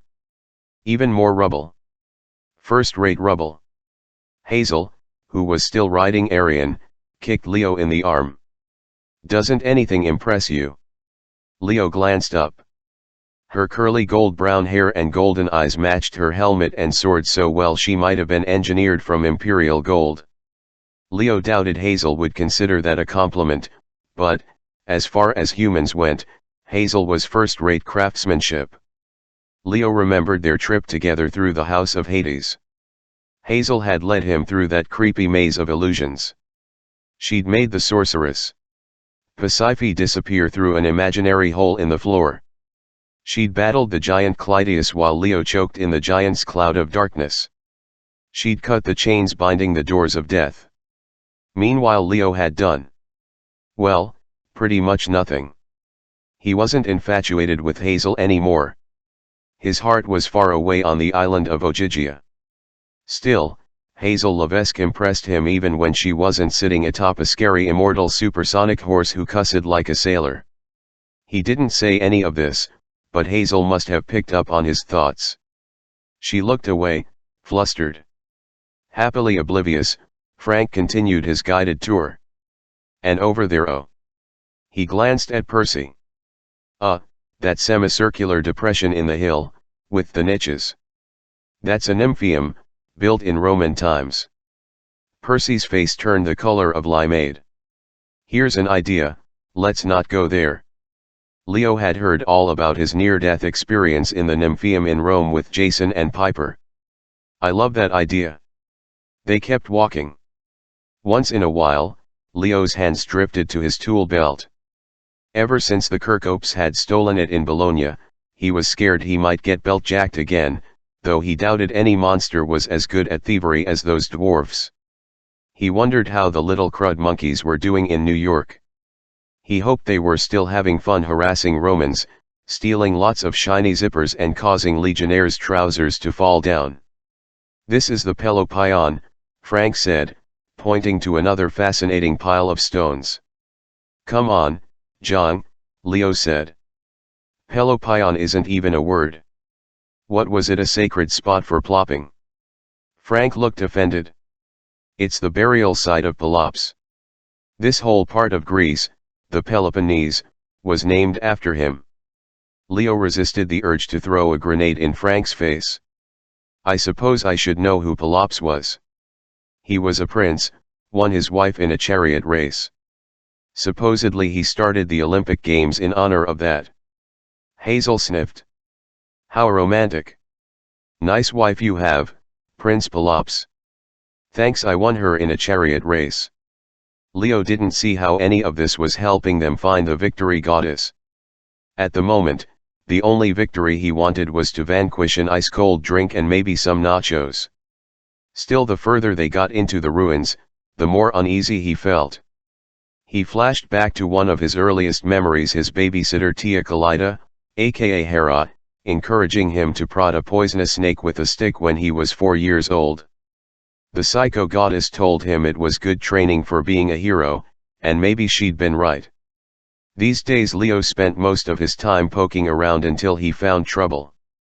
He scanned the crowds of tourists, wondering if they were regular mortals or monsters in disguise, like those eidolons who'd chased them in Rome.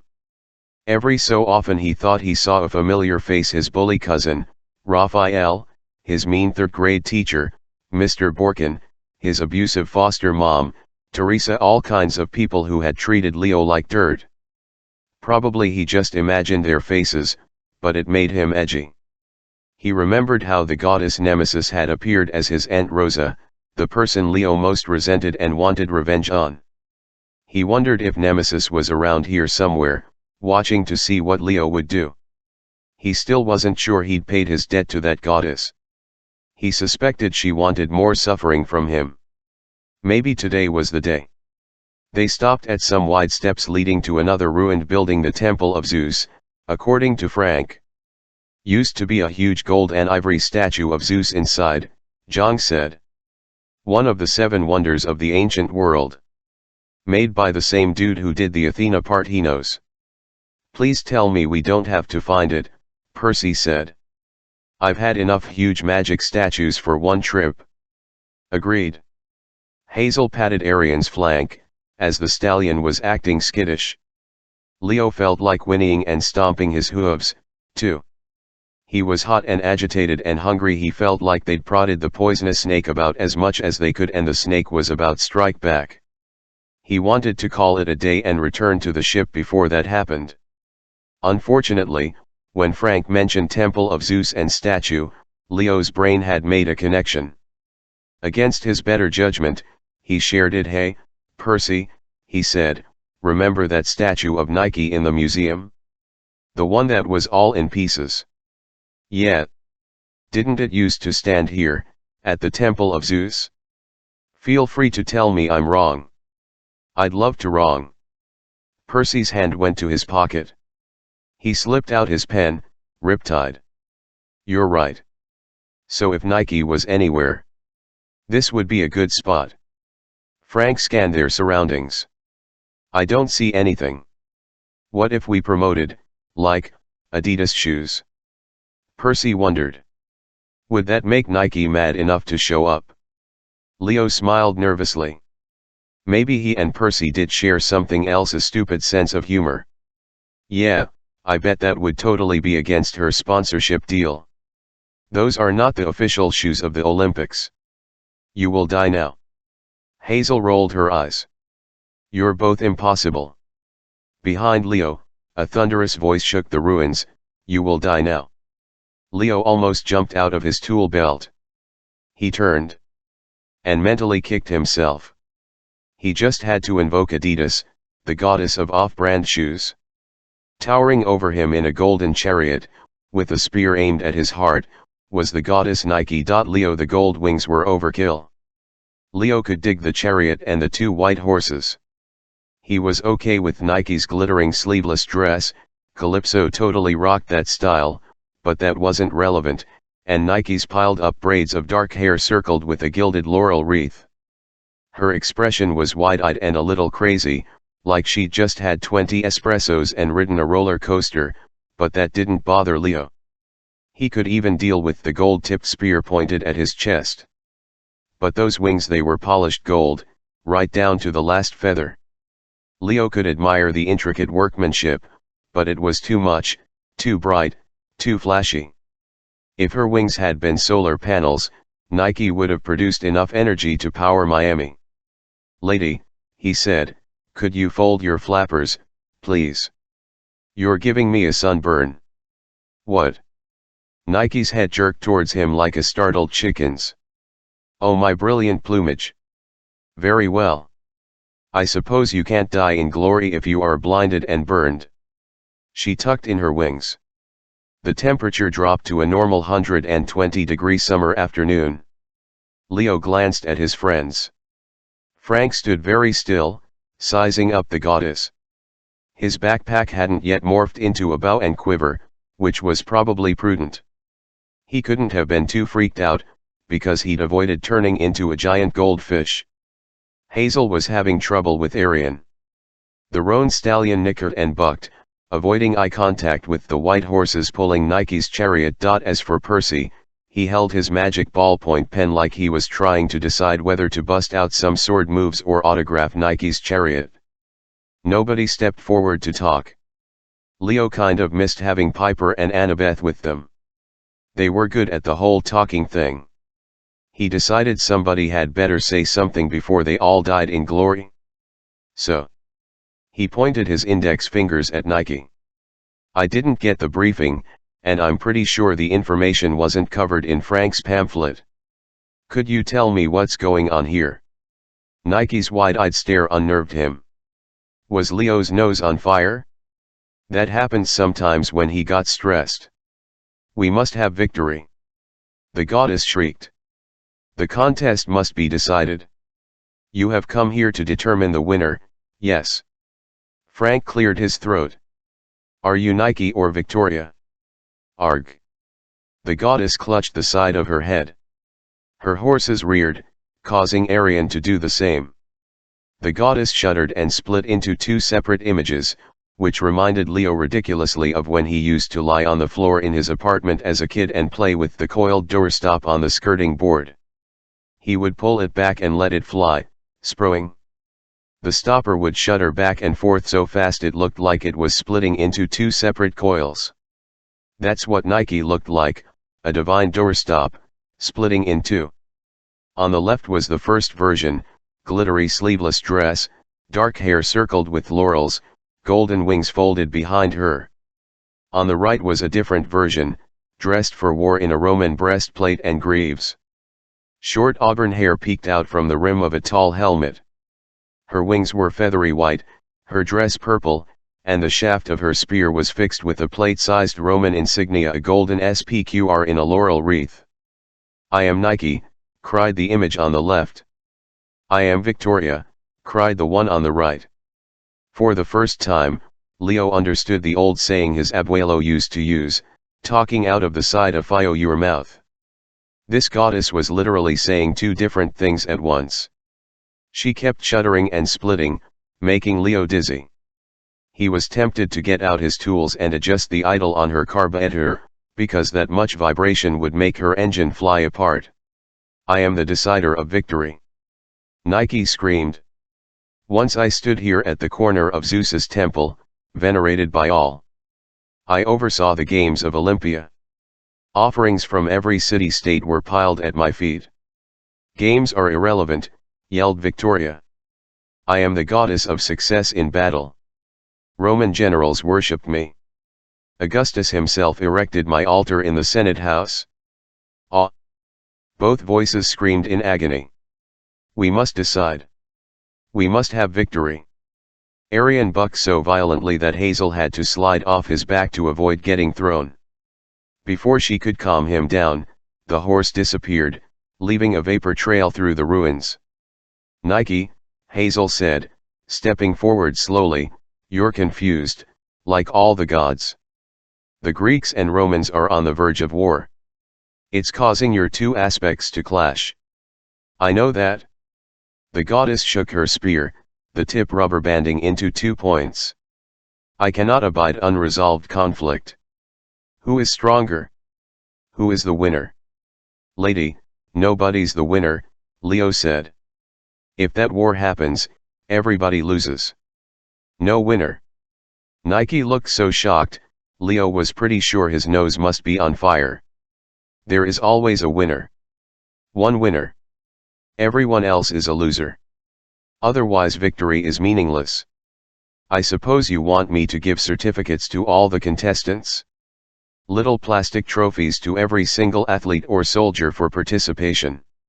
Should we all line up and shake hands and tell each other, Good game?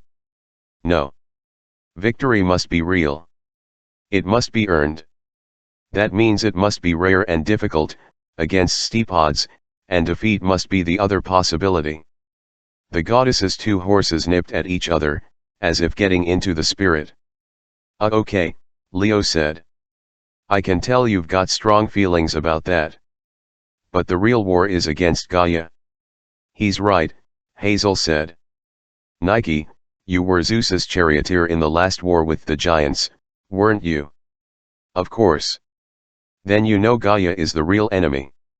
We need your help to defeat her. The war isn't between the Greeks and Romans. Victoria roared, the Greeks must perish. Victory or death. Nike wailed. One side must prevail. Frank grunted. I get enough of this from my dad screaming in my head. Victoria glared down at him. A child of Mars, are you? A praetor of Rome? No true Roman would spare the Greeks. I cannot abide to be split and confused. I cannot think straight. Kill them. Win. Not happening, Frank said, though Leo noticed Zhang's right eye was twitching. Leo was struggling, too. Nike was sending off waves of tension, setting his nerves on fire. He felt like he was crouched at the starting line, waiting for someone to yell go. He had the irrational desire to wrap his hands around Frank's neck, which was stupid, since his hands wouldn't even fit around Frank's neck. Look, Miss Victory. Percy tried for a smile. We don't want to interrupt your crazy time. Maybe you can just finish this conversation with yourself and we'll come back later, with, some bigger weapons and possibly some sedatives. The goddess brandished her spear. You will determine the matter once and for all. Today, now, you will decide the victor. 4 of you. Excellent. We will have teams. Perhaps girls versus boys? Hazel said, no shirts versus skins. Definitely no, said Hazel. Greeks versus Romans. Nike cried. Yes, of course. 2 and 2. The last demigod standing wins. The others will die gloriously. A competitive urge pulsed through Leo's body. It took all of his effort not to reach in his tool belt, grab a mallet and whop Hazel and Frank upside their heads. He realized how right Annabeth had been not to send anyone whose parents had natural rivalries. If Jason were here, he and Percy would probably already be on the ground, bashing each other's brains out. He forced his fists to unclench. Look, lady, we're not going to go all Hunger Games on each other. Isn't going to happen. But you will win a fabulous honor. Nike reached into a basket at her side and produced a wreath of thick green laurels. This crown of leaves could be yours. You can wear it on your head. Think of the glory. Leo's right, Frank said, though his eyes were fixed on the wreath. His expression was a little too greedy for Leo's taste. We don't fight each other. We fight the giants. You should help us. Very well. The goddess raised the laurel wreath in one hand and her spear in the other. Percy and Leo exchanged looks. Days that mean you'll join us? Percy asked.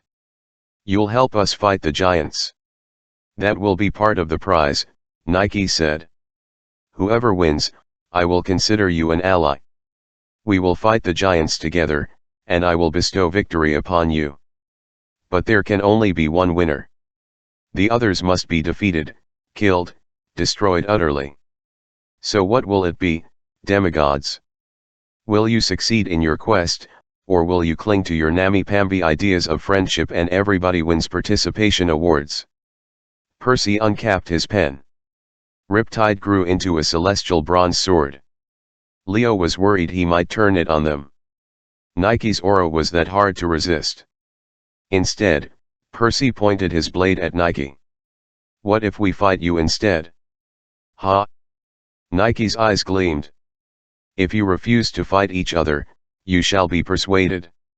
Nike spread her golden wings. 4 metal feathers fluttered down, 2 on either side of the chariot. The feathers twirled like gymnasts, growing larger, sprouting arms and legs, until they touched the ground as four metallic, human-sized replicas of the goddess, each armed with a golden spear and a celestial bronze laurel wreath that looked suspiciously like a barbed wire frisbee. To the stadium, the goddess cried. You have 5 minutes to prepare. Then blood shall be spilled. Leo was about to say, what if we refuse to go to the stadium? He got his answer before asking the question. Run. Nike bellowed. To the stadium with you, or my Nikai will kill you where you stand. The metal ladies unhinged their jaws and blasted out a sound like a Super Bowl crowd mixed with feedback. They shook their spears and charged the demigods. It wasn't Leo's finest moment. Panic seized him, and he took off. His only comfort was that his friends did, and they weren't the cowardly type. The four metal women swept behind them in a loose semicircle, herding them to the northeast. All the tourists had vanished. Perhaps they'd fled to the air-conditioned comfort of the museum, or maybe Nike had somehow forced them to leave. The demigods ran, tripping over stones, leaping over crumbled walls, dodging around columns and informational placards. Behind them, Nike's chariot wheels rumbled and her horses whinnied. Every time Leo thought about slowing down, the metal ladies screamed again. What had Nike called them? Nikai? Nikets. Filling Leo with terror.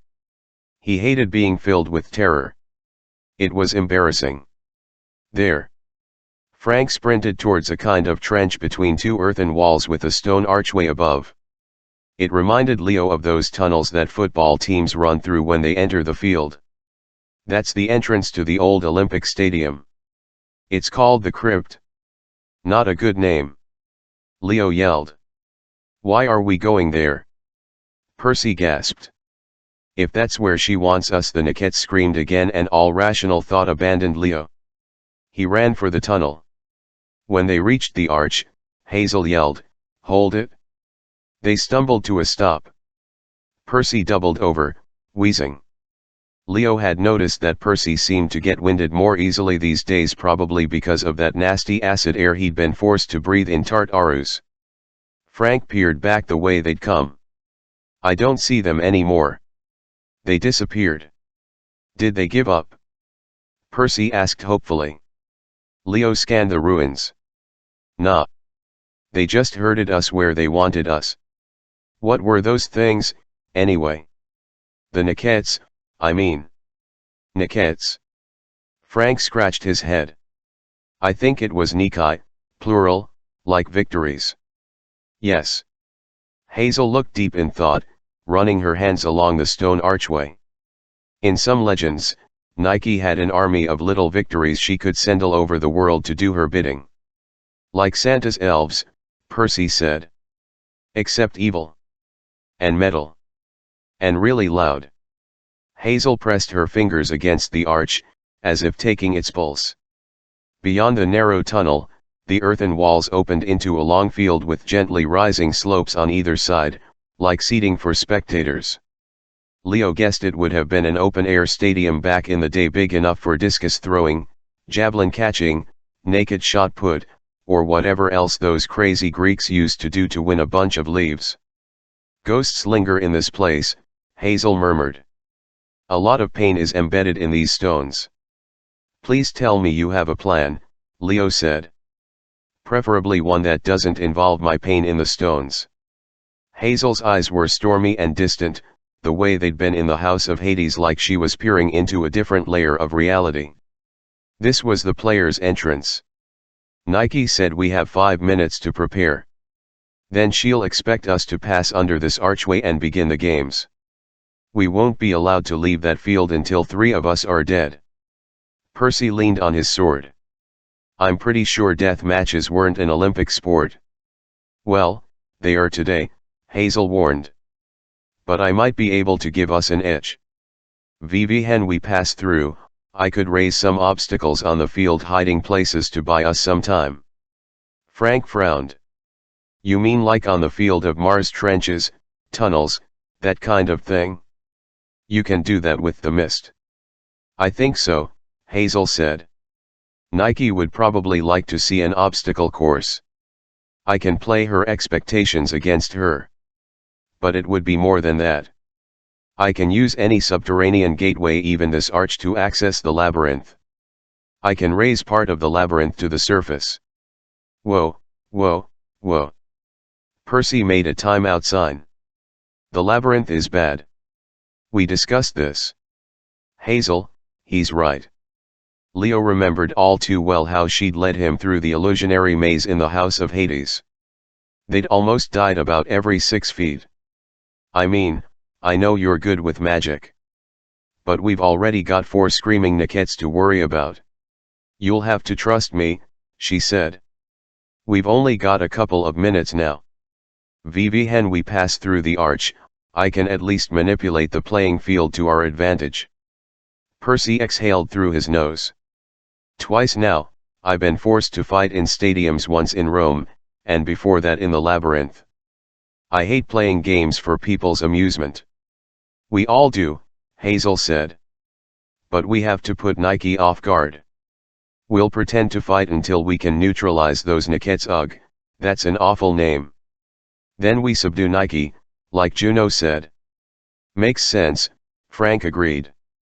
You felt how powerful Nike was, trying to put us at each other's throats. If she's sending out those vibes to all the Greeks and Romans, there's no way we'll able to prevent a war. We've got to get her under control. And how do we do that? Percy asked. Bonk her on the head and stuff her in a sack. Leo's mental gears started to turn. Actually, he said, you're not far off. Uncle Leo brought some toys for all you good little demigods. 12 Leo 2 minutes wasn't nearly enough time. Leo hoped he'd given everybody the right gadgets and adequately explained what all the buttons did. Otherwise things would get ugly. While he was lecturing Frank and Percy on Archimedean mechanics, Hazel stared at the stone archway and muttered under her breath. Nothing seemed to change in the big grassy field beyond, but Leo was sure Hazel had some mysterious tricks up her sleeve. He was just explaining to Frank how to avoid getting decapitated by his own Archimedes sphere when the sound of trumpets echoed through the stadium. Nike's chariot appeared on the field, the Nikets arrayed in front of her with their spears and laurels raised. Begin, the goddess bellowed. Percy and Leo sprinted through the archway. Immediately, the field shimmered and became a maze of brick walls and trenches. They ducked behind the nearest wall and ran to the left. Back at the archway, Frank yelled, die, Grycus scum. A poorly aimed arrow sailed over Leo's head. More vicious. Nike yelled. Kill like you mean it. Leo glanced at Percy. Ready. Percy heft the bronze grenade. I hope you labeled these right. He yelled, die, Romans, and lobbed the grenade over the wall. Boom. Leo couldn't see the explosion, but the smell of buttery popcorn filled the air. Oh, no. Hazel wailed. Popcorn. Our fatal weakness. Frank shot another arrow over their heads. Leo and Percy scrambled to the left, ducking through a maze of walls that seemed to shift and turn on their own. Leo could still see open sky above him, but claustrophobia started to set in, making it hard for him to breathe. Somewhere behind them, Nike yelled, try harder. That popcorn was not fatal. From the rumble of her chariot wheels, Leo guessed she was circling the perimeter of the field, taking a victory lap. Another grenade exploded over Percy's and Leo's heads. They dived into a trench as the green starburst of Greek fire singed Leo's hair. Fortunately, Frank had aimed high enough that the blast only looked impressive. Better, Nike called out, but where is your aim? Don't you want this circlet of leaves? I wish the river was closer, Percy muttered. I want to drown her. Be patient, Waterboy. Don't call me Waterboy. Leo pointed across the field. The walls had shifted, revealing one of the Nikets about 30 yards away, standing with her back to them. Hazel must be doing her thing, manipulating the maze to isolate their targets. I distract, Leo said, you attack. Ready. Percy nodded. Go. He dashed to the left as Leo pulled a ball-peen hammer from his tool belt and yelled, "Hey, bronze butt." The Niket turned as Leo threw. His hammer clanged harmlessly off the metal lady's chest, but she must have been annoyed. She marched towards him, raising her barbed wire laurel wreath. Oops. Leo ducked as the metal circlet spun over his head. The wreath hit a wall behind him, punching a hole straight through the bricks, then arced backwards through the air like a boomerang. As the Niket raised her hand to catch it, Percy emerged from the trench behind her and slashed with riptide, cutting the Niket in half at the waist. The metal wreath shot past him and in a marble column. "Foul," the victory goddess cried. The walls shifted and Leo saw her barreling towards them in her chariot. "You don't attack the Nikai unless you wish to die." A trench appeared in the goddess's path, causing her horses to balk. Leo and Percy ran for cover.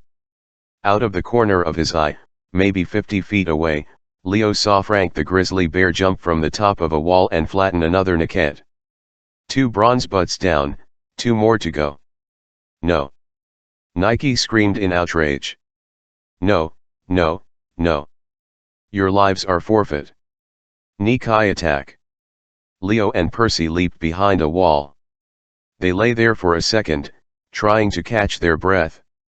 Leo had trouble getting his bearings, but he guessed that was part of Hazel's plan. She was causing the terrain to shift around them, opening new trenches, changing the slope of the land, throwing up new walls and columns. With luck, she would make it harder for the Nikets to find them. Traveling just 20 feet might take them several minutes. Still, Leo hated being disoriented. It reminded him of his helplessness in the house of Hades, the way Clytius had smothered him in darkness, snuffing out his fire, possessing his voice. It reminded him of Chion, plucking him off the deck of the Argo 11 with a gust of wind and shooting him halfway across the Mediterranean.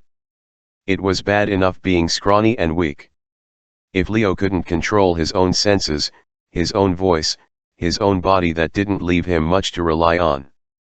"Hey," Percy said, "if we don't make it out of this, shut up, man. We're going to make it. If we don't, I want you to know I feel bad about Calypso. I failed her." Leo stared at him, dumbfounded. "You know about me, and the Argo 11 is a small ship." Percy grimaced. "Word got around. When I was in Tartarus, I was reminded that I hadn't followed through on my promise to Calypso. I asked the gods to free her, and then I just assumed they would. With me getting amnesia and getting sent to Camp Jupiter and all, I didn't think about Calypso much after that. I'm not making excuses. I should have made sure the gods kept their promise. Anyway, I'm glad you found her. You promised to find a way back to her, and I just wanted to say, if we do survive all this, I'll do anything I can to help you. That's a promise I will keep." Leo was speechless. Here they were, hiding behind a wall in the middle of a magical war zone, with grenades and grizzly bears and bronze butt Nikets to worry about, and Percy pulls this on him. "Man, what is your problem?" Leo grumbled. Percy blinked. "So I guess we're not cool." "Of course we're not cool. You're as bad as Jason. I'm trying to resent you for being all perfect and hero and whatnot. Then you go and act like a stand-up guy. How am I supposed to hate you if you apologize and promise to help and stuff?" A smile tugged at the corner of Percy's mouth. "Sorry about that." The ground rumbled as another grenade exploded, sending spirals of whipped cream into the sky. "That's Hazel's signal," Leo said. "They've taken down another Niket." Percy peeked around the corner of the wall. Until this moment, Leo hadn't realized how much he'd resented Percy. The dude had always intimidated him. Knowing Calypso had had a crush on Percy had made the feeling 10 times worse. But now the knot of anger in his gut started to unravel. Leo just couldn't dislike the guy. Percy seemed sincere about being sorry and wanting to help. Besides, Leo finally had confirmation that Percy Jackson was out of the picture with Calypso. The air was cleared. All Leo had to do was to find his way back to Ogygia. And he would, assuming he survived the next 10 days. One Niket left, Percy said. I wonder somewhere close by, Hazel cried out in pain. Instantly, Leo was on his feet. Dude, wait. Percy called, but Leo plunged through the maze, his heart pounding. The walls fell away on either side. Leo found himself in an open stretch of field. Frank stood at the far end of the stadium, shooting flaming arrows at Nike's chariot as the goddess bellowed insults and tried to find a path to him across the shifting network of trenches. Hazel was closer, maybe 60 feet away. The fourth Niket had obviously sneaked up on her. Hazel was limping away from her attacker, her jeans ripped, her left leg bleeding.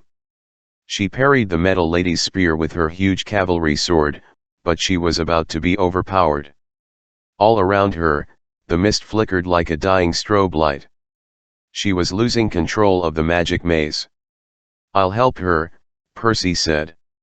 You stick to the plan. Get Nike's chariot. But the plan was to eliminate all 4 Nikets first. So change the plan and then stick to it. That doesn't even make sense, but go. Help her. Percy rushed to Hazel's defense. Leo darted towards Nike, yelling, Hey! I want a participation award. Gah! The goddess pulled the reins and turned her chariot in his direction. I will destroy you. GCK, Leo yelled. Losing is way better than winning. What? Nike threw her mighty spear, but her aim was off with the rocking of the chariot. Her weapon skittered into the grass. Sadly, a new one appeared in her hands. She urged her horses to a full gallop. The trenches disappeared, leaving an open field, perfect for running down small Latino demigods. Hey! Frank yelled from across the stadium. I want a participation award, too. Everybody wins. He shot a well-aimed arrow that landed in the back of Nike's chariot and began to burn. Nike ignored it. Her eyes were fixed on Leo. Percy? Leo's voice sounded like a hamster's squeak. From his tool belt, he fished out an Archimedes sphere and set the concentric circles to arm the device. Percy was still sparring with the last metal lady. Leo couldn't wait. He threw the sphere in the chariot's path. It hit the ground and burrowed in, but he needed Percy to spring the trap. If Nike sensed any threat, she apparently didn't think much of it. She kept charging at Leo. The chariot was 20 feet from the grenade. 15 feet. Percy! Leo yelled. Operation Water Balloon. Unfortunately, Percy was a little busy getting smacked around. The Niket thumped him backwards with the butt of her spear. She threw her wreath with such force it knocked Percy's sword from his grip. Percy stumbled. The metallic lady moved in for the kill. Leo howled. He knew the distance was far. He knew that if he didn't jump out of the way now Nike would run him over. But that didn't matter. His friends were about to be skewered. He thrust out his hand and shot a white-hot bolt of fire straight at the Niket. It literally melted her face. The Niket staggered, her spear still raised. Before she could regain her balance, Hazel thrust her spada and impaled the metal lady through the chest. The Niket crashed into the grass. Percy turned towards the Victory Goddess's chariot. Just as those huge white horses were ATM_LT to turn Leo into roadkill, the carriage passed over Leo's sunken grenade, which exploded in a high-pressure geyser. Water blasted upward, flipping the chariot horses, carriage, goddess, and all. Back in Houston, Leo used to live with his mom in an apartment right off the Gulf Freeway. He heard car crashes at least once a week, but this sound was worse: celestial bronze crumpling, wood splintering, stallions screaming, and a goddess wailing in 2 distinct voices, both of them very surprised. Hazel collapsed. Percy caught her. Frank ran towards them from across the field. Leo was on his own as the goddess Nike disentangled herself from the wreckage and rose to face him. Her braided hairdo now resembled a stepped-on cowpat.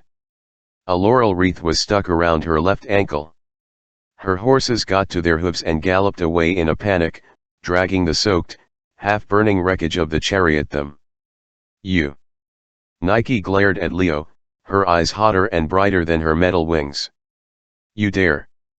Leo didn't feel very courageous, but he forced a smile. I know, right? I'm awesome. Do I win a leaf hat now? You will die. The goddess raised her spear. Hold that thought. Leo dug around in his tool belt. You haven't seen my best trick yet. I have a weapon guaranteed to win any contest. Nike hesitated. What weapon? Vs. What do you mean? My ultimate Zap-O-Matic. He pulled out a second Archimedes sphere, the one he'd spent a whole 30 seconds modifying before they entered the stadium. How many laurel wreaths have you got? Because I'm gonna win them all. He fiddled with dials, hoping he'd done his calculations right. Leo had got better at making spheres, but they still weren't completely reliable. More like 20% reliable. It would have been nice to have Calypso's help weaving the celestial bronze filaments. She was an ace at weaving. Or Annabeth, she was no slouch. But Leo had done his best, rewiring the sphere to carry out two completely different functions.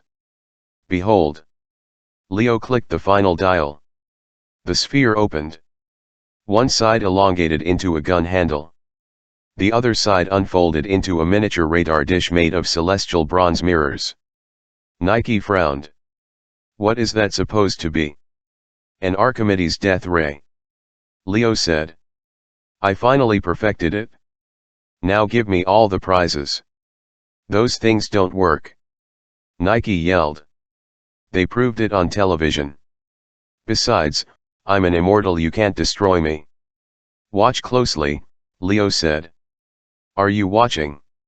Nike could have zapped him into a grease spot or speared him like a cheese wedge, but her curiosity got the best of her. She stared straight into the dish as Leo flipped the switch. Leo knew to look away. Even so, the blazing beam of light left him seeing spots. Gah! The goddess staggered. She dropped her spear and clutched at her eyes. I'm blind. I'm blind. Leo hit another button on his death ray. It collapsed back into a sphere and began to hum. Leo counted silently to 3, then tossed the sphere at the goddess's feet. FOOM! Metal filaments shot upward, wrapping Nike in a bronze net. She wailed, falling sideways as the net constricted, forcing her two forms, Greek and Roman, into a quivering, out-of-focus hole. Trickery. Her doubled voices buzzed like muffled alarm cloaks. Your death ray did not even kill me. I don't need to kill you, Leo said.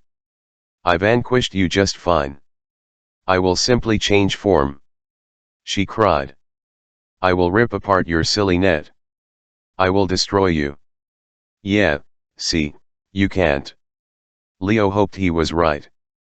That's high-quality celestial bronze netting, and I'm a son of Hephaestus.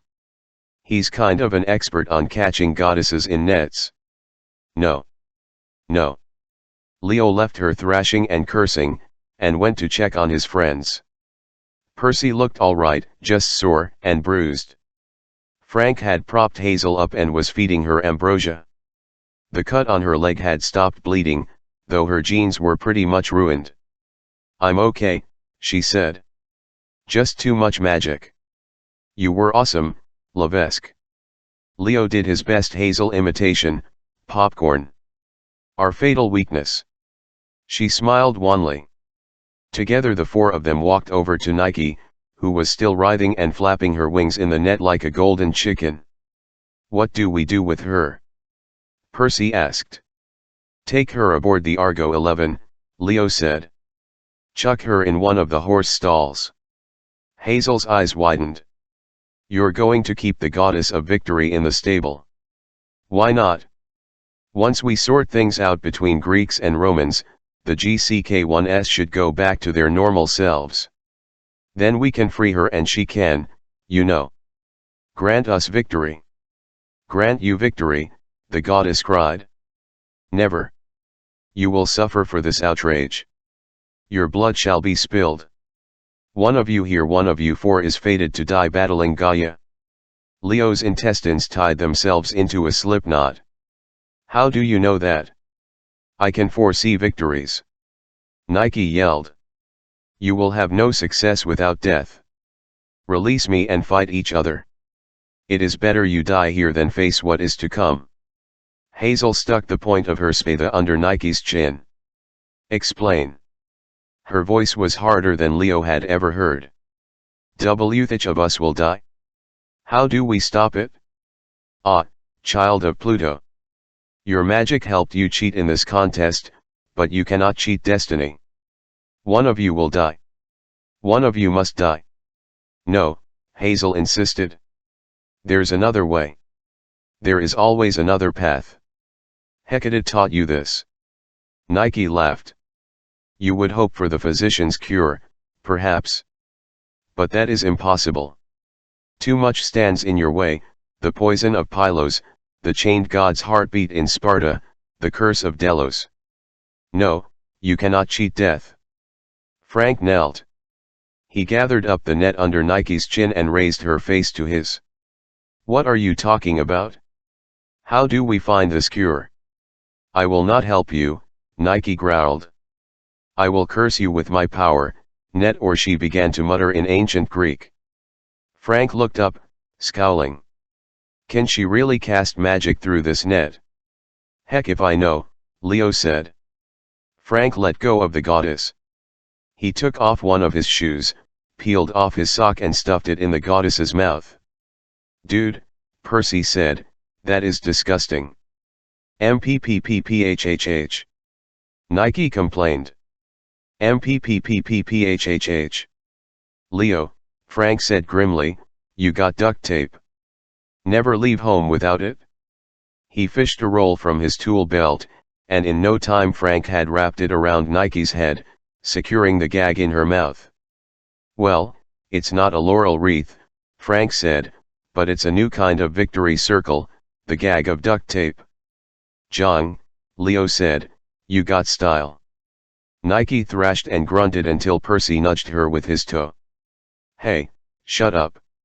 You behave or we'll get Arian back here and let him nibble your wings. He loves gold.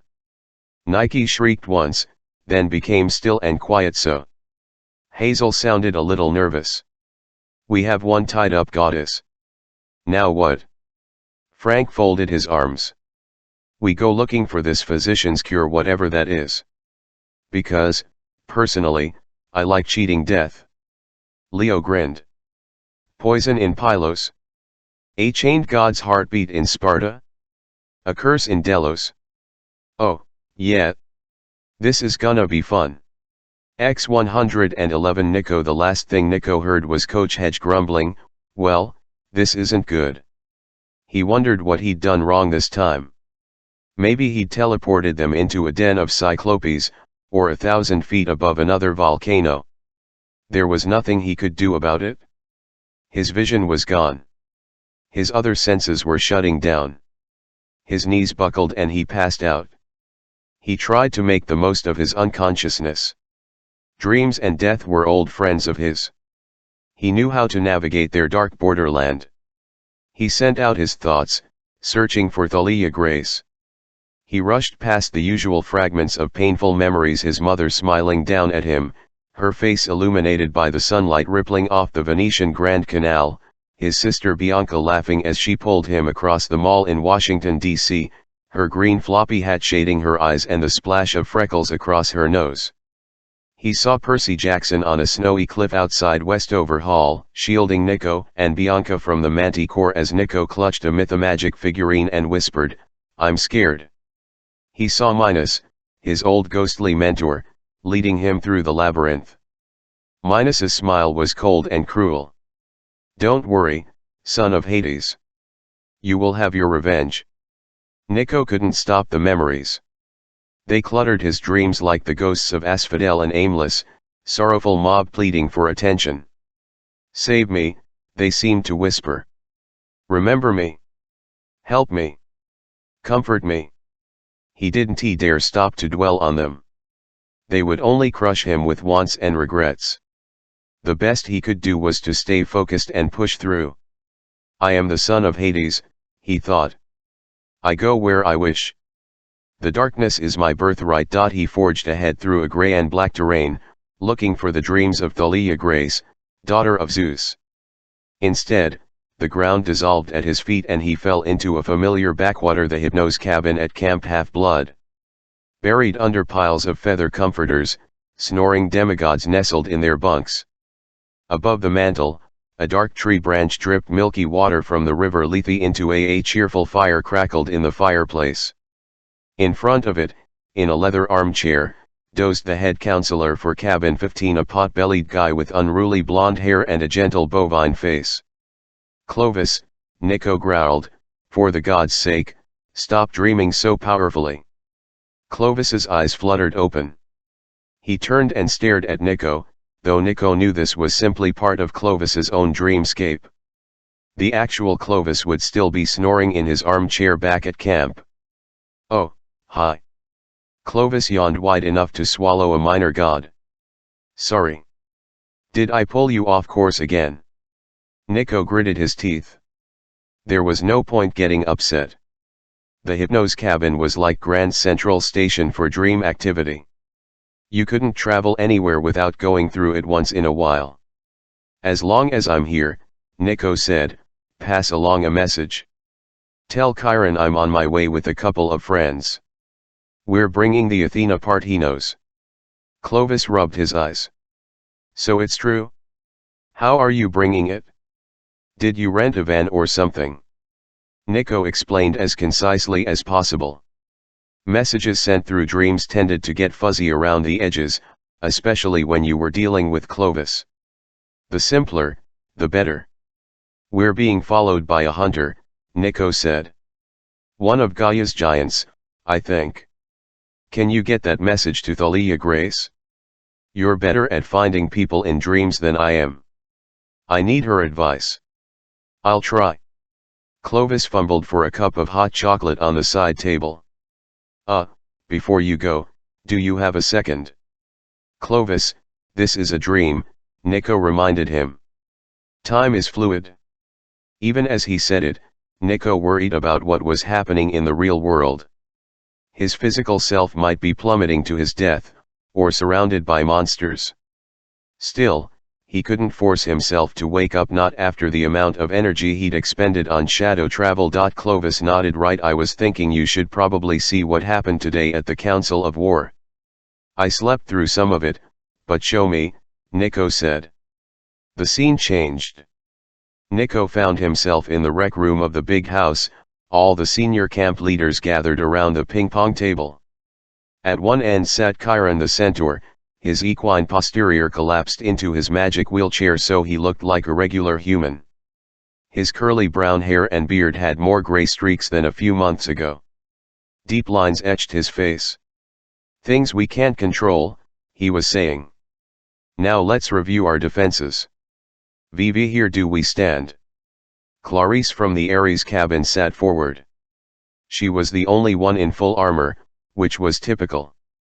Clarice probably slept in her combat gear. As she spoke, she gestured with her dagger, which made the other counselors lean away from her. Our defensive line is mostly solid, she said. The campers are as ready to fight as they'll ever. We control the beach. Our triremes are unchallenged on Long Island Sound, but those stupid giant eagles dominate our airspace. Inland, in all three directions, the barbarians have us completely cut off. They're Romans, said Rachel Dare, doodling with a marker on the knee of her jeans. Not barbarians. Clarice pointed her dagger at Rachel. What about their allies, huh? Did you see that tribe of two-headed men that arrived yesterday? Or the glowing red dog-headed guys with the big pole axes? They look pretty barbaric to me. It would have been nice if you'd foreseen any of that, if your oracle power didn't break down when we needed it most. Rachel's face turned as red as her hair. That's hardly my fault. Something is wrong with Apollo's gifts of prophecy. If I knew how to fix it, she's right. Will Solis, head counselor for the Apollo cabin, put his hand gently on Clarice's wrist. Not many campers could have done that without getting stabbed, but Will had a way of defusing people's anger. He got her to lower her dagger. Everyone in our cabin has been affected. It's not just Rachel. Will's shaggy blonde hair and pale blue eyes reminded Nico of Jason Grace, but the similarities ended there. Jason was a fighter. You could tell from the intensity of his stare, his constant alertness, the coiled-up energy in his frame. Will Solis was more like a lanky cat stretched out in the sunshine. His movements were relaxed and non-threatening, his gaze soft and far away. In his faded surf Barbados t-shirt, his cut-off shorts and flip-flops, he looked about as unaggressive as a demigod could get, but Nico knew he was brave under fire. During the Battle of Manhattan, Nico had seen him in action, the camp's best combat medic, risking his life to save wounded campers.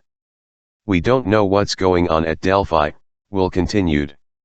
My dad hasn't answered any prayers, or appeared in any dreams. I mean, all the gods have been silent, but this isn't like Apollo.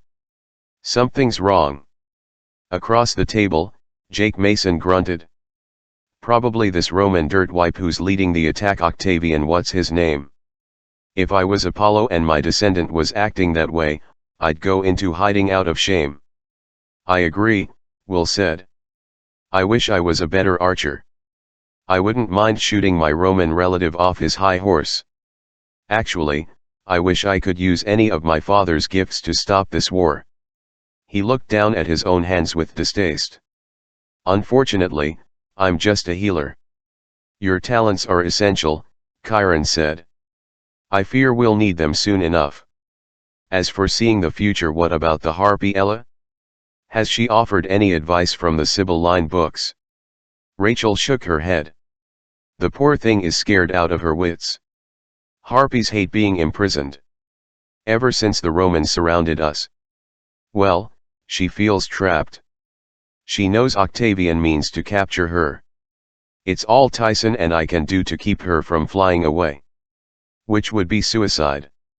Butch Walker, son of Iris, crossed his burly arms. With those Roman eagles in the air, flying isn't safe. I've already lost 2 Pegasus. At least Tyson brought some of his Cyclops friends to help out, Rachel said. That's a little good news. Over by the refreshment table, Connor Stahl laughed. He had a fistful of Ritz crackers in one hand and a can of Easy Cheese in the other. A dozen full-grown Cyclopes? That's a lot of good news. Plus, Llewellyn and the Hecata kids have been putting up magic barriers, and the whole Hermes cabin has been lining the hills with traps and snares and all kinds of nice surprises for the Romans. Jake Mason frowned. Most of which you stole from Bunker 9 and the Hephaestus cabin. Clarice grumbled in agreement. They even stole the landmines from around the Ares cabin. How do you steal live landmines? We commandeered them for the war effort. Connor sprayed a glob of Easy Cheese into his mouth. Besides, you guys have plenty of toys. You can share. Chiron turned to his left, where the satyr Grover Underwood sat in silence, fingering his reed pipes. Grover? What news from the nature spirits? Grover heaved a sigh. Even on a good day, it's hard to organize nymphs and dryads. With Gaia stirring, they're almost as disoriented as the gods. Katie and Miranda from the Demeter cabin are out there right now trying to help, but if the Earth Mother wakes. He looked around the table nervously. Well, I can't promise the woods will save. Or the hills. Or the strawberry fields. Or great. Jake Mason elbowed Clovis, who was starting to nod off. So what do we do? Attack. Clarice pounded the ping-pong table, which made everyone flinch. The Romans are getting more reinforcements by the day. We know they plan to invade on August 1st. Why should we let them set the timetable? I can only guess they're waiting to gather more forces. They already outnumber us. We should attack now, before they get any stronger, take the fight to them. Malcolm, the acting head counselor for Athena, coughed into his fist. Clarice, I get your point. But have you studied Roman engineering? Their temporary camp is better defended than camp attack them at their base, and we'd be massacred. So we just wait. Clarice demanded. Let them get all their forces prepared while Gaia gets closer to waking. I have Coach Hedge's pregnant wife under my protection. I am not going to let anything happen to her. I owe Hedge my life. Besides, I've been training the campers more than you have, Malcolm. Their morale is low. Everybody is scared. If we're under siege another 9 days, we should stick to Annabeth's plan. Connor Stahl looked about as serious as he ever did, despite the easy cheese around his mouth. We have to hold out until she gets that magic Athena statue back here. Clarice rolled her eyes. You mean if that Roman praetor gets the statue back here? I don't understand what Annabeth was thinking, collaborating with the enemy. Even if the Roman manages to bring us the statue, which is impossible, we're supposed to trust that will bring peace?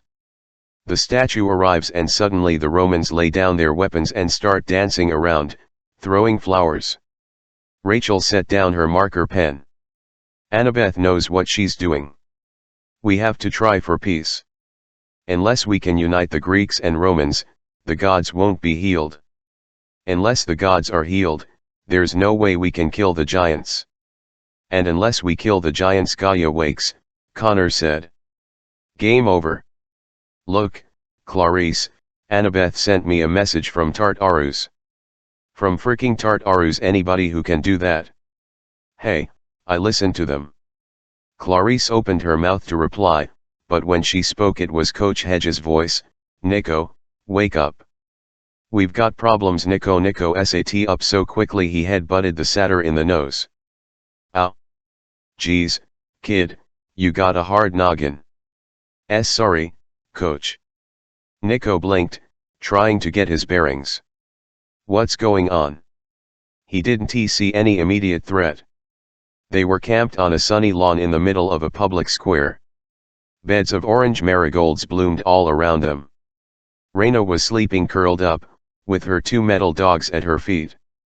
A stone's throw away, little kids played tag around a white marble fountain. At a nearby pavement cafe, half a dozen people sipped coffee in the shade of patio umbrellas. A few delivery vans were parked along the edges of the square, but there was no traffic. The only pedestrians were a few families, probably locals, enjoying a warm afternoon. The square itself was paved with cobblestones, edged with white stucco buildings and lemon trees. In the center stood the well-preserved shell of a Roman temple. Its square base stretched maybe 50 feet wide and 10 feet tall, with an intact facade of Corinthian columns rising another 25 feet. And at the top of the colonnade Nico's mouth went dry. Oh, stakes. The Athena part he knows lay sideways along the tops of the columns like a nightclub singer sprawled across a piano. Lengthwise, she fitted almost perfectly, but with Nike in her extended hand she was a bit too wide. She looked like she might topple forward at any moment. What is she doing up there? Nico asked. You tell me. Hedge rubbed his bruised nose. That's where we appeared. Almost fell to our deaths, but luckily I've got nimble hooves. You were unconscious, hanging in your harness like a tangled paratrooper until we managed to get you down. Nico tried to picture that, then decided he'd rather not. Is this Spain? Portugal, Hedge said. You overshot. By the way, Reina speaks Spanish, she does not speak Portuguese. Anyway, while you were asleep, we figured out the city is Evora. GCK, D News, it's a sleepy little place. Nobody's bothered us. Seems to notice the giant Athena sleeping on top of the Roman temple, which is called the Temple of Diana, in case you were wondering. And people here appreciate my street performances. I've made about 16 euros. He picked up his baseball cap, which jangled with coins. Nico felt ill. Street performances. A little singing, the coach said. A little martial arts. Some interpretive dance. Wow. I know. The Portuguese have taste. Anyway, I suppose this was a decent place to lie low for a couple of days. Nico stared at him. A couple of days? Hey, kid, we didn't have much choice. In case you haven't noticed, you've been working yourself to death with all that shadow jumping. We tried to wake you up last night. No dice. So I been asleep for ATM_LT 36 hours. You needed it? Nico was glad he was sitting down. Otherwise he would have fallen down. He could have sworn he'd only slept a few minutes, but as his drowsiness faded he realized he felt more clear-headed and rested than he had in weeks, maybe since before he went looking for the doors of death. His stomach growled. Coach Hedge raised his eyebrows. You must be hungry, said the satyr. Either that, or your stomach speaks hedgehog. That was quite a statement in hedgehog. Food would be good, Nico agreed. But first, what's the bad news I mean, aside from the statue being sideways? You said we had trouble. Oh, right. The coach pointed to a gated archway at the corner of the square. Standing in the shadows was a glowing, vaguely human figure outlined in gray flames. The spirit's features were indistinct, but it seemed to be beckoning to Nico. Burning Man showed up a few minutes ago, said Coach Hedge.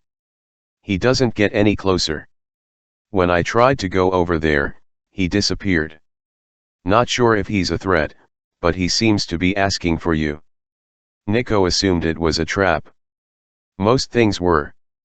But Coach Hedge promised he could guard Reina for a little longer and, on the off chance the spirit had something useful to say, Nico decided it was worth the risk. He unsheathed his Stygian iron blade and approached the archway. Normally ghosts didn't scare him. Assuming, of course, Gaia hadn't encased them in shells of stone and turned them into killing machines. That had been a new one for him. After his experience with Minos, Nico realized that most specters held only as much power as you allowed them to have. They pried into your mind, using fear, or anger or longing to influence you. Nico had learned to shield himself. Sometimes he could even turn the tables and bend ghosts to his will. As he approached the fiery gray apparition, he was fairly sure it was a garden variety wraith, a lost soul who had died in pain. Shouldn't be a problem. Still, Nico took nothing for granted. He remembered Croatia all too well. He'd gone into that situation smug and confident, only to have his feet swept out from under him, literally and emotionally. First Jason Grace had grabbed him and flown him over a wall. Then the god Favonius had dissolved him into wind. And as for that arrogant thug, Cupid. Nico clenched his sword. Sharing his secret crush hadn't been the worst of it. Eventually he might have done that, in his own time, in his own way. But being forced to talk about Percy, being bullied and harassed and strong-armed simply for Cupid's amusement, tendrils of darkness were now spreading out from his feet, killing all the weeds between the cobblestones. Nico tried to rein in his anger. When he reached the ghost, he saw it wore a monk's habit, sandals, woolen robes and a wooden cross around his neck. Gray flames swirled around him, burning his sleeves, blistering his face, turning his eyebrows to ashes. He seemed to be stuck in the moment of his immolation, like a black and white video on a permanent loop. You were burned alive, Nico sensed. Probably in the Middle Ages. The ghost's face distorted in a silent scream of agony, but his eyes looked bored, even a little annoyed, as if the scream was just an automatic reflex he couldn't control. What do you want of me? Nico asked. The ghost gestured for Nico to follow. It turned and walked through the open gateway. Nico glanced back at Coach Hedge. The satyr just made a shooing gesture like, go. Do your underworld thing. Nico trailed the ghost through the streets of Evora. They zigzagged through narrow cobblestone walkways, past courtyards with potted hibiscus trees and white stucco buildings with butterscotch trim and wrought iron balconies. No one noticed the ghost, but the locals looked askance at Nico. A young girl with a fox terrier crossed the street to avoid him. Her dog growled, the hair on its back standing straight up like a dorsal fin. The ghost led Nico to another public square, anchored at one end by a large square church with whitewashed walls and limestone arches. The ghost passed through the portico and disappeared inside.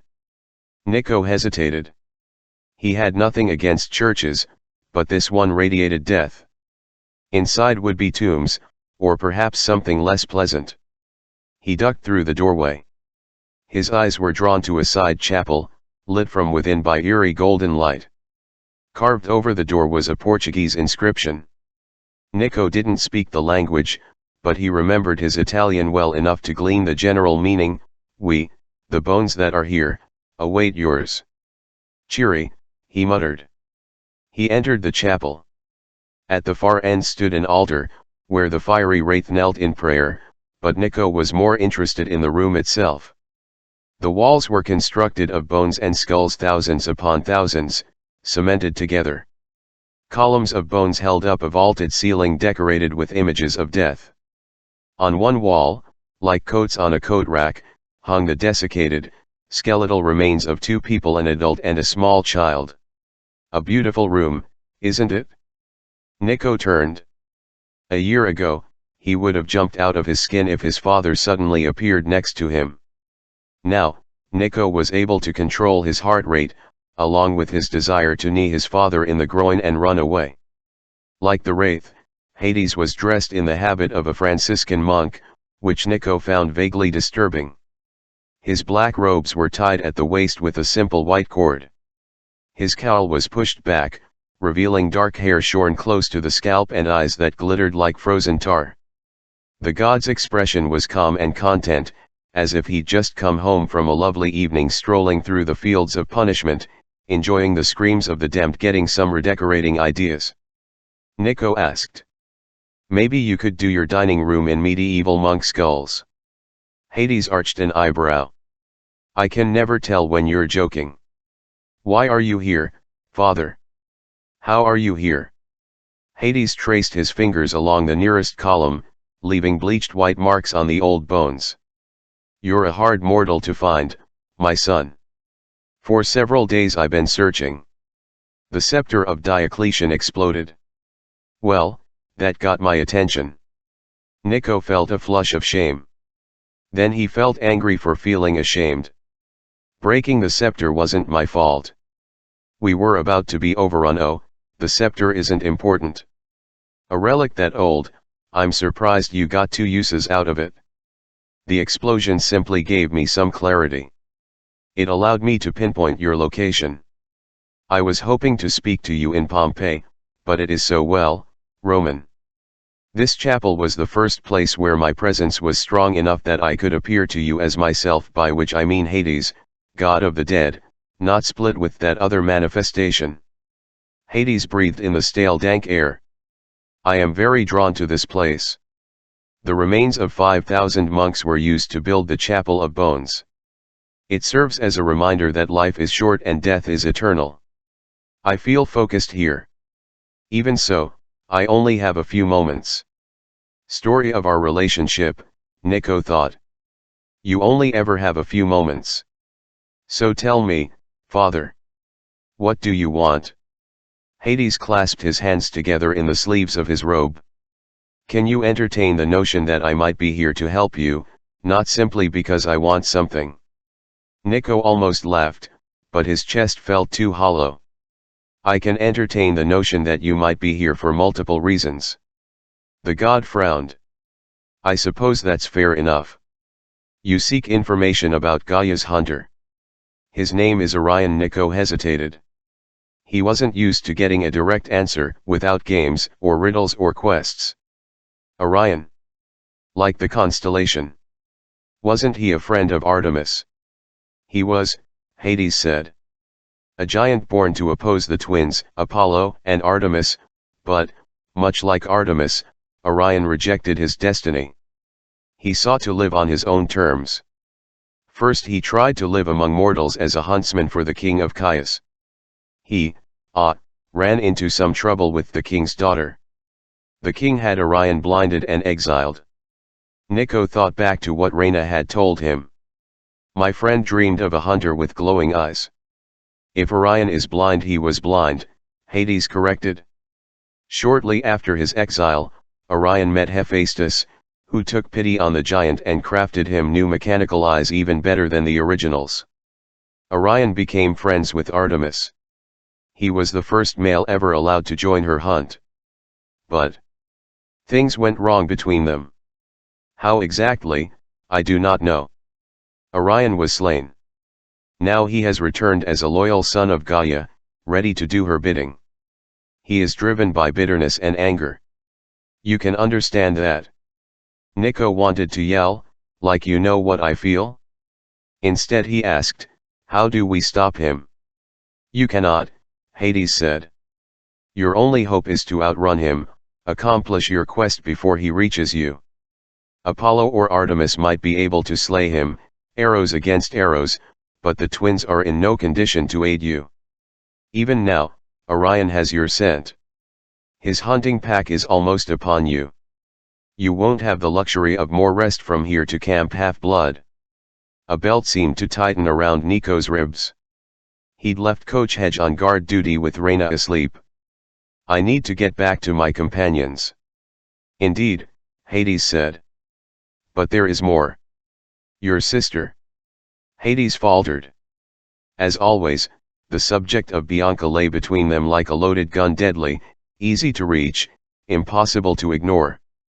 I mean your other sister, Hazel. She has discovered that one of the 7 will die. She may try to prevent this. In doing so, she may lose sight of her priorities. Nico didn't trust himself to speak. To his surprise, his thoughts didn't leap first to Percy. His primary concern was for Hazel, then for Jason, then for Percy and the others aboard the Argo 11. They'd saved him in Rome. They'd welcomed him aboard their ship. Nico had never allowed himself the luxury of friends, but the crew of the Argo 11 was as close as he'd ever come. The idea of any of them dying made him feel empty, like he was back in the giant's bronze jar, alone in the dark, subsisting only on sour pomegranate seeds. Finally he asked, is Hazel all right? For the moment. And the others? Will die. Hades shook his head. Even if I were certain, I could not say. I tell you this because you are my son. You know that some deaths cannot be prevented. Some deaths should not be prevented. When the time comes, you may need to act. Nico didn't know what that meant. He didn't want to know. My son. Hades's tone was almost gentle. Whatever happens, you have earned my respect. You brought honor to our house when we stood together against Cronus in Manhattan. You risked my wrath to help the Jackson boy, guiding him to the river Styx, freeing him from my prison, pleading with me to raise the armies of Erebus to assist him. Never before have I been so harassed by one of my sons. Percy this and Percy that. I nearly blasted you to cinders. Nico took a shallow breath. The walls of the room began to tremble, dust trickling from the cracks between the bones. I didn't do all that just for him. I did it because the whole world was in danger. Hades allowed himself the faintest smile, but there was nothing cruel in his eyes. I can entertain the possibility that you acted for multiple reasons. My point is this: you and I rose to the aid of Olympus because you convinced me to let go of my anger. I would encourage you to do likewise. My children are so rarely happy. I would like to see you be an exception. Nico stared at his father. He didn't know what to do with that statement. He could accept many unreal things: hordes of ghosts, magical labyrinths, travel through shadows, chapels made of bones. But tender words from the Lord of the Underworld? No. That made no sense. Over at the altar, the fiery ghost rose. He approached, burning and screaming silently, his eyes conveying some urgent message. Ah, Hades said. This is Brother Palone. He's one of hundreds who were burned alive in the square near the old Roman temple. The Inquisition had its headquarters there, you know. At any rate, he suggests you leave now. You have very little time before the wolves arrive. Wolves? You mean Orion's pack? Hades flicked his hand. The ghost of Brother Palone disappeared. My son, what you are attempting shadow travel across the world, carrying the statue of Athena, it may well destroy you. Thanks for the encouragement. Hades placed his hands briefly on Nico's shoulders. Nico didn't like to be touched, but somehow this brief contact with his father felt reassuring, the same way the Chapel of Bones was reassuring. Like death, his father's presence was cold and often callous, but it was real, brutally honest, inescapably dependable. Nico found a sort of freedom in knowing that eventually, no matter what happened, he would end up at the foot of his father's throne. I will see you again, Hades promised. I will prepare a room for you at the palace in case you do not survive. Perhaps your chambers would look good decorated with the skulls of monks. Now I can't tell if you were joking. Hades's eyes glittered as his form began to fade. Then perhaps we are alike in some important ways. The god vanished. Suddenly the chapel felt oppressive, thousands of hollow eye sockets staring at Nico. We, the bones that are here, await yours. He hurried out of the church, hoping he remembered the way back to his friends. Nico wolves? Reyna asked. They were eating dinner from the nearby pavement cafe. Despite Hades's warning to hurry back, Nico had found nothing much changed at the camp. Reyna had just awoken. The Athena Parthenos still lay sideways across the top of the temple. Coach Hedge was entertaining a few locals with tap dancing and martial arts, occasionally singing into his megaphone, though nobody seemed to understand what he was saying. Nico wished the coach hadn't brought the megaphone. Not only was it loud and obnoxious, but also, for no reason Nico understood, it occasionally blurted out random Darth Vader lines from Star Wars or yelled, "The cow goes moo." As the three of them sat on the lawn to eat, Reyna seemed alert and rested. She and Coach Hedge listened as Nico described his dreams, then his meeting with Hades at the Chapel of Bones. Nico held back a few personal details from his talk with his father, though he sensed that Reyna knew plenty about wrestling with one's feelings. When he mentioned Orion and the wolves that were supposedly on their way, Reyna frowned. Most wolves are friendly to Romans, she said. I've never heard stories about Orion hunting with a pack. Nico finished his ham sandwich. He eyed the plate of pastries and was surprised to find he still had an appetite. It could have been a figure of speech, very little time before the wolves arrive. Perhaps Hades didn't literally mean wolves. At any rate, we should leave as soon as it's dark enough for shadows. Coach Hedge stuffed an issue of guns and ammo into his bag. Only problem, the Athena Parthenos is still 30 feet in the air. Gonna be fun hauling you guys and your gear to the top of that temple. Nico tried a pastry. The lady at the cafe had called them farturas. They looked like spiral donuts and tasted great, just the right combination of crispy, sugary, and buttery, but when Nico first heard fartura he knew Percy would have made a joke out of the name. America has donuts, Percy would have said. Portugal has fart nuts. The older Nico got, the more juvenile Percy seemed to him, though Percy was 3 years older. Nico found his sense of humor equal parts endearing and annoying. He decided to concentrate on the annoying. Then there were the times Percy was deadly serious, looking up at Nico from that chasm in Rome the other side. Nico, lead them there. Promise me. And Nico had promised. It didn't seem to matter how much he resented Percy Jackson, Nico would do anything for him. He hated himself for that. So. Reyna's voice jarred him from his thoughts. Will Camp Half-Blood wait for August 1st, or will they attack? We have to hope they wait, Nico said. We can't. I can't get the statue back any faster. Even at this rate, my dad thinks I might die. Nico kept that thought private. He wished Hazel was with him. Together they had shadow traveled the entire crew of the Argo 11 out of the House of Hades.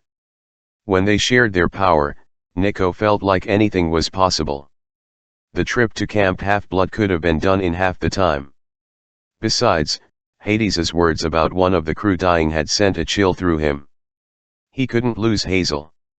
Not another sister. Not again. Coach Hedge looked up from counting the change in his baseball cap. "And you're sure Clarice said Melly was okay?" "Yes, Coach. Clarice is taking good care of her." "That's a relief. I don't like what Grover said about Gaia whispering to the nymphs and dryads. If the nature spirits turn evil, that's not going to be pretty." Nico had never heard of such a thing happening. Then again, Gaia hadn't been awake since the dawn of humanity. Raina took a bite of her pastry. Her chainmail glittered in the afternoon Sunday. "I wonder about these wolves. Is it possible we've misunderstood the message? The goddess Lupa has been very quiet. Perhaps she is sending us aid. The wolves could be from her to defend us from Orion and his pack." The hopefulness in her voice was as thin as gauze. Nico decided not to rip through it. "Maybe," he said. "But wouldn't Lupa be busy with the war between the camps? I thought she'd be sending wolves to help your legion." Raina shook her head. "Wolves are not front-line fighters. I don't think she would help Octavian. Her wolves might be patrolling Camp Jupiter, defending it in the legion's absence, but I just don't know." She crossed her legs at the ankles, and the iron tips of her combat boots glinted. Nico made a mental note not to get into any kicking contests with Roman legionnaires. "There's something else," she said. "I haven't had any luck contacting my sister, Hyla. It makes me uneasy that both the wolves and the Amazons have gone silent. If something has happened on the west coast, I fear the only hope for either camp lies with us. We must return the statue soon. That means the greatest burden is on you, son of Hades." Nico tried to swallow his bile. He wasn't mad at Raina. He kind of liked Raina. But so often he'd been called on to do the impossible. Normally, as soon as he accomplished it, he was forgotten. He remembered how nice the kids at Camp Half-Blood had been to him after the war with Cronus. "Great job, Nico. Thanks for bringing the armies of the underworld to save us." Everybody smiled. They all invited him to sit at their table. After about a week, his welcome war-thin campers would jump when he walked up behind them. He would emerge from the shadows at the campfire, startle somebody and see the discomfort in their eyes. "Are you still here? Why are you here?" It didn't help that immediately after the war with Cronus, Annabeth and Percy had started dating. Nico set down his fartura. Suddenly it didn't taste so good. He recalled his talk with Annabeth at Epirus, just before he'd left with the Athena Parthenos. She'd pulled him aside and said, "Hey, I have to talk to you."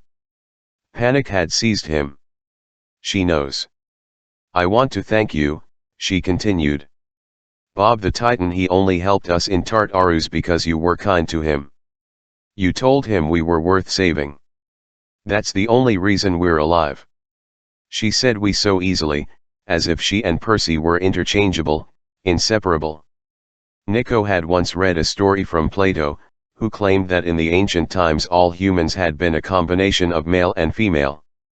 Each person had 2 heads, 4 arms, 4 legs. Supposedly, these combo humans had been so powerful they made the gods uneasy, so Zeus split them in half, man and woman. Ever since, humans had felt incomplete. They spent their lives searching for their other halves. And where does that leave me? Nico wondered. It wasn't his favorite story. He wanted to hate Annabeth, but he just couldn't. She'd gone out of her way to thank him at Epirus. She was genuine and sincere. She never overlooked him or avoided him like most people did. Why couldn't she be a horrible person? That would have made it easier. The wind god Favonius had warned him in Croatia, "If you let your anger rule you, your fate will be even sadder than mine." But how could his fate be anything but sad? Even if he lived through this quest, he would have to leave both camps forever. That was the only way he would find peace. He wished there was another option, a choice that didn't hurt like the waters of the Phlegethon, but he couldn't see one. Reyna was studying him, probably trying to read his thoughts. She glanced down at his hands, and Nico realized he was twisting his silver skull ring, the last gift Bianca had given him. "Nico, how can we help you?" Reyna asked. Another question he wasn't used to hearing. "I'm not sure," he admitted. "You've already let me rest as much as possible. That's important. Perhaps you can lend me your strength again. This next jump will be the longest. I'll have to muster enough energy to get us across the Atlantic." "You'll succeed," Reyna promised. "Once we're back in the US, we should encounter fewer monsters. I might even be able to get help from retired legionnaires along the eastern seaboard. They are obliged to aid any Roman demigod who calls on them." Hedge grunted. "If Octavian hasn't already won them over. In which case, you might find yourself arrested for treason." "Coach," Reyna scolded, not helping. "Hey, just sayin'. Personally, I wish we could stay in Evora longer. Good food, good money, and so far no sign of these figurative wolves." Reyna's dogs sprang to their feet. In the distance, howls pierced the air. Before Nico could stand, wolves appeared from every direction, huge black beasts leaping from the roofs, surrounding their encampment. The largest of them padded forward. The alpha wolf stood on his haunches and began to change. His forelegs grew into arms. His snout shrank into a pointy nose. His gray fur morphed into a cloak of woven animal pelts. He became a tall, wiry man with a haggard face and glowing red eyes. A crown of finger TMly circled his greasy black hair. "Ah, little satyr." The man grinned, revealing pointed fangs. "Your wish is granted. You will stay in Evora forever, because, sadly for you, my figurative wolves are literally wolves x6." "Nico, you're not Orion," Nico blurted. A stupid comment, but it was the first thing that came to his mind. The man before him clearly was not a hunter giant. He wasn't tall enough. He didn't have dragon legs.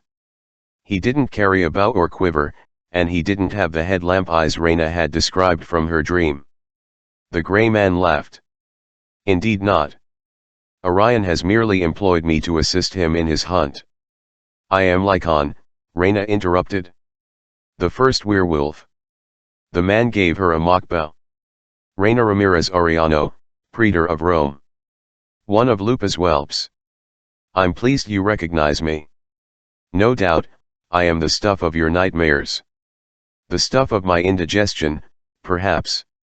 From her belt pouch, Reyna produced a foldable camping knife. She flicked it open and the wolves snarled, backing away. "I never travel without a silver weapon." Lycon bared his teeth. "Would you keep a dozen wolves and their king at bay with a pocket knife? I heard you were brave, Filia Romana. I did not realize you were foolhardy." Reyna's dogs crouched, ready to spring. The coach gripped his baseball bat, though for once he didn't look anxious to swing. Nico reached for the hilt of his sword. "Don't bother," muttered Coach Hedge. "These guys are only hurt by silver or fire. I remember them from Pikes Peak. They're annoying. And I remember you, Gleason Hedge." The werewolf's eyes glowed lava red. "My pack will be delighted to have goat meat for dinner." Hedge snorted. "Bring it on, mangy boy. The hunters of Artemis are on their way right now, just like last time. That's a temple of Diana over there, you idiot. You're on their home turf." Again the wolves snarled and widened their circle. Some glanced nervously towards the rooftops. Lycon only glared at the coach. "Anastri, but I'm afraid that temple has been misnamed. I passed through here during Roman times. It was actually dedicated to the Emperor Augustus. Typical demigod vanity. Regardless, I've been much more careful since our last encounter. If the hunters were anywhere close by, I would know." Nico tried to think of an escape plan. They were surrounded and outnumbered. Their only effective weapon was a pocket knife. The scepter of Diocletian was gone. The Athena Parthenos was 30 feet above them at the top of the temple, and even if they could reach it they couldn't shadow travel until they actually had shadows. The sun wouldn't set for hours. He hardly felt brave, but he stepped forward. "So you've got us. What are you waiting for?" Lycon studied him like a new type of meat in a butcher's display case. "Nico D'Angelo, son of Hades. I've heard of you. I'm sorry I can't kill you promptly, but I promised my employer Orion that I would detain you until he arrives." "No worries. He should be here in a few moments. Once he's done with you, I shall spill your blood and mark this place as my territory for ages to come." Nico gritted his teeth. "Demigod blood. The blood of Olympus." "Of course," Lycon said. "Spilled upon the ground, especially sacred ground, demigod blood has many uses. With the proper incantations, it can awaken monsters or even gods. It can cause new life to spring up or make a place barren for generations. Alas, your blood will not wake Gaia herself. That honor is reserved for your friends aboard the Argo 11. But fear not.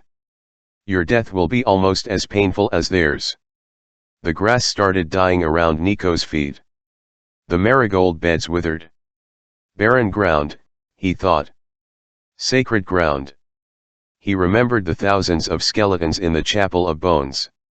He recalled what Hades had said about this public square, where the Inquisition had burned hundreds of people alive. This was an ancient city. How many dead lay in the ground beneath his feet? "Coach," he said, "you can climb." Hedge scoffed. "I'm half goat. Of course I can climb. Get up to the statue and secure the rigging. Make a rope ladder and drop it down for us." But the pack of wolves, Reyna," Nico said, "you and your dogs will have to cover our retreat." The praetor nodded grimly. "Understood." Lycon howled with laughter. "Retreat to where, son of Hades? There is no escape. You cannot kill us." "Maybe not," Nico said. "But I can slow you down." He spread his hands and the ground erupted. Nico hadn't expected it to work so well. He had pulled bone fragments from the earth before. He'd animated rat skeletons and unearthed the odd human skull. Nothing prepared him for the wall of bones that burst skyward, hundreds of femurs, ribs, and fibulus entangling the wolves, forming a spiky briar patch of human remains. Most of the wolves were hopelessly trapped. Some writhed and gnashed their teeth, trying to free themselves from their haphazard cages. Lycon himself was immobilized in a cocoon of ribbed bones, but that didn't stop him from screaming curses. "You worthless child," he roared. "I will rip the flesh from your limbs." "Coach, go," Nico said. The satyr sprinted towards the temple. He made the top of the podium in a single leap and scrambled up the left pillar. 2 wolves broke free from the thicket of bones. Reyna threw her knife and impaled one in the neck. Her dogs pounced on the other. Orum's fangs and claws slipped harmlessly off the wolf's hide, but Argentum brought the beast down. Argentum's head was still bent sideways from the fight in Pompeii. His left ruby eye was still missing, but he managed to sink his fangs into the wolf's scruff. The wolf dissolved into a puddle of shadow. "Thank goodness for silver dogs," Nico thought. Reyna drew her sword. She scooped a handful of silver coins from Hedge's baseball cap, grabbed duct tape from the coach's supply bag and began taping coins around her blade. The girl was nothing if not inventive. "Go," she told Nico. "I'll cover you." The wolves struggled, causing the bone thicket to crack and crumble. Lycon freed his right arm and began smashing through his prison of rib cages. "I will flay you alive," he promised. "I will add your pelt to my cloak." Nico ran, pausing just long enough to grab Reyna's silver pocket knife from the ground. He wasn't a mountain goat, but he found a set of stairs at the back of the temple and raced to the top. He reached the base of the columns and squinted up at Coach Hedge, who was precariously perched at the feet of the Athena Parthenos, unraveling ropes and knotting a ladder. "Hurry!" Nico yelled. "Oh, really?" the coach called down. "I thought we had tons of time." The last thing Nico needed was sadder sarcasm. Down in the square, more wolves broke free of their bone restraints. Reyna swatted them aside with her modified duct tape coin sword, but a handful of change wasn't going to hold back a pack of werewolves for long. Orem snarled and snapped in frustration, unable to hurt the enemy. Argentum did his best, sinking his claws into the throat of another wolf, but the silver dog was already damaged. Soon he'd be hopelessly outnumbered. Lycon freed both his arms. He started pulling his legs from their ribcage restraints. There were only a few seconds until he would be loose. Nico was out of tricks. Summoning that wall of bones had drained him. It would take all his remaining energy to shadow travel, assuming he could even find a shadow to travel into. A shadow. He looked at the silver pocket knife in his hand. An idea came to him, possibly the stupidest, craziest idea he'd had since he thought, "Hey, I'll get Percy to swim in the river Styx. He'll love me for that." "Reyna, get up here," he yelled. She slammed another wolf in the head and ran.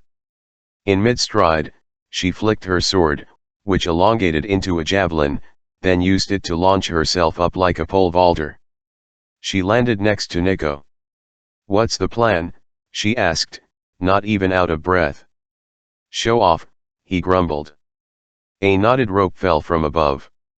"Climb, ya silly non-goats." Hedge yelled. "Go," Nico told her. "Once you're up there, hang on tight to the rope." "Nico, do it." Her javelin shrank back into a sword.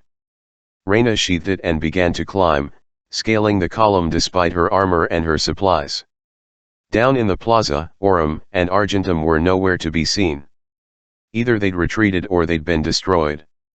Lycon broke free of his bone cage with a triumphant howl. "You will suffer, son of Hades." "What else is new?" Nico thought. He palmed the pocket knife. "Come get me, you mutt. Or do you have to stay like a good dog until your master shows up?" Lycon sprang through the air, his claws extended, his fangs bared. Nico wrapped his free hand around the rope and concentrated, a bead of sweat trickling down his neck. As the Wolf King fell on him, Nico thrust the silver knife into Lycon's chest. All around the temple, wolves howled as one. The Wolf King sank his claws into Nico's arms. His fangs stopped less than an inch from Nico's face. Nico ignored his own pain and jabbed the pocket knife to the hilt between Lycon's ribs. "Be useful, dog," he snarled. "Back to the shadows." Lycon's eyes rolled up in his head. He dissolved into a pool of inky darkness. Then several things happened at once. The outraged pack of wolves surged forward. From a nearby rooftop, a booming voice yelled, "Stop them." Nico heard the unmistakable sound of a large bow being drawn taut. Then he melted into the pool of Lycon's shadow, taking his friends and the Athena Parthenos with him, slipping into cold ether with no idea where he would emerge. XV11 Piper couldn't believe how hard it was to find deadly poison. All morning she and Frank had scoured the port of Pylos. Frank allowed only Piper to come with him, thinking her charm speak might be useful if they ran into his shape-shifting relatives. As it turned out, her sword was more in demand. So far, they'd slain a Leostrygonian ogre in the bakery, battled a giant warthog in the public square, and defeated a flock of Stymphalian birds with some well-aimed vegetables from Piper's cornucopia. She was glad for the work. It kept her from dwelling on her conversation with her mother the night before. That bleak glimpse of the future Aphrodite had made her promise not to share. Meanwhile, Piper's biggest challenge in Pylos was the ads plastered all over town for her dad's new movie. The posters were in Greek, but Piper knew what they said: "Tristan MacLean is Jake Steele, signed in blood." Gods, what a horrible title. She wished her father had never taken on the Jake Steele franchise, but it had become one of his most popular roles. There he was on the poster, his shirt ripped open to reveal perfect abs, gross, dad, an AK-47 in each hand, a rakish smile on his chiseled face. Halfway across the world, in the smallest, most out-of-the-way town imaginable, there was her dad. It made Piper feel sad, disoriented, homesick and annoyed all at once. Life went on. So did Hollywood. While her dad pretended to save the world, Piper and her friends actually had to. In 8 more days, unless Piper could pull off the plan Aphrodite had explained. Well, there wouldn't be any more movies, or theaters, or people. Around 1 in the afternoon, Piper finally put her charm speak to work. She spoke with an ancient Greek ghost in a laundromat, on a 1 to 10 scale for weird conversations, definitely an 11, and got directions to an ancient stronghold where the shape-shifting descendants of Periclymenus supposedly hung out. After trudging across the island in the afternoon heat, they found the cave perched halfway up a beachside cliff. Frank insisted that Piper wait for him at the bottom while he checked it out. Piper wasn't happy about that, but she stood obediently on the beach, squinting up at the cave entrance and hoping she hadn't guided Frank into a death trap. Behind her, a stretch of white sand hugged the foot of the hills. Sunbathers sprawled on blankets. Little kids splashed in the waves. The blue sea glittered invitingly. Piper wished she could surf those waters. She'd promised to teach Hazel and Annabeth someday, if they ever came out to Malibu. If Malibu still existed after August 1st. She glanced up at the cliff summit. The ruins of an old castle clung to the ridge. Piper wasn't sure if that was part of the shape-changer's hideout or not. Nothing moved on the parapets. The entrance of the cave sat about 70 feet down the cliff face, a circle of black in the chalky yellow rock like the hole of a giant pencil sharpener. Nestor's Cave, the laundromat ghost had called it. Supposedly the ancient king of Pylos had stashed his treasure there in times of crisis. The ghost also claimed that Hermes had once hidden the stolen cattle of Apollo in that cave. Cows. Piper shuddered. When she was little, her dad had driven her past a meat processing plant in Chino. The smell had been enough to turn her into a vegetarian. Ever since, just the thought of cows made her ill. Her experiences with Hera the cow queen, the catoblepons of Venice and the pictures of creepy death cows in the House of Hades hadn't helped. Piper was just starting to think, Frank's been gone too long when he appeared at the cave entrance. Next to him stood a tall gray-haired man in a white linen suit and a pale yellow tie. The older man pressed a small shiny object like a stone or a piece of glass into Frank's hands. He and Frank exchanged a few words. Frank nodded gravely. Then the man turned into a seagull and flew away. Frank picked his way down the trail until he reached Piper. "I found them," he said. "I noticed. You okay?" He stared at the seagull as it flew towards the horizon. Frank's close-cropped hair pointed forward like an arrow, making his gaze even more intense. His Roman badge's mural crown, centurion, praetor glittered on his shirt collar. On his forearm, the SPQR tattoo with the crossed spears of Mars stood out darkly in the full sunlight. He looked good in his new outfit. The giant warthog had slimed his old clothes pretty badly, so Piper had taken him for some emergency shopping in Pylos. Now he wore new black jeans, soft leather boots and a dark green Henley shirt that fitted him snugly. He'd been self-conscious about the shirt. He was used to hiding his bulk in baggy clothes, but Piper assured him he didn't have to worry about that anymore. Since his growth spurt in Venice, he'd grown into his bulkiness just fine. "You haven't changed, Frank," she'd told him. "You're just more you." It was a good thing Frank Jong was still so sweet and soft-spoken. Otherwise he would have been a scary guy. "Frank," she prompted gently. "Yeah, sorry." He focused on her. "My cousins, I guess you'd call them. They've been living here for generations, all descended from Periclymenus the Argonaut. I told them my story, how the Jong family had gone from Greece to Rome to China to Canada. I told them about the Legionnaire ghost I saw in the house of Hades, urging me to come to Pylos. They didn't seem surprised. They said it's happened before, long-lost relatives coming home. Piper heard the wistfulness in his voice. You were expecting something different. He shrugged. A bigger welcome. Some party balloons. I'm not sure. My grandmother told me I would close the circle, bring our family honor and all that. But my cousins here, they acted kind of cold and distant, like they didn't want me around. I don't think they liked that I'm a son of Mars. Honestly, I don't think they liked that I'm Chinese, either. Piper glared into the sky. The seagull was long gone, which was probably a good thing. She would have been tempted to shoot it out of the air with a glazed ham. If your cousins feel that way, they're idiots. They don't know how great you are. Frank shuffled from foot to foot. They got a little more friendly when I told them I was just passing through. They gave me a going-away present. He opened his hand. In his palm gleamed a metallic vial no bigger than an eyedropper. Piper resisted the urge to step away. Is that the poison? Frank nodded. They call it Pylocean mint. Apparently the plant sprang from the blood of a nymph who died on a mountain near here, back in ancient times. I didn't ask for details. The vial was so tiny. Piper worried there wouldn't be enough. Normally she didn't wish for more deadly poison. Nor was she sure how it would help them make the so-called physician's cure that Nike had mentioned.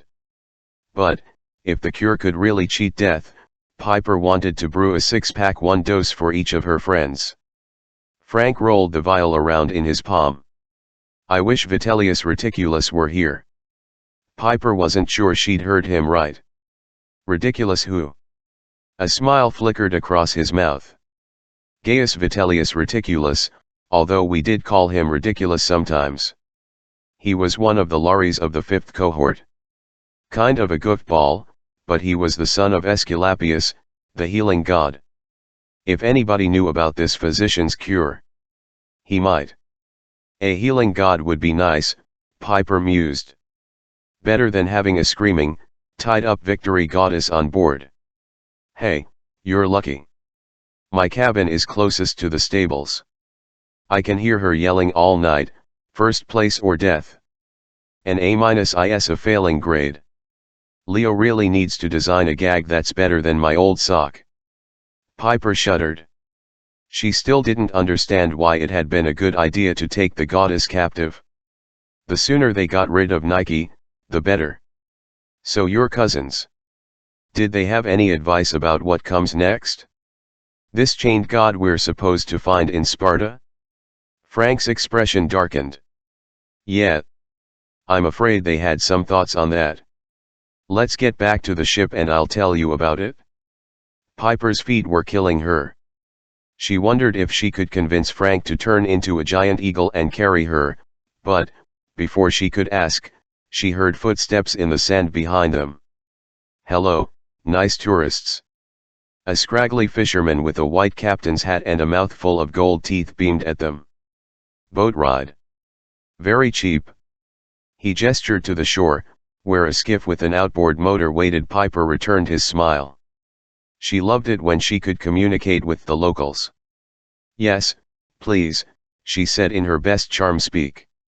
And we'd like you to take us somewhere special. The boat captain dropped them at the Argo 11, anchored a quarter of a mile out to sea. Piper pressed a wad of euros into the captain's hands. She wasn't above using charm speak on mortals, but she'd decided to be as fair and careful as possible. Her days of stealing BMWs from car dealerships were over. Thank you, she told him. If anyone asks, you took us around the island and showed us the sights. You dropped us at the docks in Pylos. You never saw any giant warship. No warship, the captain agreed. Thank you, nice American tourists. They climbed aboard the Argo 11 and Frank smiled at her awkwardly. Well. Nice killing giant warthogs with you. Piper laughed. You too, Mr. John. She gave him a hug, which seemed to fluster him, but Piper couldn't help liking Frank. Not only was he a kind and considerate boyfriend to Hazel, but whenever Piper saw him wearing Jason's old Pretor's badge, she felt grateful to him for stepping up and accepting that job. He had taken a huge responsibility off Jason's shoulders and left him free, Piper hoped, to pursue a new path at Camp Half-Blood. Assuming, of course, that they all lived through the next 8 days. The crew gathered for a hurried meeting on the foredeck, mostly because Percy was keeping an eye on a giant red sea serpent swimming off the port side. "That thing is really red," Percy muttered. "I wonder if it's cherry flavored." "Why don't you swim over and find out?" Annabeth asked. "How about no anyway?" Frank said. "According to my Pylos cousins, the chained god we're looking for in Sparta is my dad. I mean Ares, not Mars. Apparently the Spartans kept a statue of him chained up in their city so the spirit of war would never leave them." "Oh okay," Leo said. "The Spartans were freaks.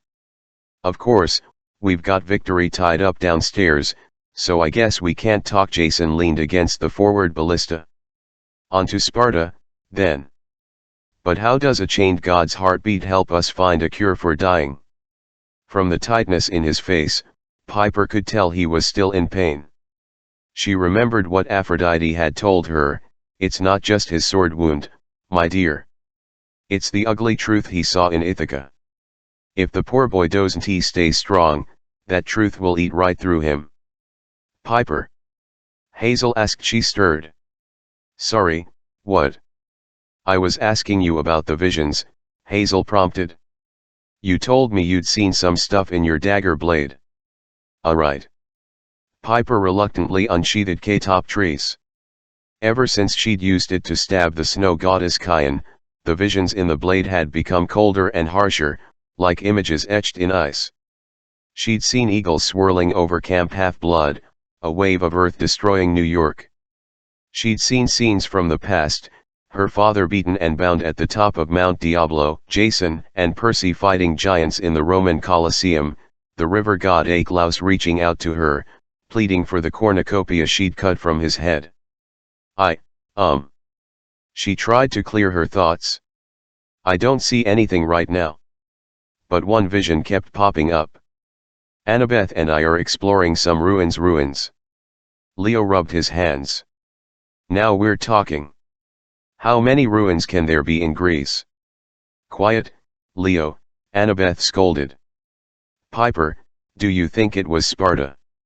"Maybe," Piper said. "Anyway. Suddenly we're in this dark place like a cave. We're staring at this bronze warrior statue. In the vision I touch the statue's face and flames start swirling around us. That's all I saw." "Flames?" Frank scowled. "I don't like that vision." "Me neither." Percy kept one eye on the Red Sea Serpent, which was still slithering through the waves about 100 yards to port.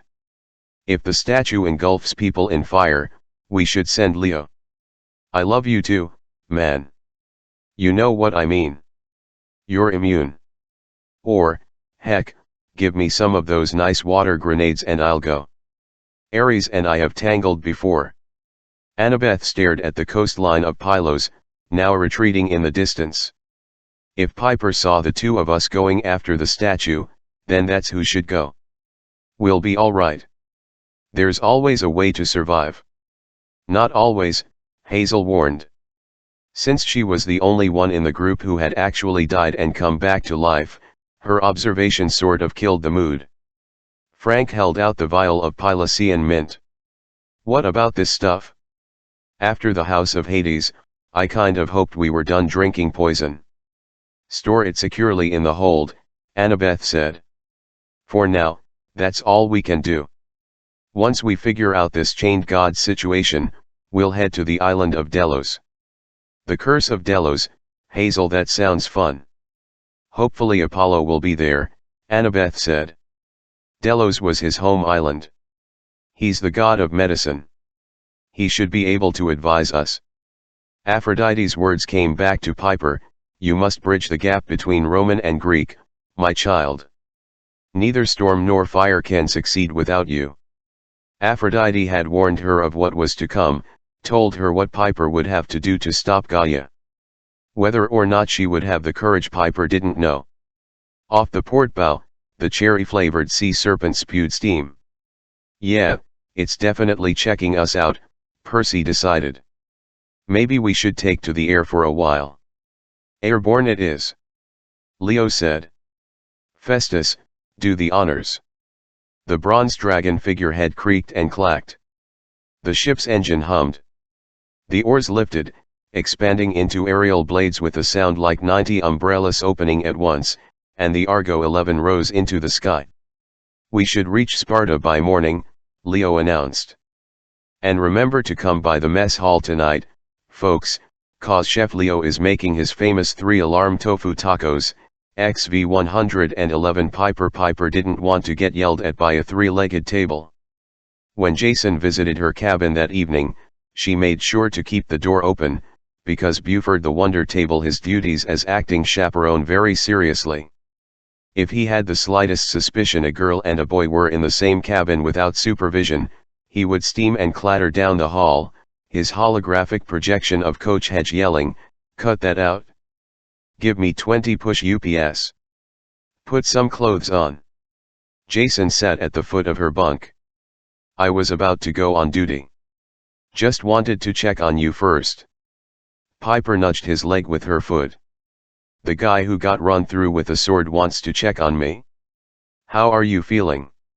He gave her a lopsided smile. His face was so tanned from their time on the coast of Africa that the scar on his lip looked like a chalk mark. His blue eyes were even more startling. His hair had grown out cornsilk white, though he still had a groove along his scalp where he'd been grazed by a bullet from the bandit siren's flintlock.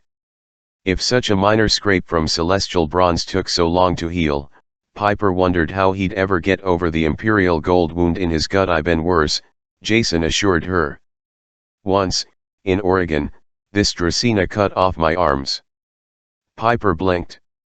Then she slapped his arm gently. "Shut up. I had you for a second." They held hands in comfortable silence. For a moment, Piper could almost imagine they were normal teenagers, enjoying each other's company and learning to be together as a couple. Sure, Jason and she had had a few months at Camp Half-Blood, but the war with Gaia had always been looming. Piper wondered what it would be like if they didn't have to worry about dying a dozen times every day. "I never thanked you." Jason's expression turned serious. "Back on Ithaca, after I saw my mom's remnant, her mania. When I was wounded, you kept me from slipping away, Pipes. Part of me." His voice faltered. "Part of me wanted to close my eyes and stop fighting." Piper's heart did a slow twist. She felt her own pulse in her fingers. "Jason. You're a fighter. You'd never give up. Vs how you faced your mother's spirit, that was you being strong. Not me. Maybe." His voice was dry. "I didn't mean to lay something so heavy on you, Pipes. It's just I have my mom's DNA. The human part of me is all her. Vs what if I make the wrong choices? VV hat if I make a mistake I can't take back when we're fighting Gaia? I don't want to end up like my mom, reduced to a mania, chewing on my regrets forever." Piper cupped her hands around his. She felt like she was back on the deck of the Argo 11, holding the Boread's ice grenade just before it detonated. "You'll make the right choices," she said. "I don't know what will happen to any of us, but you could never end up like your mom." "How can you be so sure?" Piper studied the tattoo on his forearm. SPQR, the Eagle of Jupiter, 12 lines for his years in the Legion. "My dad used to tell me the story about making choices." She shook her head. "No, never mind. I'll sound like Grandpa Tom." "Go on," Jason said. "That's the story?" "Well, these two Cherokee hunters were out in the woods, right? Each of them was under a taboo. A taboo, something they weren't allowed to do." "Yeah." Piper began to relax. She wondered if this was why her dad and granddad always liked telling stories. You could make even the most terrifying topic easier to talk about by framing it as something that happened to a couple of Cherokee hunters hundreds of years ago. Take a problem, turn it into entertainment. Perhaps that's why her dad had become an actor. So one of the hunters, she continued, he wasn't supposed to eat deer meat. The other guy wasn't supposed to eat squirrel meat. Why? Hey, I don't know. Some Cherokee taboos were permanent no-nos, like killing eagles. She tapped the symbol on Jason's arm. That was bad luck for almost everybody. But sometimes, individual Cherokee took on temporary tabs, maybe to cleanse their spirit, or because they knew, from listening to the spirit world or whatever, that the taboo was important. They went with their instincts. Okay. Jason sounded unsure. So back to these two hunters. They were out hunting in the woods all day. The only things they caught were squirrels. At night they made camp, and the guy who could eat squirrel meat started cooking it over the fire. Yum. Another reason I'm a vegetarian. Anyway, the second hunter, who wasn't allowed squirrel meat, he was starving. He just sat there clutching his stomach while his friend ate. Finally the first hunter started feeling guilty.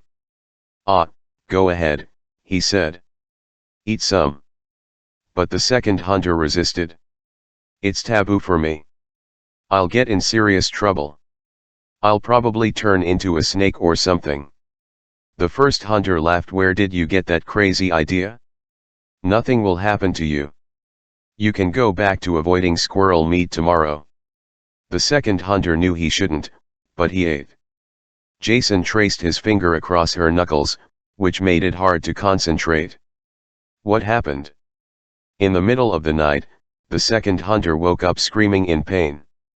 The first hunter ran over to see what was wrong. He threw off his friend's covers and saw that his friend's legs had fused together in a leathery tail. As he watched, snakeskin crept up his friend's body. The poor hunter wept and apologized to the spirits and cried in fear, but there was nothing to be done. The first hunter stayed by his side and tried to comfort him until the unfortunate guy fully transformed into a giant snake and slithered away. The end. I love these Cherokee stories, Jason said. They're so cheerful. Yeah, well. So the guy turned into a snake. The moral is, Frank has been eating squirrels. She laughed, which felt good. No, stupid. The point is, trust your instincts. Squirrel meat might be just fine for one person, but taboo for another.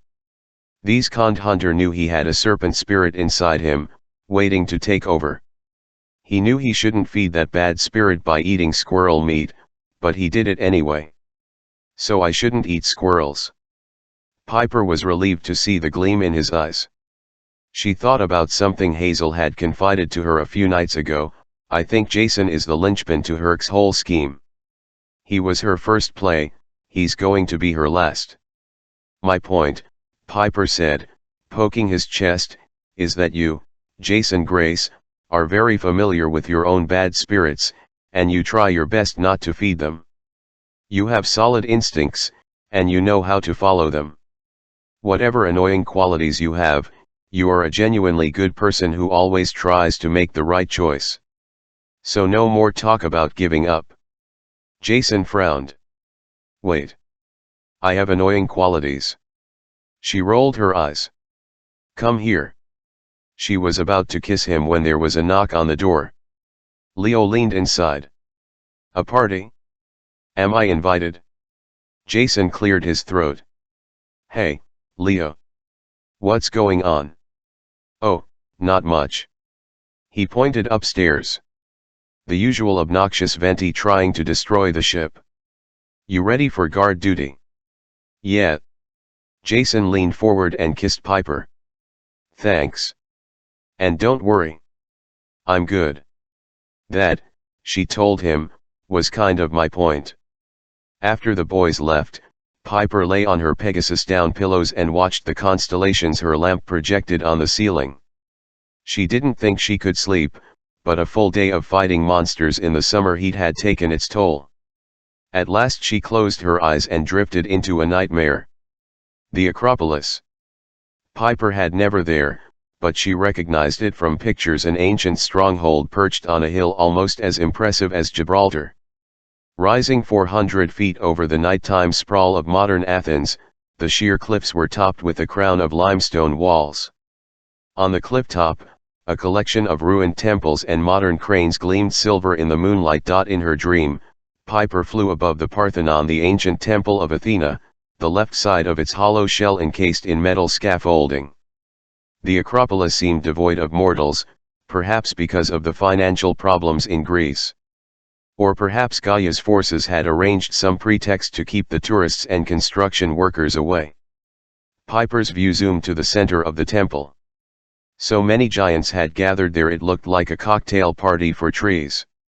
A few Piper recognized, those horrible twins from Rome, Otis and Ephialtes, dressed in matching construction worker outfits, polybotes, looking just as Percy had described him, with poison dripping from his dreadlocks and a breastplate sculpted to resemble hungry mouths. Worst of all, Enceladus, the giant who had kidnapped Piper's dad. His armor was etched with flame designs, his hair braided with bones. His flagpole-sized spear burned with purple fire. Piper had heard that each giant was born to oppose a particular god, but there were way more than 12 giants gathered in the Parthenon. She counted at least 20 and, if that wasn't intimidating enough, around the giant's feet milled a horde of smaller monsters: cyclopes, ogres, six-armed earthborn and serpent-legged draceni. In the center of the crowd stood an empty, makeshift throne of twisted scaffolding and stone blocks apparently yanked at random from the ruins. As Piper watched, a new giant lumbered up the steps at the far end of the Acropolis. He wore a massive velour tracksuit with gold chains around his neck and greased back hair, so he looked like a 30-foot-tall mobster if mobsters had dragon feet and burnt orange skin. The mafia giant ran towards the Parthenon and stumbled inside, flattening several earthborn under his feet. He stopped, gasping for breath at the foot of the throne. "Where is Porphyrion?" he demanded. "I have news." Piper's old enemy Enceladus stepped forward. "Tardy as usual, Hippolytos. I hope your news is worth the wait. King Porphyrion should be." The ground between them split. An even larger giant leaped from the earth like a breaching whale. "King Porphyrion is here," announced the king. He looked just as Piper remembered from the Wolf House in Sonoma. 40 feet tall, he towered over his brethren. In fact, Piper realized queasily, he was the same size as the Athena Parthenos that had once dominated the temple. In his seaweed-colored braids, captured demigod weapons glittered. His face was cruel and pale green, his eyes as white as the mist. His body radiated its own sort of gravity, causing the other monsters to lean towards him. Soil and pebbles skittered across the ground, pulled towards his massive dragon feet. The mobster giant Hippolytos kneeled. "My king, I bring word of the enemy." Porphyrion took his throne. "Speak." "The demigod ship sails around the Peloponnese. Already they have destroyed the ghosts at Ithaca and captured the goddess Nike in Olympia." The crowd of monsters stirred uneasily. A cyclops chewed his fingernails. 2 draceni exchanged coins like they were taking bets for the end of the world office sweepstake. Porphyrion just laughed. "Hippolytos, do you wish to kill your enemy Hermes and become the messenger of the giants?" "Yes, my king." "Then you will have to bring fresher news." "I know all this already." "None of it matters. The demigods have taken the route we expected them to take. They would have been fools to go any other way. But, sire, they will arrive at Sparta by morning.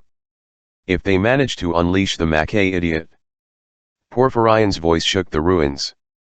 "Our brother Mimas awaits them at Sparta. You need not worry. The demigods cannot change their fate. One way or another, their blood shall be spilled upon these stones and wake the Earth Mother." The crowd roared approval and brandished their weapons. Hippolytos bowed and retreated, but another giant approached the throne. With a start, Piper realized this one was female. Not that it was easy to tell. The giantess had the same dragon-like legs and the same long braided hair.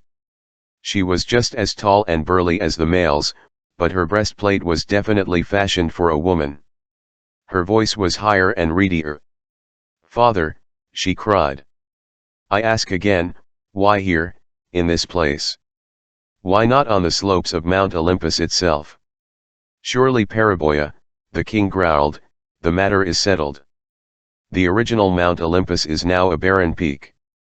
It offers us no glory.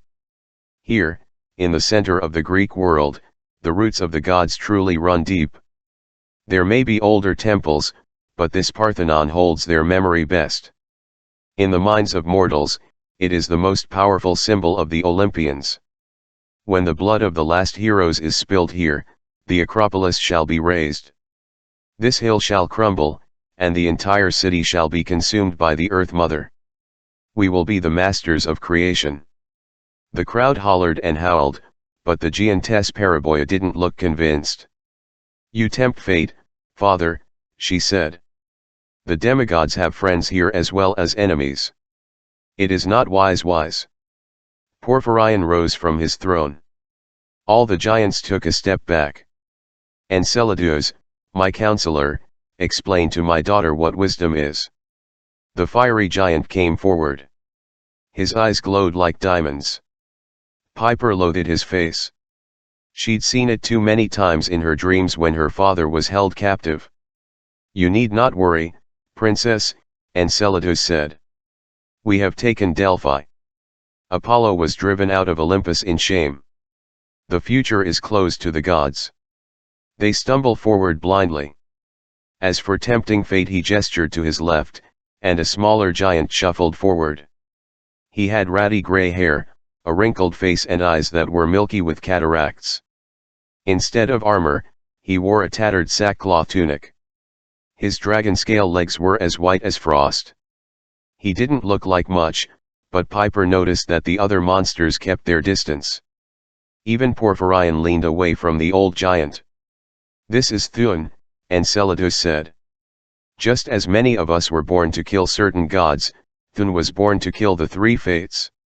He will strangle the old ladies with his bare hands. He will shred their yarn and destroy their loom. He will destroy fate itself." King Porphyrion rose and spread his arms in triumph. "No more prophecies, my friends. No more futures foretold. The time of Gaia shall be our era, and we will make our own destiny." The crowd cheered so loudly that Piper felt as if she were crumbling to pieces. Then she realized someone was shaking her awake. "Hey," Annabeth said. "We made it to Sparta. Can you get ready?" Piper sat up groggily, her heart still pounding. "Yet to hear." She gripped Annabeth's arm. "But first there's something you need." Piper, when she recounted her dream for Percy, the ship's toilets exploded. "No way are you two going down there alone," Percy said. Leo ran down the hall waving a wrench. "Man, did you have to destroy the plumbing?" Percy ignored him. Water ran down the gangway.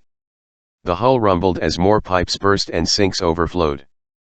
Piper guessed that Percy hadn't meant to cause so much damage, but his glowering expression made her want to leave the ship as soon as possible. "We'll be all right," Annabeth told him. "Piper foresaw the two of us going down there, so that's what needs to happen." Percy glared at Piper like it was all her fault. "And this Mimas dude? I'm guessing he's a giant." "Probably," she said. "Porphyrion called him our brother." "And a bronze statue surrounded by fire," Percy said. "And those other things you mentioned?" "Machies." "Mache," Piper said. "I think the word means battles in Greek, but I don't know how that applies, exactly." "That's my point," Percy said. "We don't know what's down there." "I'm going with you." "No." Annabeth put her hand on his arm. "If the giants want our blood, the last thing we need is a boy and a girl going down there together. Remember? They want one of each for their big sacrifice. Then I'll get Jason, Percy said. And the two of us, seaweed brain, are you implying that two boys can handle this better than two girls? No, I mean no. But Annabeth kissed him. We'll be back before you know it. Piper followed her upstairs before the whole lower deck could flood with toilet water. An hour later, the two of them stood on a hill overlooking the ruins of ancient Sparta. They'd already scouted the modern city, which, strangely, reminded Piper of Albuquerque. A bunch of low, boxy, whitewashed buildings sprawled across a plain at the foot of some purplish mountains. Annabeth had insisted on checking the archaeology museum, then the giant metal statue of the Spartan warrior in the public square, then the National Museum of Olives and Olive Oil. Yes, that was a real thing. Piper had learned more about olive oil than she ever wanted to know, but no giants attacked them. They found no statues of chained gods. Annabeth seemed reluctant to check the ruins on the edge of town, but finally they ran out of other places to look. There wasn't much to see. According to Annabeth, the hill they stood on had once been Sparta's Acropolis, its highest point and main fortress, but it was nothing like the massive Athenian Acropolis Piper had seen in her dreams. The weathered slope was covered with dead grass, rocks, and stunted olive trees. Below, ruins stretched out for maybe a quarter of a mile, limestone blocks, a few broken walls and some tiled holes in the ground like wells. Piper thought about her dad's most famous movie, King of Sparta, and how the Spartans were portrayed as invincible supermen. She found it sad that their legacy had been reduced to a field of rubble and a small modern town with an olive oil museum. She wiped the sweat from her forehead. You'd think if there was a 30-foot-tall giant around we'd see him. Annabeth stared at the distant shape of the Argo 11 floating above downtown Sparta. She fingered the red coral pendant on her necklace, a gift from Percy when they started dating. You're thinking about Percy, Piper guessed. Annabeth nodded. Since she'd come back from Tartarus, Annabeth had told Piper a lot of scary things that had happened down there. At the top of her list, Percy controlling a tide of poison and suffocating the goddess Achilles. He seems to be adjusting, Piper said. He's smiling more often. You know he cares about you more than ever. Annabeth said, her face suddenly pale. I don't know why it's hitting me so hard all of a sudden. I can't quite get that memory out of my head. How Percy looked when he was standing at the edge of chaos. Maybe Piper was just picking up on Annabeth's uneasiness, but she started to feel agitated as well. She thought about what Jason had said last night. Part of me wanted to close my eyes and stop fighting. She had tried her best to reassure him, but still she worried. Like that Cherokee hunter who changed into a serpent, all demigods had their share of bad spirits inside. Fatal flaws. Some crises brought them out. Some lines shouldn't be crossed. If that was true for Jason, how could it not be true for Percy? The guy had literally through hell and back. Even when he wasn't trying, he made the toilets explode. Vivi had would Percy be like if he wanted to act scary? Give him time. She sat next to Annabeth. The guy is crazy about you. You've through so much together. I know. Annabeth's gray eyes reflected the green of the olive trees. It's just. Bob the Titan, he warned me there would be more sacrifices ahead. I want to believe we can have a normal life someday. But I allowed myself to hope for that last summer, after the Titan War. Then Percy disappeared for months. Then we fell into that pit. A tear traced its way down her cheek. Piper, if you'd seen the face of the god Tartarus, all swirling darkness, devouring monsters and vaporizing them, I've never felt so helpless. I try not to think about it.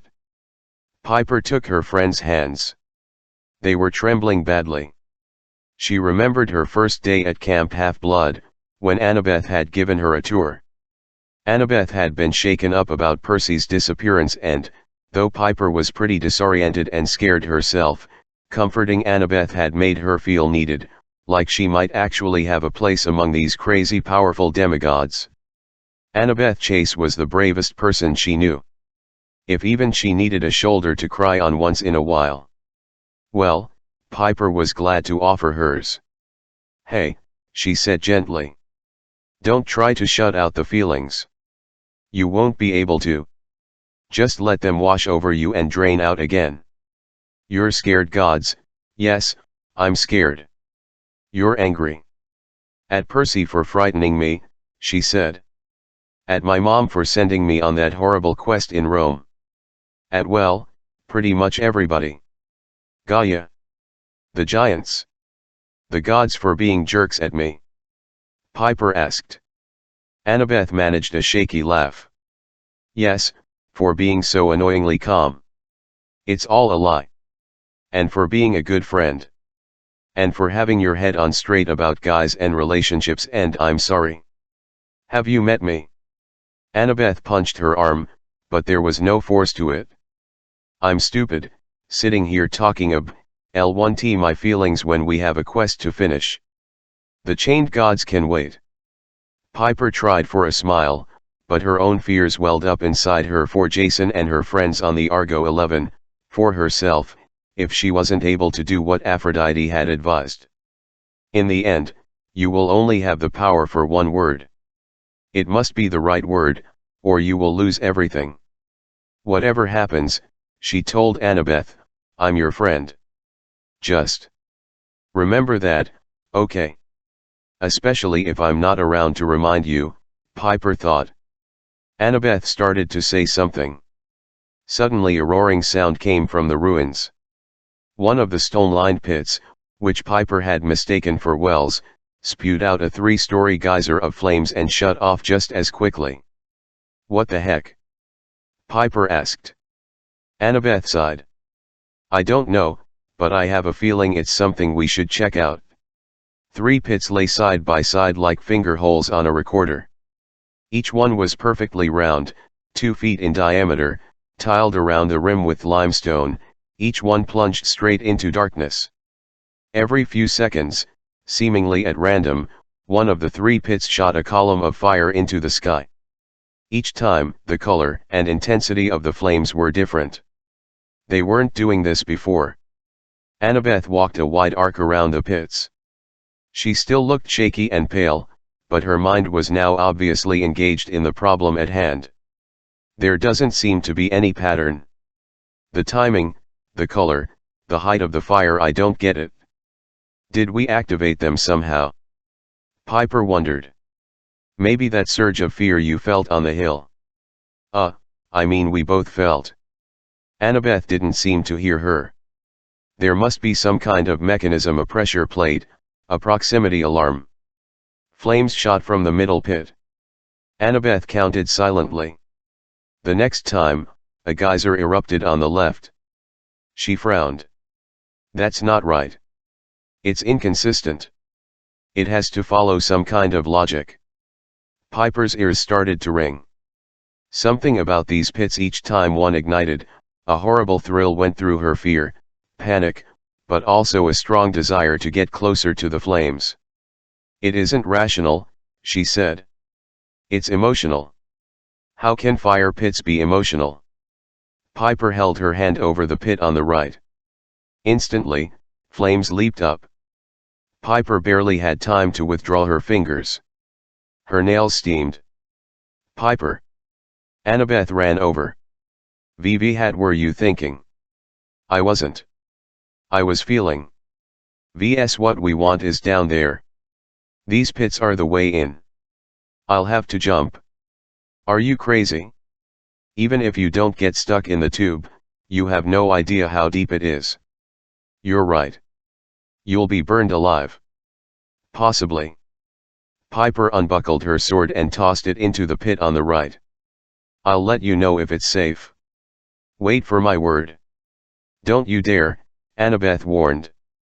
Piper jumped. For a moment she was weightless in the dark, the sides of the hot stone pit burning her arms. Then the space opened up around her. Instinctively she tucked and rolled, absorbing most of the impact as she hit the stone floor. Flames shot up in front of her, singeing her eyebrows, but Piper snatched up her sword, unsheathed it and swung before she'd even stopped rolling. A bronze dragon head, neatly decapitated, wobbled across the FLCK. Our Piper stood, trying to get her bearings. She looked down at the fallen dragon head and felt a moment of guilt, as if she'd killed Festus. But this wasn't Festus. 3 bronze dragon statues stood in a row, aligned with the holes in the roof. Piper had decapitated the middle one. The 2 intact dragons were each 3 feet tall, their snouts pointed upward and their steaming mouths open. They were clearly the source of the flames, but they didn't seem to be automatons. They didn't move or try to attack her. Piper calmly sliced off the heads of the other 2. She waited. No more flames shot upward. Piper. Annabeth's voice echoed from far above like she was yelling down a chimney. Yeah. Piper shouted. Thank the gods. You okay? Yeah. Hold on a sec. Her eyesight adjusted to the dark. She scanned the chamber. The only light came from her glowing blade and the openings above. The ceiling was about 30 feet high. By all rights, Piper should have broken both legs in the fall, but she wasn't going to complain. The chamber itself was round, about the size of a helicopter pad. The walls were made of rough-hewn stone blocks chiseled with Greek inscriptions, thousands and thousands of them, like graffiti. At the far end of the room, on a stone dais, stood the human-sized bronze statue of a warrior, the god Ares. Piper guessed, with heavy bronze chains wrapped around his body, anchoring him to the floor. On either side of the statue loomed 2 dark doorways, 10 feet high, with a gruesome stone face carved over each archway. The faces reminded Piper of gorgons, except they had lions' manes instead of snakes for hair. Piper suddenly felt very much alone. Annabeth, she called. It's a long drop, but it's safe to come down. Maybe. You have a rope you could fasten so we can get back up. On it? A few minutes later a rope dropped from the center pit. Annabeth shinned down. Piper McLean, she grumbled, that was without a doubt the dumbest risk I've ever seen anyone take, and I date a dumb risk taker. Thank you. Piper nudged the nearest decapitated dragon head with her foot. I'm guessing these are the dragons of Ares. That's one of his sacred animals, right? And there's the chained god himself. Do you think those doorways? Piper held up her hand. Do you hear that? The sound was like a drum beat with a metallic echo. It's coming from inside the statue, Piper decided. The heartbeat of the chained god. Annabeth unsheathed her dragonbone sword. In the dim light, her face was ghostly pale, her eyes colorless. I don't like this, Piper. We need to leave. The rational part of Piper agreed. Her skin crawled. Her legs ached to run. But something about this room felt strangely familiar. The shrine is ramping up our emotions, she said.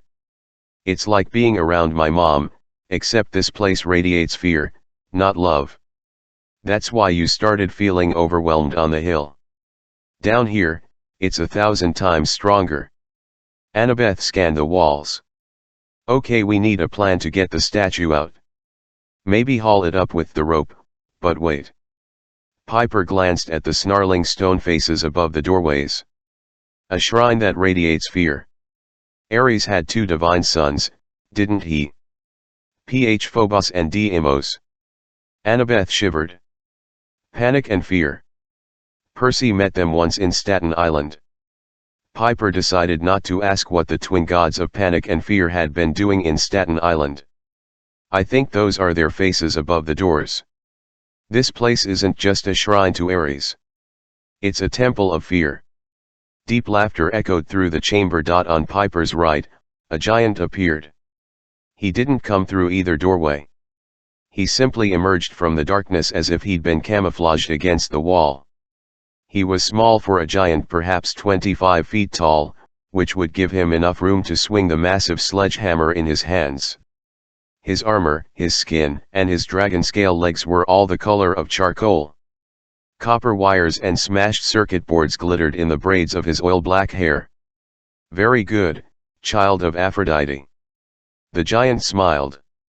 This is indeed the temple of fear. and I am here to make you believers. XX Piper knew fear, but this was different. Waves of terror crashed over her. Her joints turned to jelly. Her heart refused to beat. Her worst memories crowded her mind: her father tied up and beaten on Mount Diablo, Percy and Jason fighting to the death in Kansas, the three of them drowning in the Nymphaeum in Rome, herself standing alone against Chiron and the Boreads. Worst of all, she relived her conversation with her mother about what was to come. Paralyzed, she watched as the giant raised his sledgehammer to smash them flat. At the last moment, she leaped to one side, tackling Annabeth. The hammer cracked the floor, peppering Piper's back with stone shrapnel. The giant chuckled. "Oh, that wasn't fair." He heft his sledgehammer again. "Annabeth, get up." Piper helped her to her feet. She pulled her towards the far end of the room, but Annabeth moved sluggishly, her eyes wide and unfocused. Piper understood why. The temple was amplifying their personal fears. Piper had seen some horrible things, but it was nothing compared to what Annabeth had experienced. If she was having flashbacks of Tartarus, enhanced and compounded with all her other bad memories, her mind wouldn't be able to cope. She might literally go insane. "I'm here," Piper promised, filling her voice with reassurance. "We will get out of this." The giant laughed. "A child of Aphrodite leading a child of Athena. Now I've seen everything. How would you defeat me, girl? With makeup and fashion tips?" A few months ago that comment might have stung, but Piper was way past that. The giant lumbered towards them. Fortunately, he was slow and carrying a heavy hammer. "Annabeth, trust me," Piper said. "A plan," she stammered. "I go left. You go right. If we Annabeth, no plans." What? No plans. Just follow me." The giant swung his hammer, but they dodged it easily. Piper leaped forward and slashed her sword across the back of the giant's knee. As the giant bellowed in outrage, Piper pulled Annabeth into the nearest tunnel. Immediately they were engulfed in total darkness. "Fools," the giant roared somewhere behind them. "That is the wrong way. Keep moving." Piper held tight to Annabeth's hand. "It's fine. Come on." She couldn't see anything. Even the glow of her sword was snuffed out. She barreled ahead anyway, trusting her emotions. From the echo of their footfalls, the space around them must have been a vast cavern, but she couldn't be sure. She simply went in the direction that made her fear the sharpest. "Piper, it's like the House of Night," Annabeth said. "We should close our eyes."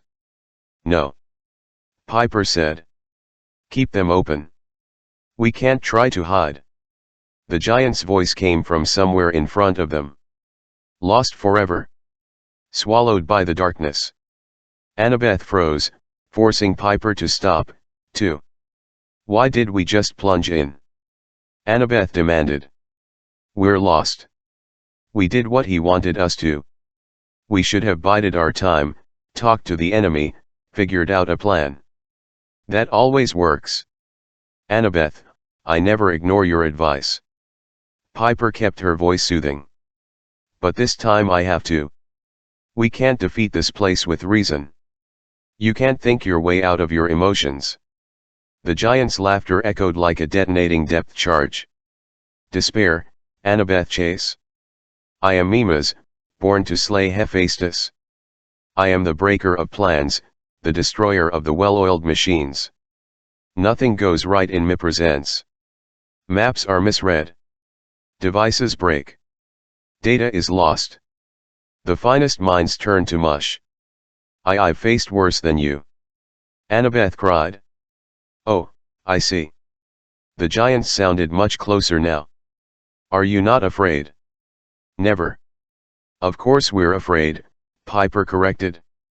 "Terrified." The air moved. Just in time, Piper pushed Annabeth to one side. Crash. Suddenly they were back in the circular room, the dim light almost blinding now. The giant stood close by, trying to yank his hammer out of the floor where he'd embedded it. Piper lunged and drove her blade into the giant's thigh. Erua!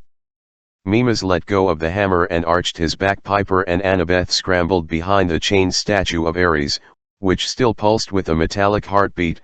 Thump, thump, thump. The giant Mimas turned towards them. The wound on his leg was already closing. "You cannot defeat me," he growled. "In the last war, it took 2 gods to bring me down. I was born to kill Hephaestus, and would have done so if Ares hadn't ganged up on me as well. You should have stayed paralyzed in your fear. Your death would have been quicker." Days ago, when she faced Kion on the Argo 11, Piper had started talking without thinking, following her heart no matter what her brain said. Now she did the same thing. She moved in front of the statue and faced the giant, though the rational part of her screamed, "Run, you idiot." "This temple," she said. "The Spartans didn't chain Ares because they wanted his spirit to stay in their city."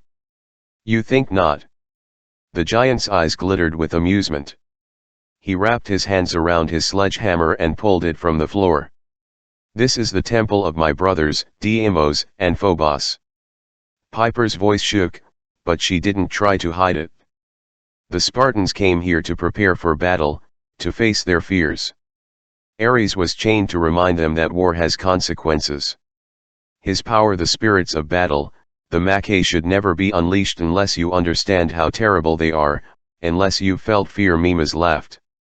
"A child of the love goddess lectures me about war. Vs. What do you know of the Macae?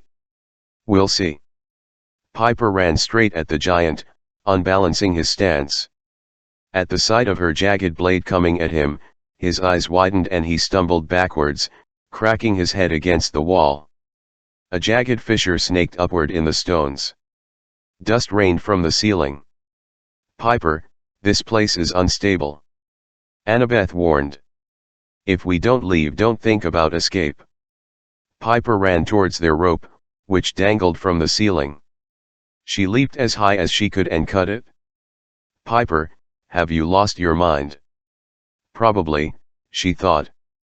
But Piper knew this was the only way to survive. She had to go against reason, follow emotion instead, keep the giant off balance. That hurt. Mimas rubbed his head. "You realize you cannot kill me without the help of a god, and Ares is not here. The next time I face that blustering idiot, I will smash him to bits. I wouldn't have had to fight him in the first place if that cowardly fool Damison had done his job." Annabeth let loose a guttural cry. "Do not insult Damison." She ran at Mimas, who barely managed to parry her draken blade with the handle of his hammer. He tried to grab Annabeth, and Piper lunged, slashing her blade across the side of the giant's face. "Gah!" Mimas staggered.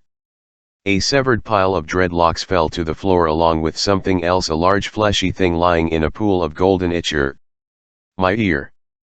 Mimas wailed.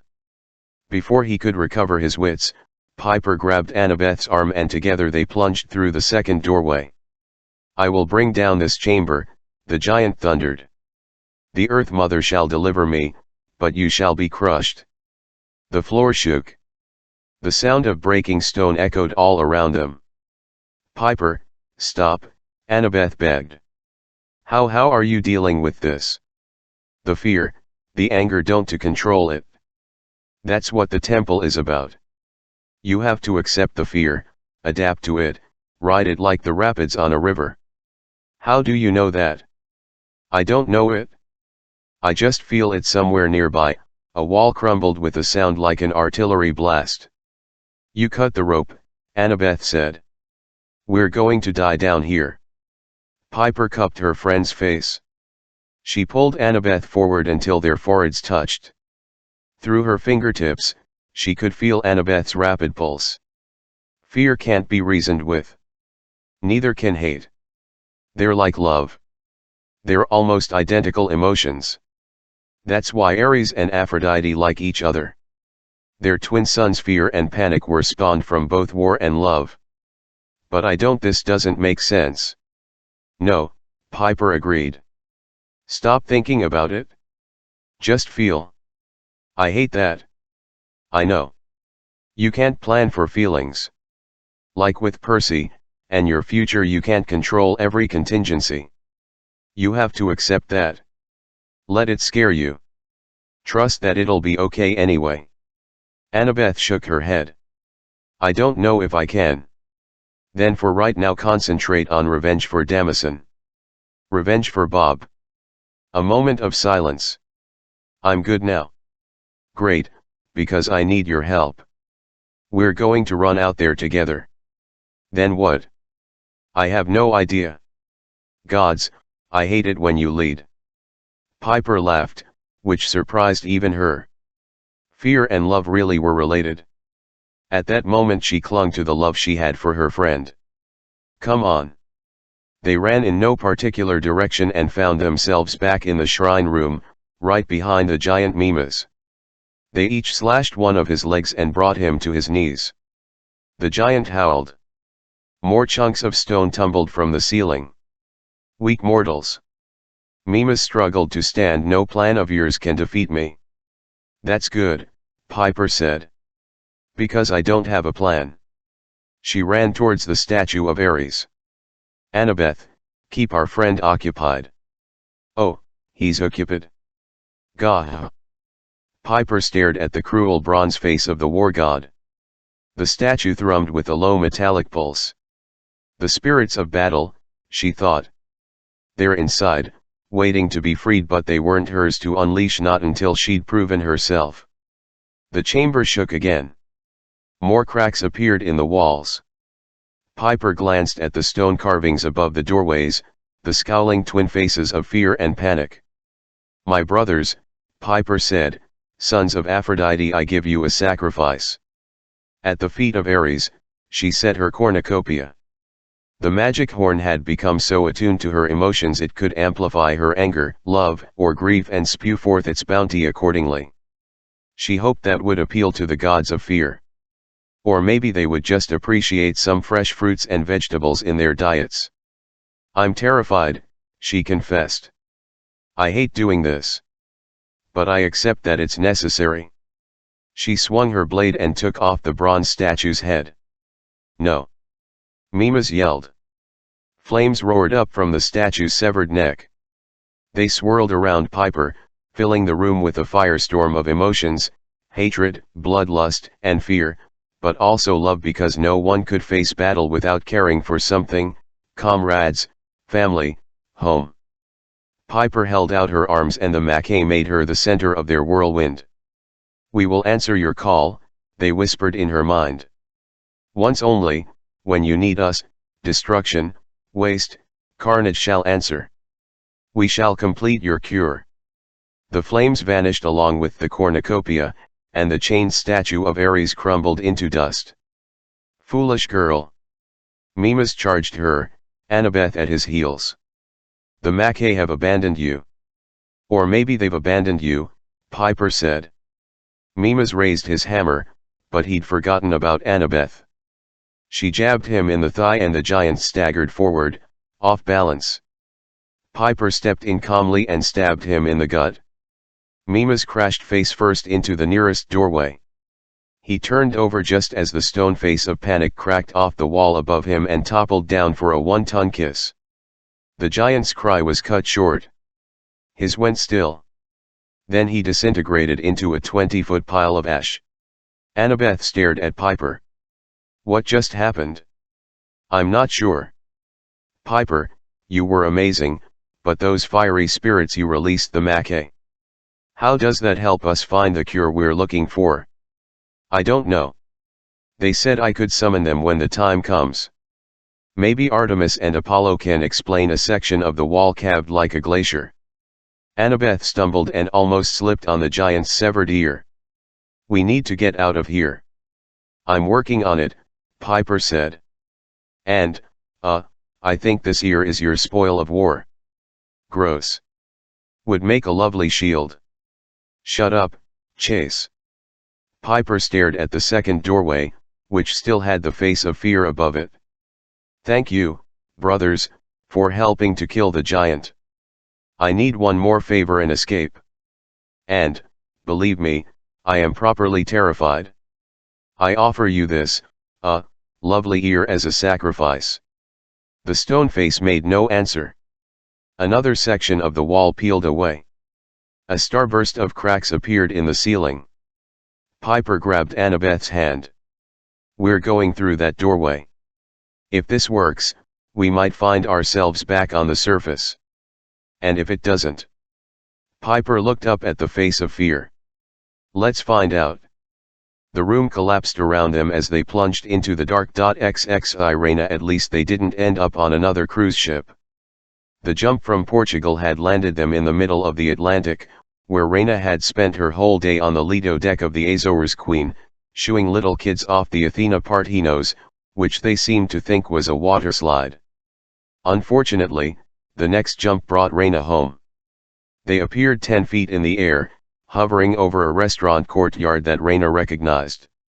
She and Nico dropped onto a large birdcage, which promptly broke, dumping them into a cluster of potted ferns along with 3 very alarmed parrots. Coach Hedge hit the canopy over a bar. The Athena Parthenos landed on her feet with a thump, flattening a patio table and flipping a dark green umbrella, which settled onto the Nike statue in Athena's hand, so the goddess of wisdom looked like she was holding a tropical drink. "Gah!" Coach Hedge yelled. The canopy ripped and he fell the bar with a crash of bottles and glasses. The satyr recovered well. He popped up with a dozen miniature plastic swords in his hair, grabbed the soda gun and served himself a drink. "I like it." He tossed a wedge of pineapple into his mouth. "But next time, kid, can we land on the floor and not 10 feet above it?" Nico dragged himself out of the ferns. He collapsed into the nearest chair and waved off a blue parrot that was trying to land on his head. After the fight with Lycon, Nico had discarded his shredded aviator jacket. His black skull-pattern t-shirt wasn't in much better shape.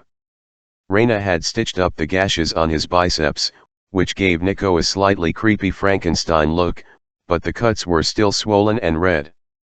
Unlike bites, werewolf claw marks wouldn't transmit lycanthropy, but Reyna knew firsthand that they healed slowly and burned like acid. "I've gotta sleep." Nico looked up in a daze. "Are we safe?" Reyna scanned the courtyard. The place seemed deserted, though she didn't understand why. This time of night, it should have been packed. Above them, the evening sky glowed a murky terracotta, the same color as the building's walls. Ringing the atrium, the second-story balconies were empty except for potted azaleas hanging from the white metal railings. Behind a wall of glass doors, the restaurant's interior was dark. The only sound was the fountain gurgling forlornly and the occasional squawk of a disgruntled parrot. "This is Barachina," Reyna said. "What kind of bear?" Hedge opened a jar of maraschino cherries and chugged them down. "It's a famous restaurant," Reyna said, "in the middle of Old San Juan. They invented the pifia colada here, back in the 1960s, I think." Nico pitched out of his chair, curled up on the floor and started snoring. Coach Hedge belched. "Well, it looks like we're staying for a while. If they haven't invented any new drinks since the 60s, they're overdue. I'll get to work." While Hedge rummaged behind the bar, Reyna whistled for Aurum and Argentum. After their fight with the werewolves, the dogs looked a little worse for wear, but Reyna placed them on guard duty. She checked the street entrance to the atrium. The decorative ironwork gates were locked. A sign in Spanish and English announced that the restaurant was closed for a private party. That seemed odd, since the place was deserted. At the bottom of the sign were initials, HTK. These bothered Reyna, though she wasn't sure why. She peered through the gates. Calle Fortaleza was unusually quiet. The blue cobblestone pavement was free of traffic and pedestrians. The pastel-colored shop fronts were closed and dark. Was it Sunday? Or some sort of holiday? Reyna's unease grew. Behind her, Coach Hedge whistled happily as he set up a row of blenders. The parrots roosted on the shoulders of the Athena Parthenos. Reina wondered whether the Greeks would be offended if their sacred statue arrived covered in tropical bird poop. Of all the places Reina could have ended up, San Juan. Maybe it was a coincidence, but she feared not. Puerto Rico wasn't really on the way from Europe to New York. It was much too far south. Besides, Reina had been lending Nico her strength for days now. Perhaps she'd influenced him subconsciously. He was drawn to painful thoughts, fear, darkness. And Reina's darkest, most painful memory was San Juan. Her biggest fear? Coming back here. Her dogs picked up on her agitation. They prowled the courtyard, snarling at shadows. Poor Argentum turned in circles, trying to aim his sideways head so he could see out of his one ruby eye. Reina tried to concentrate on positive memories. She'd missed the sound of coqui frogs, singing around the neighborhood like a chorus of popping the little bottle caps. She'd missed the smell of the ocean, the blossoming magnolias and citrus trees, the fresh-baked bread from the local panaderias. Even the humidity felt comfortable and familiar, like the scented air from a dryer vent. Part of her wanted to open the gates and explore the city.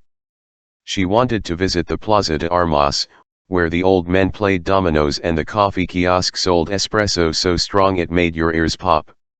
She wanted to stroll down her old street, Calle San Jose, counting and naming the stray cats, making up a story for each one, the way she used to do with her sister. She wanted to break into Barachina's kitchen and cook up some real mofongo with fried plantains and bacon and garlic, a taste that would always remind her of Sunday afternoons, when she and Hyla could briefly escape the house and, if they were lucky, eat here in the kitchen, where the staff knew them and took pity on them. On the other hand, Reina wanted to leave immediately. She wanted to wake up Nico, no matter how tired he was, and force him to shadow travel out of here anywhere but San Juan. Being so close to her old house made Reina feel ratcheted tight like a catapult winch. She glanced at Nico. Despite the warm night, he shivered on the tile floor. She pulled a blanket out of her pack and covered him up. Reina no longer felt self-conscious about wanting to protect him. For better or worse, they shared a connection now. Each time they shadow traveled, his exhaustion and torment washed over her and she understood him a little better. Nico was devastatingly alone. He'd lost his big sister Bianca. He'd pushed away all other demigods who'd tried to get close to him. His experiences at Camp Half-Blood, in the labyrinth and in Tartarus had left him scarred, afraid to trust anyone. Reina doubted she could change his feelings, but she wanted Nico to have support. All heroes deserved that. It was the whole point of the 12th Legion. You joined forces to fight for a higher cause. You weren't alone. You made friends and earned respect. Even when you mustered out, you had a place in the community. No demigod should have to suffer alone the way Nico did. Tonight was July 25th. 7 more days until August 1st. In theory, that was plenty of time to reach Long Island. Once they completed their mission, if they completed their mission, Reina would make sure Nico was recognized for his bravery. She slipped off her backpack. She tried to place it under Nico's head as a makeshift pillow, but her fingers passed right through him as if he were a shadow. She recoiled her hand. Cold with dread, she tried again. This time, she was able to lift his neck and slide the pillow under. His skin felt cool, but otherwise normal. Had she been hallucinating? Nico had expended so much energy traveling through shadows, perhaps he was starting to fade permanently. If he kept pushing himself to the limit for 7 more days. The sound of a blender startled her out of her thoughts. "You want a smoothie?" asked the coach. "This one is pineapple, mango, orange, and banana, buried under a mound of shaved coconut. I call it the Hercules." I'm all right, thanks." She glanced up at the balconies ringing the atrium. It still didn't seem right to her that the restaurant was empty. A private party. "HTK coach, I think I'll scout the 2nd floor." I don't like. A wisp of movement caught her eye. The balcony on the right, a dark shape. Above that, At the edge of the roof, several more silhouettes appeared against the orange clouds. Reyna drew her sword, but it was too late. A flash of silver, a faint whoosh, and the point of a needle buried itself in her neck. Her vision blurred. Her limbs turned to spaghetti. She collapsed next to Nico. As her eyes dimmed, she saw her dogs running towards her, but they froze in mid-bark and toppled over. At the bar, the coach yelled, "Hey!" Another whoosh. The coach collapsed with a silver dart in his neck. Reyna tried to say, "Nico, wake up." Her voice wouldn't work. Her BCO had been deactivated as completely as her metal dogs had. Dark figures lined the rooftop. Half a dozen leaped into the courtyard, silent and graceful. One leaned over Reyna. She could only make out a hazy smudge of gray. A muffled voice said, "Take her." A cloth sack was wrestled over her head. Reyna wondered dimly if this was how she would die without even a fight. Then it didn't matter. Several pairs of rough hands lifted her like an unwieldy piece of furniture and she drifted into unconsciousness. XX11 Reyna, the answer came to her before she was fully conscious. The initials on the sign at Barachina, HTK. Not funny, Reyna muttered to herself. Not remotely funny. Years ago, Lupa had taught her how to sleep lightly, wake up alert and be ready to attack. Now, as her senses returned, she stock of her situation. The cloth sack still covered her head, but it didn't seem to be cinched around her neck. She was tied to a hard chair wood, by the feel of it. Cords were tied against the ribs. Her hands were bound behind her, but her legs were free at the ankles. Either her captors were sloppy, or they hadn't expected her to wake up so quickly. Reyna wriggled her fingers and toes. Whatever tranquilizer they'd used, the effects had worn off. Somewhere in front of her, footsteps echoed down a corridor. The sound got closer. Reyna let her muscles go slack. She rested her chin against her chest. A lock clicked. A door creaked open. Judging from the acoustics, Reyna was in a small room with brick or concrete walls, maybe a basement or a cell. One person entered the room. Reyna calculated the distance. No more than 5 feet. She surged upward, spinning so the chair legs smashed against her captor's body. The force broke the chair. Her captor fell with a pained grunt. Shouts from the corridor. More footsteps. Reyna shook the cloth sack off her head. She dropped into a backward roll, pulling her bound hands under her legs so her arms were in front of her. Her captor, a teen girl in gray camouflage, lay dazed on the floor, a knife at her belt. Reyna grabbed the knife and straddled her, pressing the blade against her captor's throat. 3 more girls crowded the doorway. 2 drew knives. The third knocked an arrow in her bow. For a moment, everyone froze. Her hostage's carotid artery pulsed under the blade. Wisely, the girl made no attempt to move. Reyna ran scenarios on how she could overcome the 3 in the doorway. All of them wore gray camouflage t-shirts, faded black jeans, black athletic shoes and utility belts, as if they were going camping or hiking, or hunting. "You're the hunters of Artemis," Reyna realized. "Take it easy," said the girl with the bow. Her ginger hair was shaved on the sides, long on top. She had the build of a professional wrestler. "You've got the wrong impression." The girl on the floor exhaled, but Reyna knew that trick, trying to loosen an enemy's hold. Reyna pressed the knife tighter against the girl's throat. "You've got the wrong impression," Reyna said, "if you think you can attack me and take me captive." "Where are my friends?" "Unharmed, right where you left them," the ginger girl promised. "Look, it's 3-1 and your hands are tied." "You're right," Reyna growled. "Get another 6 of you in here and it might be a fair fight." "I demand to see your lieutenant, Thalia Grace." The ginger girl blinked. Her comrades gripped their knives uneasily. On the floor, Reyna's hostage began to shake. Reyna thought she might be having a fit. Then she realized the girl was laughing. "Something funny?" Reyna asked. The girl's voice was a gravelly whisper. Jason told me you were good. He didn't say how good. Reyna focused more carefully on her hostage. The girl looked about 16, with choppy black hair and startling blue eyes. Across her forehead glinted a circlet of silver. You're Thalia? And I'd be happy to explain, Thalia said, if you'd kindly not cut my throat. The hunters guided her through a maze of corridors. The walls were concrete blocks painted army green, devoid of windows. The only light came from dim fluorescents spaced every 20 feet. The passages twisted, turned, and doubled back, but the ginger-haired hunter, Phoebe, took the lead. She seemed to know where she was going. Thalia Grace limped along, holding her ribs where Reyna had hit her with the chair. The hunter must have been in pain, but her eyes sparkled with amusement. Again, my apologies for abducting you. Thalia didn't sound very sorry. This lair is secret. The Amazons have certain protocols. The Amazons. You work for them. With them, Thalia corrected.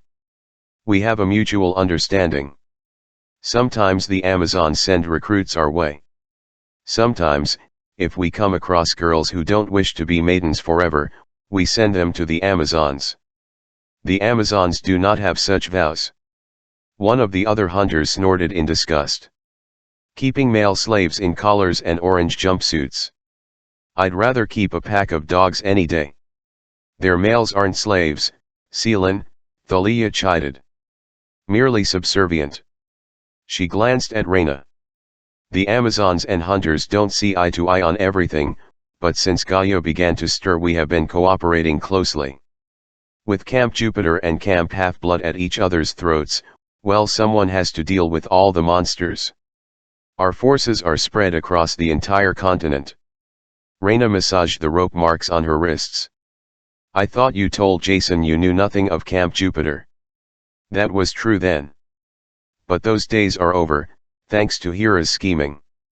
Thalia's expression turned serious. How is my brother? When I left him in Epirus, he was fine.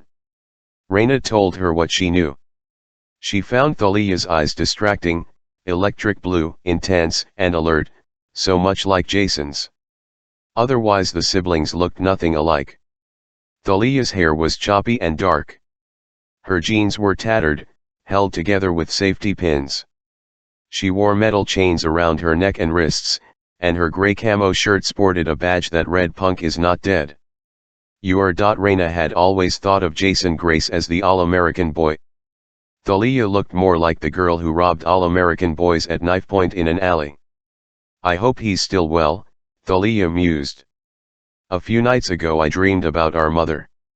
It wasn't pleasant. Then I got Nico's message in my dreams about Orion hunting you. That was even less pleasant. That's why you're here. You got Nico's message. Well, we didn't rush to Puerto Rico for a vacation. This is one of the Amazon's most secure strongholds. We took a gamble that we'd be able to intercept you. Intercept us, how? And why? In front of them, Phoebe stopped. The corridor dead-ended at a set of metal doors. Phoebe tapped on them with the butt of her knife, a complicated series of knocks like Morse code. Thalia rubbed her bruised ribs. I'll have to leave you here. The hunters are patrolling the old city, keeping a lookout for Orion. I need to get back to the front lines. She held out her hand expectantly. My knife, please. Reyna handed it back. Vivi had about my own weapons. They'll be returned when you leave. I know it seems silly, the kidnapping and blindfolding and whatnot, but the Amazons take their security seriously. Last month they had an incident at their main center in Seattle. Maybe you heard about it? A girl named Hazel Levesque stole a horse. The hunter Celine grinned. Naomi and I saw the security footage. Legendary. Epic, agreed the third hunter. At any rate, Thalia said, we're keeping an eye on Nico and the Satyr. Unauthorized males aren't allowed anywhere near this place, but we left them a note so they wouldn't worry. From her belt, Thalia unfolded a piece of paper. She handed it to Reyna. It was a photocopy of a handwritten note. I owe you one Roman praetor. She will be returned safely. Sit tight otherwise you'll be killed. XOX, the hunters of Artemis. Reyna handed back the letter. Right. That won't worry them at all. Phoebe grinned. It's cool. I covered your Athena part he knows with this new camouflage netting I designed. It should keep monsters, even Orion, from finding it. Besides, if my guess is right, Orion isn't tracking the statue as much as he's tracking you. Reyna felt like she'd been punched between the eyes. How could you know that? Phoebe is my best tracker, Thalia said. And my best healer. And, well, she's generally right about most things. Most things. Phoebe protested. Thalia raised her hands in an I give up gesture. As for why we intercepted you, I'll let the Amazons explain. Phoebe, Celan, Naomi accompany Reyna inside. I have to see to our defenses. You're expecting a fight, Reyna noted.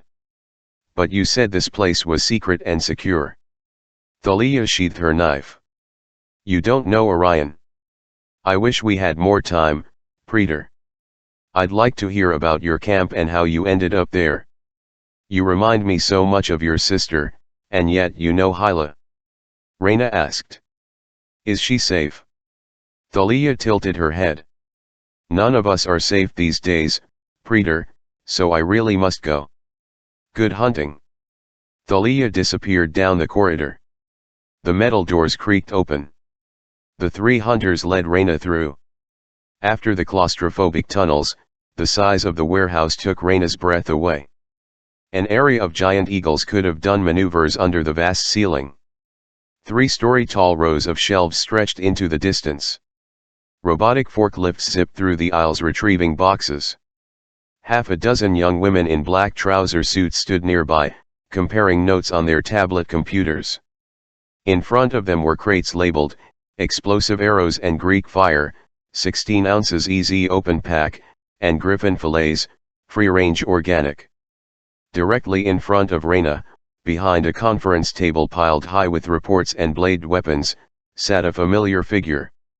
Baby sister. Hyla rose. Here we are, home again, facing certain death again. We have to stop meeting like this. XX 111. Reyna's feelings weren't so much mixed. They were thrown into a blender with gravel and ice every time she saw her sister. She didn't know whether to hug her, cry or walk away.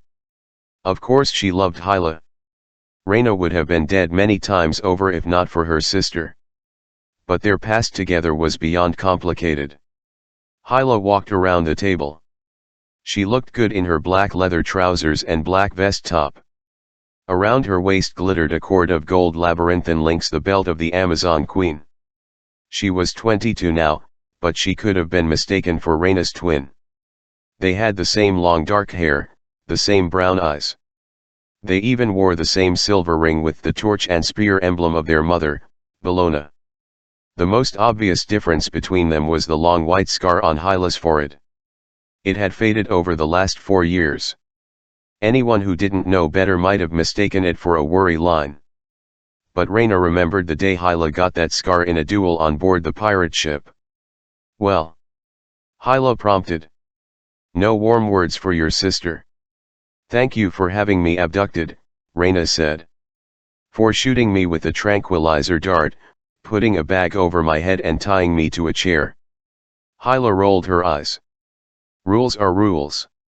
As a praetor, you should understand that. This distribution center is one of our most important bases. We have to control access. I can't make exceptions, especially not for my family. I think you just enjoyed it. That, too. Reyna wondered if her sister was as cool and collected as she seemed. She found it amazing, and a little scary, how quickly Hyla had adapted to her new identity. 6 years ago, she'd been a scared big sister, doing her best to shield Reyna from their father's rage. Her main skills had been running and finding them places to hide. Then on Circe's island Hyla had worked hard to be noticed. She wore flashy clothes and makeup. She smiled and laughed and always stayed perky, as if acting happy would make her happy. She'd become one of Circe's favorite attendants. After their island sanctuary burned, they were taken prisoner aboard the pirates' ship. Again Hyla changed. She'd dueled for their freedom, out-pirated the pirates, gained the crew's respect so well that Blackbeard finally put them ashore lest Hyla take over his ship. Now she'd reinvented herself again as Queen of the Amazons. Of course, Reyna understood why her sister was such a chameleon. If she kept changing, she could never fossilize into the thing their father had become. Those initials on the reservation sign at Barachina, Reyna said. HTK. Hyla Twicekill, your new nickname. A little joke. Just checking to see if you were paying attention. You knew we would land in that courtyard. How? Hyla shrugged. Shadow travel is magic. Several of my followers are daughters of Hecate. It was a simple enough matter for them to pull you off course, especially since you and I share a connection. Reyna tried to keep her anger in check. Hyla, of all people, should know how she would feel about being dragged back to Puerto Rico. You went to a lot of trouble, Reyna noted. The Queen of the Amazons and the Lieutenant of Artemis both rushing to Puerto Rico on a moment's notice to intercept us. I'm guessing that's not because you missed me. Phoebe the ginger-haired hunter chuckled. She's smart. Of course, Hyla said. I taught her everything she knows. Other Amazons started to gather around, probably sensing a potential fight. Amazons loved violent entertainment almost as much as pirates did Orion, Reyna guessed. That's what brought you here. His name got your attention. I couldn't let him kill you, Hyla said. It's more than that. Your mission to escort the Athena part he knows is important. But it's more than that, too. This is personal for you. And for the hunters. What's your game? Hyla ran her thumbs along her golden belt. Orion is a problem. Unlike the other giants, Orion has been walking the earth for centuries. He takes a special interest in killing Amazons, or hunters, or any female who dares to be strong. Why would he want that? A ripple of dread seemed to pass through the girls around her. Hyla looked at Phoebe. Do you want to explain? You were there. The hunter's smile faded. In the ancient times, Orion joined the hunters. He was Lady Artemis's best friend. He had no rivals at the except for the goddess herself, and perhaps her brother, Apollo. Reyna shivered. Phoebe looked no older than 14. To think that she knew Orion 3,000 or 4,000 years ago. What went wrong, she asked. Phoebe's ears reddened. Orion crossed the line. He fell in love with Artemis. Hyla sniffed. Always happens with men. They promise friendship. They promise to treat you as an equal. In the end, all they want is to possess you. Phoebe picked at her thumbnail.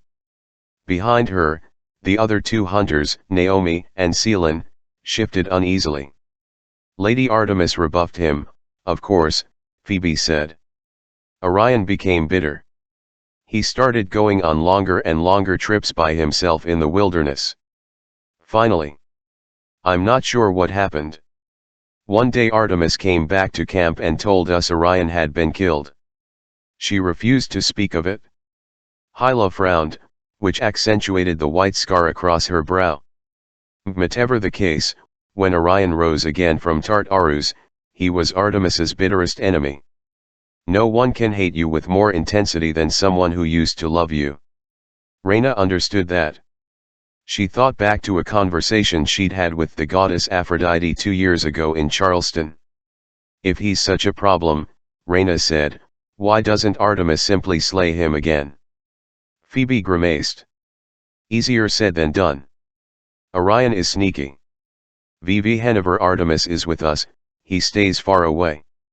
Whenever we hunters are on our own, like we are now, he strikes without warning and disappears again. Our last lieutenant, Zoe Nightshade, spent centuries trying to track him down and kill him. The Amazons have also tried, Hyla said. Orion doesn't distinguish between us and the hunters. I think we all remind him too much of Artemis. He sabotages our warehouses, disrupts our distribution centers, kills our warriors. In other words, Reyna said dryly, he's getting in the way of your plans for world domination. Hyla shrugged. Exactly. That's why you rushed here to intercept me, Reyna said. You knew Orion would be right behind me. You're setting up an ambush. I'm the bait.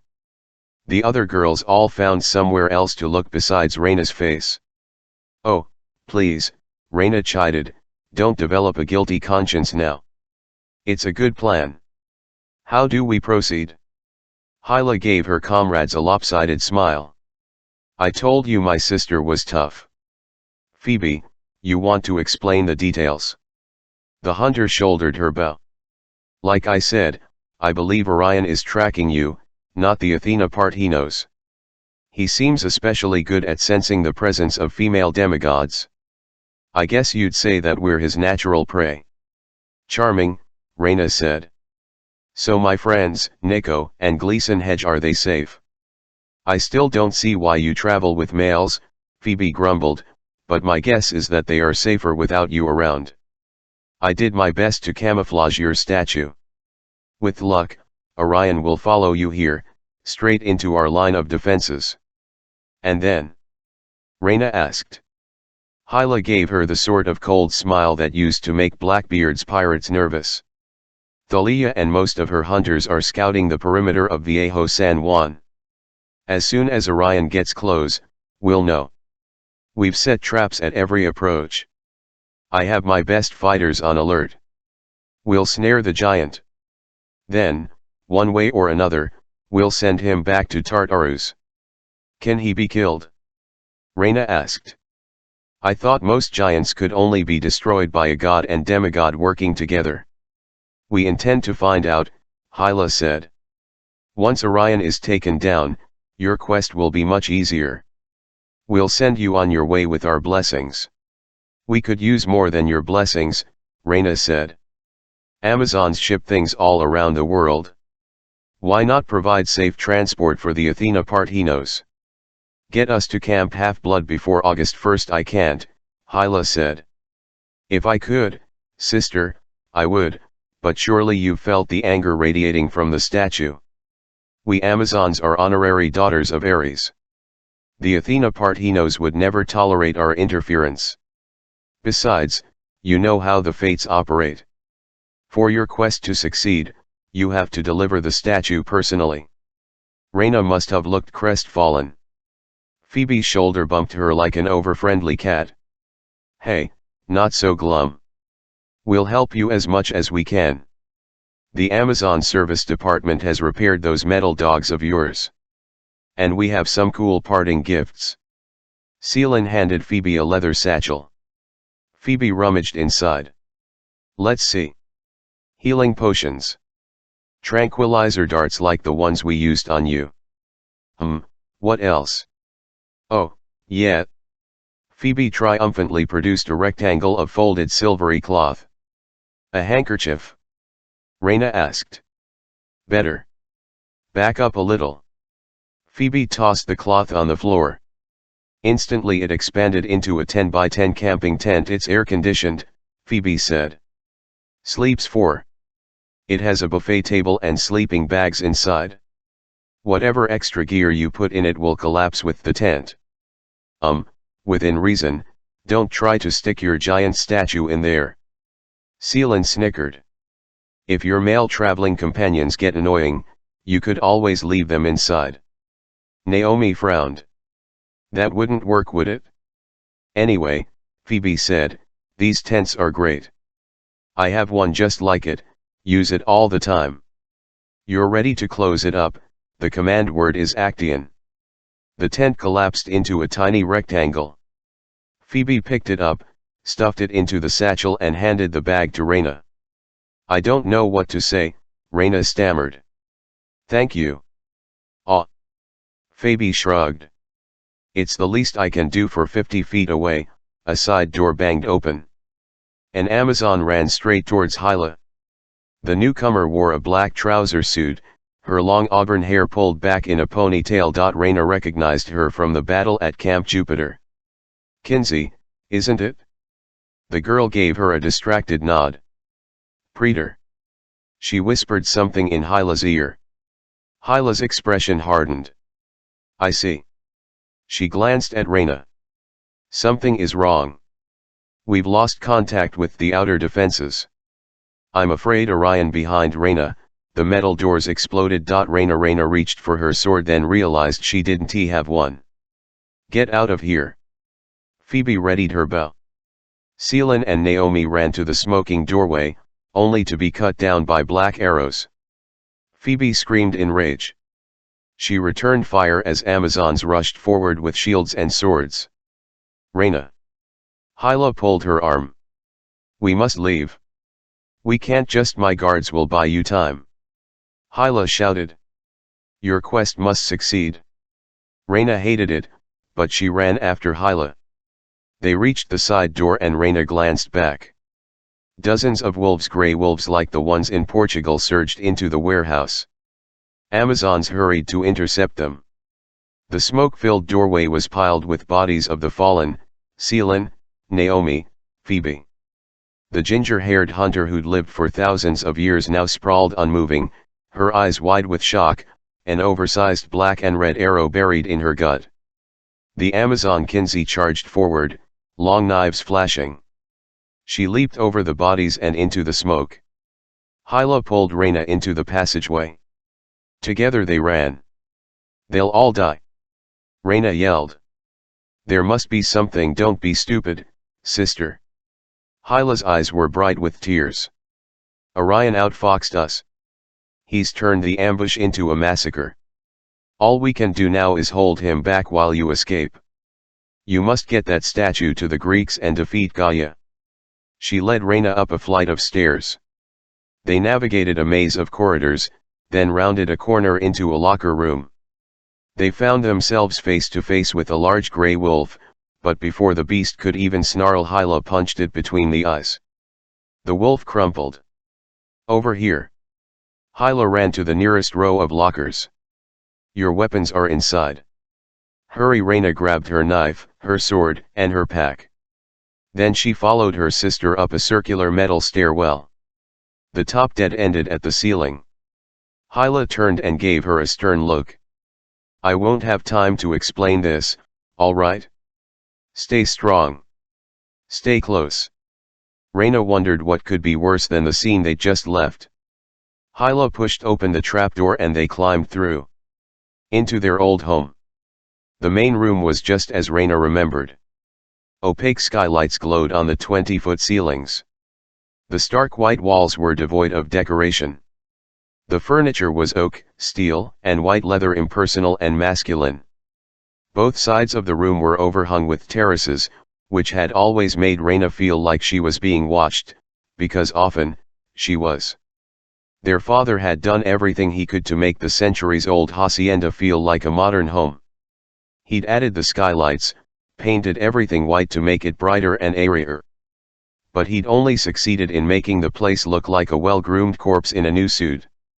The trapdoor had opened into the massive fireplace.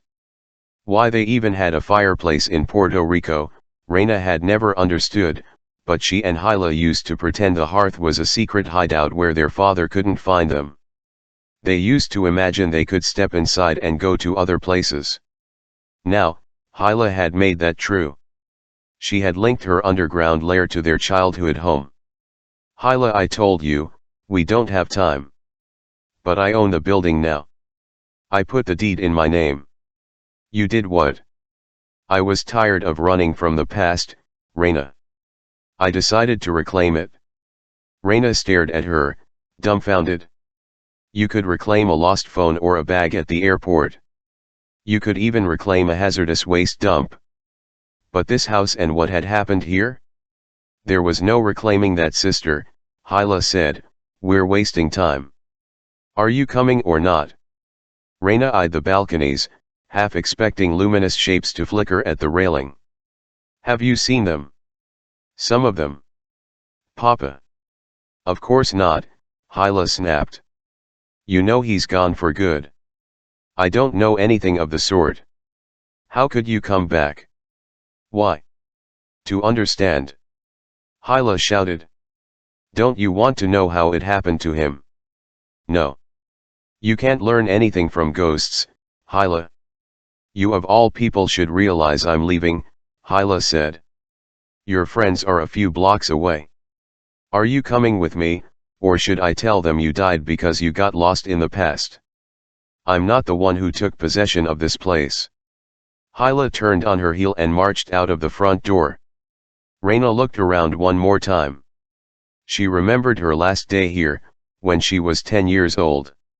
She could almost hear her father's angry roar echoing through the main room, the chorus of wailing ghosts on the balconies. She ran for the exit. She burst into warm afternoon sunlight and found that the street hadn't changed: the crumbling pastel houses, the blue cobblestones, dozens of cats sleeping under cars or in the shade of banana trees. Raina might have felt nostalgic. Except that her sister stood a few feet away, facing Orion. Well, now. The giant smiled. Both daughters of Bellona together. Excellent. Raina felt personally offended. She had worked up an image of Orion as a towering ugly demon, even worse than Polybotes, the giant who had attacked Camp Jupiter. Instead, Orion could have passed for human: a tall, muscular, handsome human. His skin was the color of wheat toast. His dark hair was undercut, swept into spikes on top. With his black leather breeches and jerkin, his hunting knife and his bow and quiver, he might have been Robin Hood's evil, better-looking brother. Only his eyes ruined the image. At first glance, he appeared to be wearing military night vision goggles. Then Raina realized they weren't goggles. They were the work of Hephaestus' bronze mechanical eyes embedded in the giant's sockets. Focusing rings spun and clicked as he regarded Raina. Targeting lasers flashed red to green. Raina got the uncomfortable impression he was seeing much more than her form, her heat signature, her heart rate, her level of fear. At his side he held a black composite bow almost as fancy as his eyes. Multiple strings ran through a series of pulleys that looked like miniature steam train wheels. The grip was polished bronze, studded with dials and buttons. He had no arrow nocked. He made no threatening moves. He smiled so dazzlingly it was hard to remember he was an enemy, someone who'd killed at least half a dozen hunters and Amazons to get here. Hyla drew her knives. Raina, go. I will deal with this monster. Orion chuckled. Hyla twice kill, you have courage. So did your lieutenants. They are dead. Hyla took a step forward. Raina grabbed her arm. Orion, she said. You have enough Amazon blood on your hands. Perhaps it's time you try a Roman. The giant's eyes clicked and dilated. Red laser dots floated across Raina's breastplate. Ah, the young praetor. I admit, I've been curious. Before I slay you, perhaps you'll enlighten me. Why would a child of Rome go to such lengths to help the Greeks? You have forfeited your rank, abandoned your legion, made yourself an outlaw, and for what? Jason Grace scorned you. Percy Jackson refused you. Haven't you been? What's the word, dumped enough? Raina's ears buzzed. She recalled Aphrodite's warning, 2 years ago in Charleston, you will not find love where you wish or where you hope.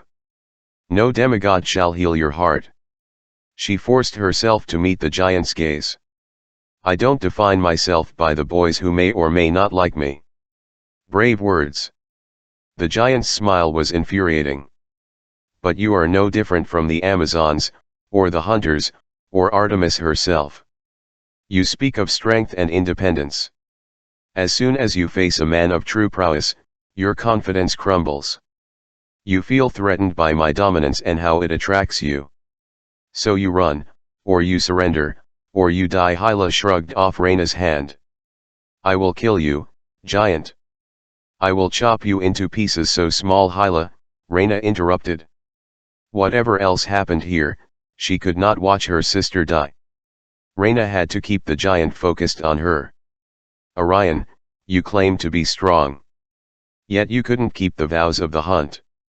You died rejected. And now you're running errands for your mother. So tell me again, how exactly are you threatening? Orion's jaw muscles clenched. His smile became thinner and colder. A good try, he admitted. You're hoping to unbalance me. You think, perhaps, if you keep me talking, reinforcements will save you. Alas, Praetor, there are no reinforcements. I burned your sister's underground lair with her own Greek fire. No one survived. Hyla roared and attacked. Orion hit her with the butt of his bow. She flew backwards into the street. Orion pulled an arrow from his quiver. Stop! Reyna yelled, her heart hammered in her ribcage. She needed to find the giant's weakness. Varachina was only a few blocks away. If they could make it that far, Nico might be able to shadow travel them away. And the hunters couldn't all be dead. They'd been patrolling the entire perimeter of the old city. Surely some of them were still out there. Orion, you asked what motivates me. She kept her voice level. Don't you want your answer before you kill us? Surely it must puzzle you, why women keep rejecting a big handsome guy like you. The giant knocked his arrow. Now you have mistaken me for Narcissus. I cannot be flattered. Of course not, Reyna said. Hyla rose with a murderous look on her face, but Reyna reached out with her senses, trying to share with her sister the most difficult kind of strength, restraint. Still, it must infuriate you. First you were dumped by immortal Princess Merope. Orion sneered. A beautiful girl, but stupid. If she'd had any sense, she would have understood I was flirting with her. Let me guess, Reyna said. She screamed and called for the guards instead. I was without my weapons at the time. You don't bring your bow and knives when you're courting a princess. The guards took me easily. Her father the king had me blinded and exiled. Just above Reyna's head, a pebble skittered across a clay-tiled roof. It might have been her imagination, but she remembered that sound from the many nights Hyla would sneak out of her own locked room and creep across the roof to check on her. It took all of Reyna's willpower not to glance up. But you got new eyes, she said to the giant. Hephaestus took pity on you. Yes. Orion's gaze became unfocused. Reyna could tell, because the laser targets disappeared from her chest. I ended up on Delos, where I met Artemis. Do you know how strange it is to meet your mortal enemy and end up being attracted to her? He laughed. Praetor, what am I saying? Of course you know. Perhaps you feel for the Greeks as I felt for Artemis, a guilty fascination, an admiration that turns to love. But too much love is poison, especially when that love is not returned. If you do not understand that already, Reyna Ramirez Arellano, you soon will. Hyla limped forward, her knife still in hand. Sister, why do you let this beast talk? Let's put him down. Can you? Orion mused. Many have tried. Even Artemis's own brother, Apollo, was not able to kill me back in the ancient times. He had to use trickery to get rid of me. He didn't like you hanging out with his sister. Reyna listened for more sounds from the roofs, but heard nothing. Apollo was jealous. The giant's fingers curled around his bowstring. He drew it back, setting the bow's wheels and pulleys spinning. He feared I might charm Artemis into forgetting her vows of maidenhood. And who knows? Without Apollo's interference, perhaps I would have. She would have been happier. As your servant. Hyla growled. Your meek little housewife. It hardly matters now, Orion said. At any rate, Apollo inflicted me with madness of bloodlust to kill all the beasts of the earth. I slaughtered thousands before my mother, Gaia, finally put a stop to my rampage. She summoned a giant scorpion from the earth. It stabbed me in the back and its poison killed me. I owe her for that. You owe Gaia, Reyna said, For killing you, Orion's mechanical pupils spiraled into tiny, glowing points. My mother showed me the truth. I was fighting against my own nature, and it brought me nothing but misery. Giants are not meant to love mortals or gods. Gaia helped me accept what I am. Eventually we all must return home, Praetor. We must embrace our past, no matter how bitter and dark. He nodded his chin towards the villa behind her. Just as you have done. You have your own share of ghosts. Reyna drew her sword. You can't learn anything from ghosts, she had told her sister. Perhaps she couldn't learn anything from giants, either. This is not my home, she said. And we are not alike. I have seen the truth. The giants sounded truly sympathetic. You cling to the fantasy that you can make your enemies love you. You cannot, Reyna. There is no love for you at Camp Half-Blood. Aphrodite's words echoed in her head, no demigod shall heal your heart. Reyna studied the giant's handsome, cruel face, his glowing mechanical eyes. For a terrible moment, she could understand how even a goddess, even an eternal maiden like Artemis, might fall for Orion's honeyed words. I could have killed you 20 times by now, the giant said. You realize that, don't you? Let me spare you. A simple show of faith is all I need. Tell me where the statue is. Reyna almost dropped her sword. Where the statue is? Orion hadn't located the Athena part, he knows. The hunter's camouflage had worked. All this time, the giant had been tracking Reyna, which meant that even if she died right now, Nico and Coach Hedge might stay safe. The quest was not doomed. She felt as if she'd shed 100 pounds of armor. She laughed. The sound echoed down the cobblestone street. Phoebe outsmarted you, she said. By tracking me, you lost the statue. Now my friends are free to continue their mission. Orion curled his lip. Oh, I will find them, Praetor. After I deal with you.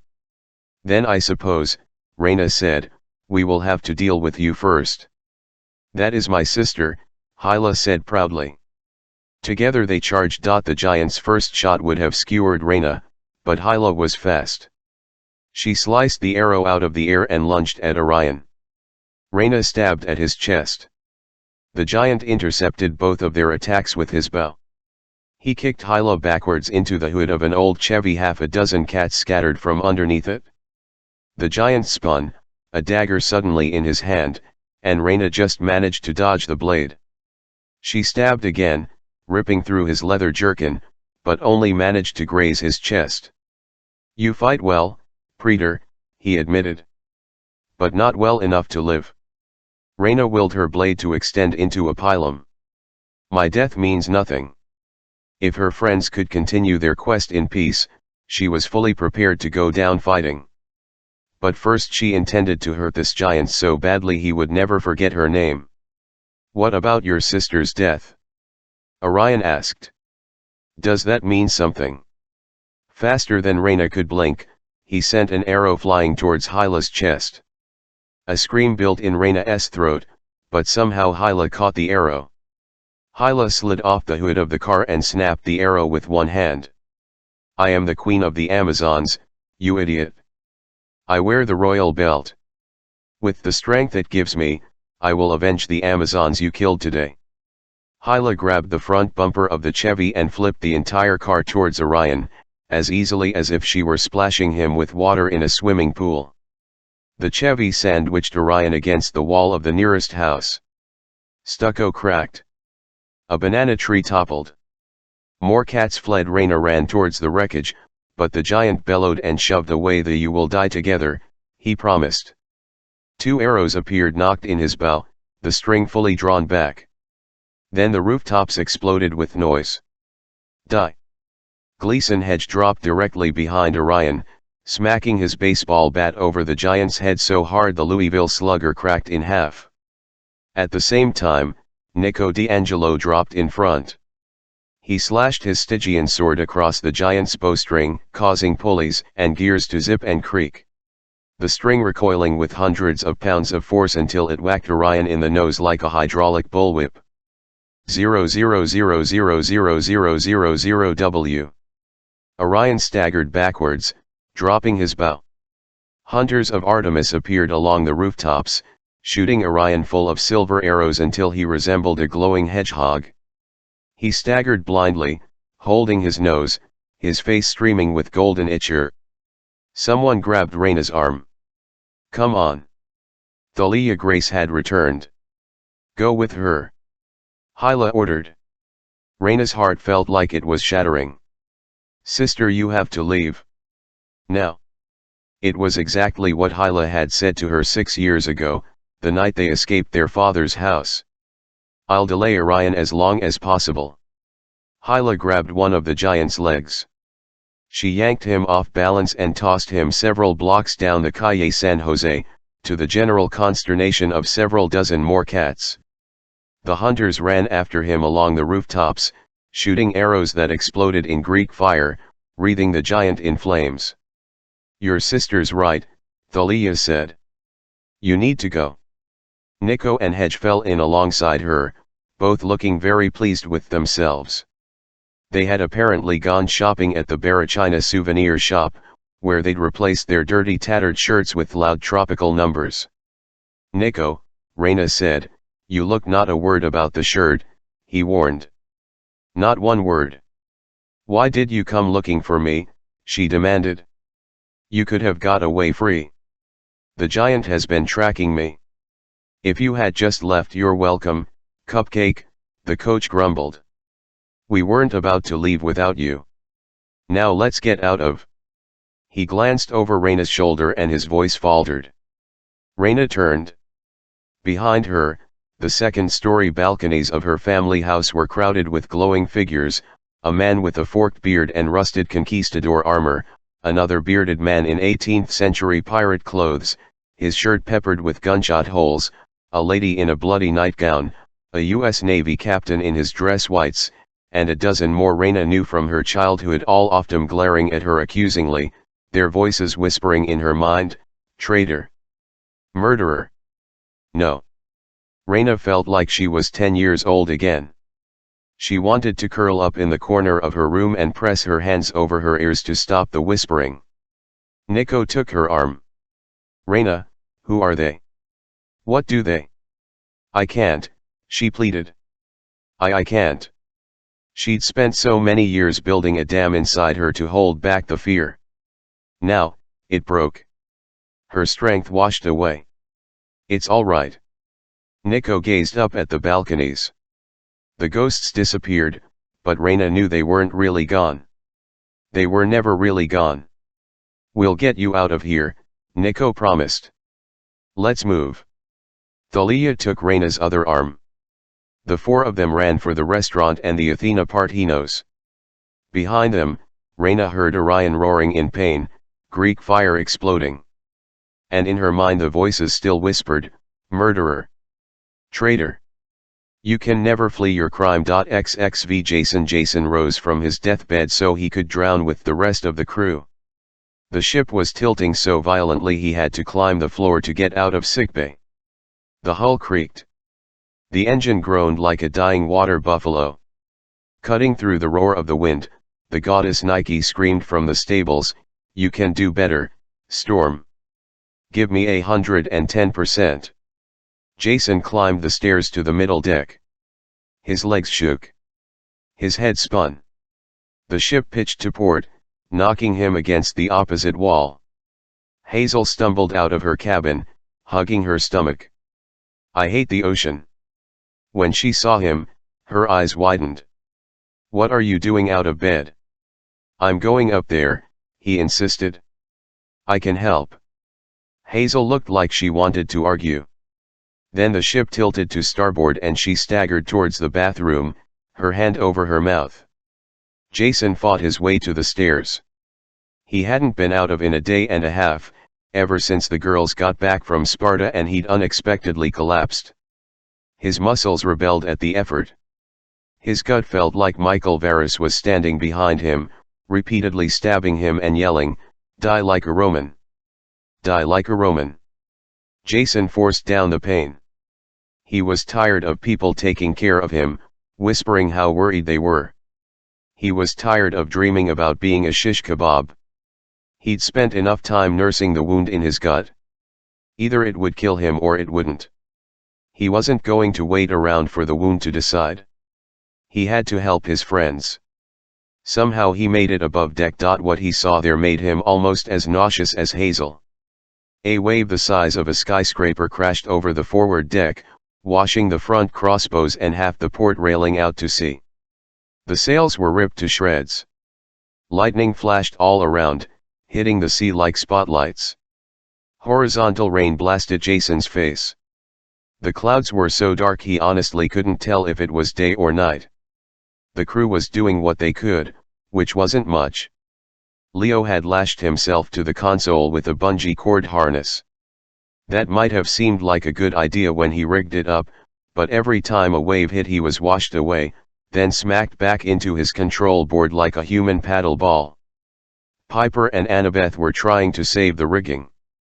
Since Sparta they'd become quite a team, able to work together without even talking, which was just as well, since they couldn't have heard each other over the storm. Frank, at least Jason assumed it was Frank, had turned into a gorilla. He was swinging upside down off the starboard rail, using his massive strength and his flexible feet to hang on while he untangled some broken oars. Apparently the crew was trying to get the ship airborne, but, even if they managed to take off, Jason wasn't sure the sky would be any safer. Even Festus the figurehead was trying to help. He spewed fire at the rain, though that didn't seem to discourage the storm. Only Percy was having any luck. He stood by the center mast, his hands extended like he was on a tightrope. Every time the ship tilted, he pushed in the opposite direction and the hull stabilized. He summoned giant fists of water from the ocean to slam into the larger waves before they could reach the deck, so it looked like the ocean was hitting itself repeatedly in the face. With the storm as bad as it was, Jason realized the ship would have already capsized or been smashed to bits if Percy wasn't on the job. Jason staggered towards the mast. Leo yelled something, probably go downstairs. But Jason only waved back. He made it to Percy's side and grabbed his shoulder. Percy nodded like sup. He didn't look shocked, or demand that Jason go back to sickbay, which Jason appreciated. Percy could stay dry if he concentrated, but obviously he had bigger things to worry about right now. His dark hair was plastered to his face. His clothes were soaked and ripped. He shouted something in Jason's ear, but Jason could only make out a few words, "Thing down, stop it." Percy pointed over the side. "Something is causing the storm?" Jason asked.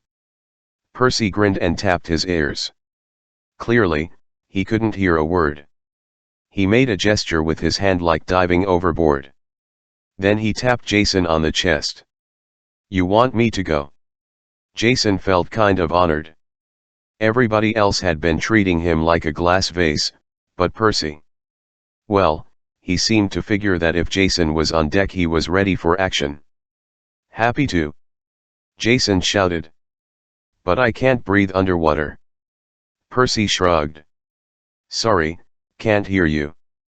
Then Percy ran to the starboard rail, pushed another massive wave away from the ship and jumped overboard.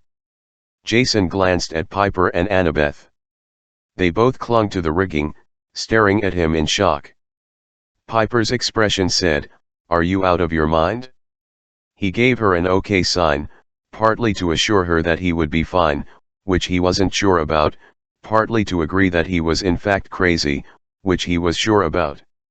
He staggered to the railing and looked up at the storm. Winds raged. Clouds churned. Jason sensed an entire army of Venti swirling above him, too angry and agitated to take physical form, but hungry for destruction. He raised his arm and summoned a lasso of wind. Jason had learned long ago that the best way to control a crowd of bullies was to pick the meanest, biggest kid and force him into submission. Then the others would fall in line. He lashed out with his wind rope, searching for strongest, most ornery Ventus in the storm. He lassoed a nasty patch of storm cloud and pulled it in. "You're serving me today." Howling in protest, the Ventus encircled him. The storm above the ship seemed to lessen just a bit, as if the other Venti were thinking, "Oh, crud. That guy means business." Jason levitated off the deck, encased in his own miniature tornado. Spinning like a corkscrew, he plunged into the water. Jason assumed things would be calmer underwater. Not so much. Of course, that could have been due to his mode of travel. Riding a cyclone to the bottom of the Ying definitely gave him some unexpected turbulence. He dropped and swerved with no apparent logic, his ears popping, his stomach pressed against his ribs. Finally he drifted to a stop next to Percy, who stood on a ledge jutting over a deeper abyss. "Hey," Percy said. Jason could hear him perfectly, though he wasn't sure how. "What's going on?" In his Ventus air cocoon, his own voice sounded like he was talking through a vacuum cleaner. Percy pointed into the void. "Wait for it." 3 seconds later, a shaft of green light swept through the darkness like a spotlight, then disappeared. "Something's down there," Percy said, "stirring up this storm." He turned and sized up Jason's tornado. "Nice outfit. Can you hold it together if we go deeper?" "I have no idea how I'm doing this," Jason said. "Okay," Percy said. "Well, just don't get knocked unconscious." "Shut up, Jackson." Percy grinned. "Let's see what's down there." They sank so deep that Jason couldn't see anything except Percy swimming next to him in the dim light of their gold and bronze blades. Every so often the green searchlight shot upward. Percy swam straight towards it. Jason's Ventus crackled and roared, straining to escape. The smell of ozone made him lightheaded, but he kept his shell of air intact. At last, the darkness lessened below them. Soft white luminous patches, like schools of jellyfish, floated before Jason's eyes. As he approached the seafloor, he realized the patches were glowing fields of algae surrounding the ruins of a palace. Silt swirled through empty courtyards with abalone floors. Barnacle-covered Greek columns marched into the gloom. In the center of the complex rose a citadel larger than Grand Central Station, its walls encrusted with pearls, its domed golden roof cracked open like an egg Atlantis. Jason asked. "That's a myth," Percy said. Don't we deal in myths?" "No, I mean it's a made-up myth. Not, like, an actual true myth." "So this is why Annabeth is the brains of the operation, then?" "Shut up, Grace." They floated through the broken dome and down into shadows. "This place seems familiar." Percy's voice became edgy. "Almost like I've been here." The green spotlight flashed directly below them, blinding Jason. He dropped like a stone, touching down on the smooth marble floor. When his vision cleared, he saw that they weren't alone. Standing before them was a 20-foot-tall woman in a flowing green dress, cinched at the waist with a belt of abalone shells. Her skin was as luminous white as the fields of algae. Her hair swayed and glowed like jellyfish tendrils. Her face was beautiful but unearthly, her eyes too bright, her features too delicate, her smile too cold, as if she'd been studying human smiles and hadn't quite mastered the art. Her hands rested on a disc of polished green metal about 6 feet in diameter, sitting on a bronze tripod. It reminded Jason of a steel drum he'd once seen a street performer play at the Embarcadero in San Francisco. The woman turned the metal disc like a steering wheel. A shaft of green light shot upward, churning the water, shaking the walls of the old palace. Shards from the domed ceiling broke and tumbled down in slow motion. "You're making the storm," Jason said. "Indeed I am." The woman's voice was melodic, yet it had a strange resonance, as if it extended past the human range of hearing. Pressure built between Jason's eyes. His sinuses felt like they might explode. "Okay, I'll bite," Percy said. "Who are you, and what do you want?" The woman turned towards him. "Why, I am your sister, Perseus Jackson." And I wanted to meet you before you die XX6 Jason. Jason saw two options, fight or talk. Usually, when faced with a creepy 20-foot-tall lady with jellyfish hair, he would have gone with fight. But since she called Percy brother, that made him hesitate. Percy, do you know this individual? Percy shook his head. Doesn't look like my mom, so I'm gonna guess we're related on the godly side. You a daughter of Poseidon, Miss The pale lady raked her fingernails against the metal disc, making a screeching sound like a tortured whale. No one knows me, she sighed. Why would I assume my own brother would recognize me? I am Kim 01H, Leia. Percy and Jason exchanged looks. So? Percy said. We're going to call you Kim. And you'd be a, Nereid, then. Minor goddess. Minor. By which, Jason said quickly, he means under the drinking age. Because obviously you're so young and beautiful. Percy flashed him a look, nice save. The goddess turned her full attention to Jason. She pointed her index finger and traced his outline in the water. Jason could feel his captured air spirit rippling around him, as if it were being tickled. Jason Grace, said the goddess. Son of Jupiter. Yeah. I'm a friend of Percy's. Kim's narrowed. So it's true these times make for strange friends and unexpected enemies. The Romans never worshipped me. To them, I was Animela sphere, a sign of Neptune's greatest wrath. They never worshipped Chimapolia, the goddess of violent sea storms. She spun her disk. Another beam of green light flashed upward, churning the water and making the ruins rumble. Yeah, Percy said. The Romans aren't big on navies. They had, like, one rowboat. Which I sank. Speaking of violent storms, you're doing a first-rate job upstairs. Thank you, said Kim. Thing is, our ship is caught in it, and it's kinda being ripped apart. I'm sure you didn't mean to. Oh, yes, I did. You did. Percy grimaced. Well, that sucks. I don't suppose you'd cut it out, then, if we asked nicely. No, they agreed. Even now, the ship is close to sinking. I'm rather amazed it's held together this long. Excellent workmanship. Sparks flew from Jason's arms into the tornado. He thought about Piper and the rest of the crew frantically trying to keep the ship in one piece. By coming down here, he and Percy had left the others defenseless. They had to act soon. Besides, Jason's air was getting stale. He wasn't sure if it was possible to use up Aventus by inhaling it, but, if he was going to have to fight, he'd better take on Kim before he ran out of oxygen. The thing was, fighting a goddess on her home court wouldn't be easy. Even if they managed to take her down, there was no guarantee the storm would stop. So, Kim, he said, what could we do to make you change your mind and let our ship go? Kim gave him that creepy alien smile. Son of Jupiter, do you know where you are? Jason was tempted to answer underwater. You mean these ruins? An ancient palace. Indeed, Kim said.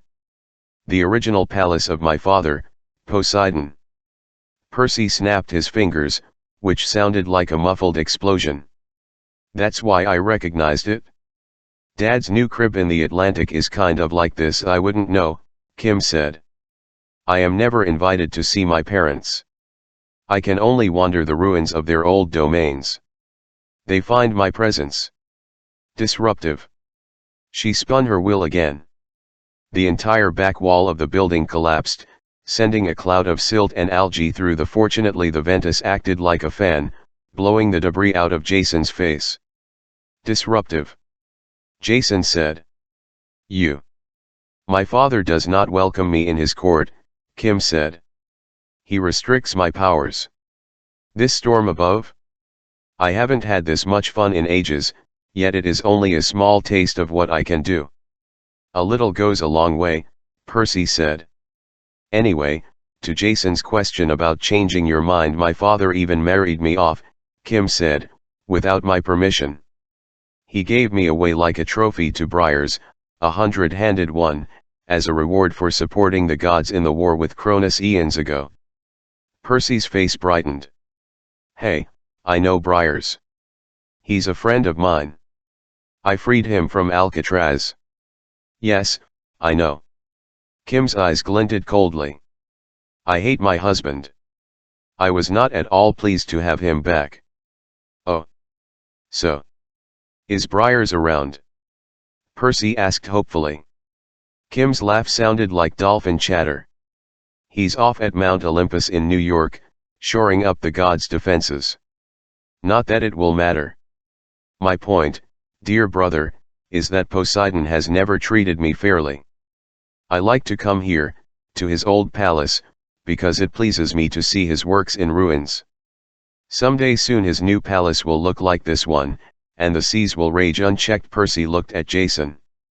This is the part where she tells us she's working for Gaia. Yeah, Jason said. And the Earth Mother promised her a better deal once the gods are destroyed, blah, blah, blah. He turned to Kim. You understand that Gaia won't keep her promises, right? She's using you, just like she's using the giants. I am touched by your concern, said the GC kids. The Olympian gods, on the other hand, have never used me, Percy spread his hands. At least the Olympians are trying. After the last Titan War, they started paying more attention to the other gods. A lot of them have cabins now at Camp Half-Blood, Hecate, Hades, Hebe, Hypnos. And probably some that don't begin with H, too. We give them offerings at every meal, cool banners, special recognition in the end of summer program. And do I get such offerings? Kim asked. Well, no. We didn't know you existed. But then save your words, brother. Kim's jellyfish tentacle hair floated towards him, as if anxious to paralyze new prey. I have heard so much about the great Percy Jackson. The giants are quite obsessed with capturing you. I must say.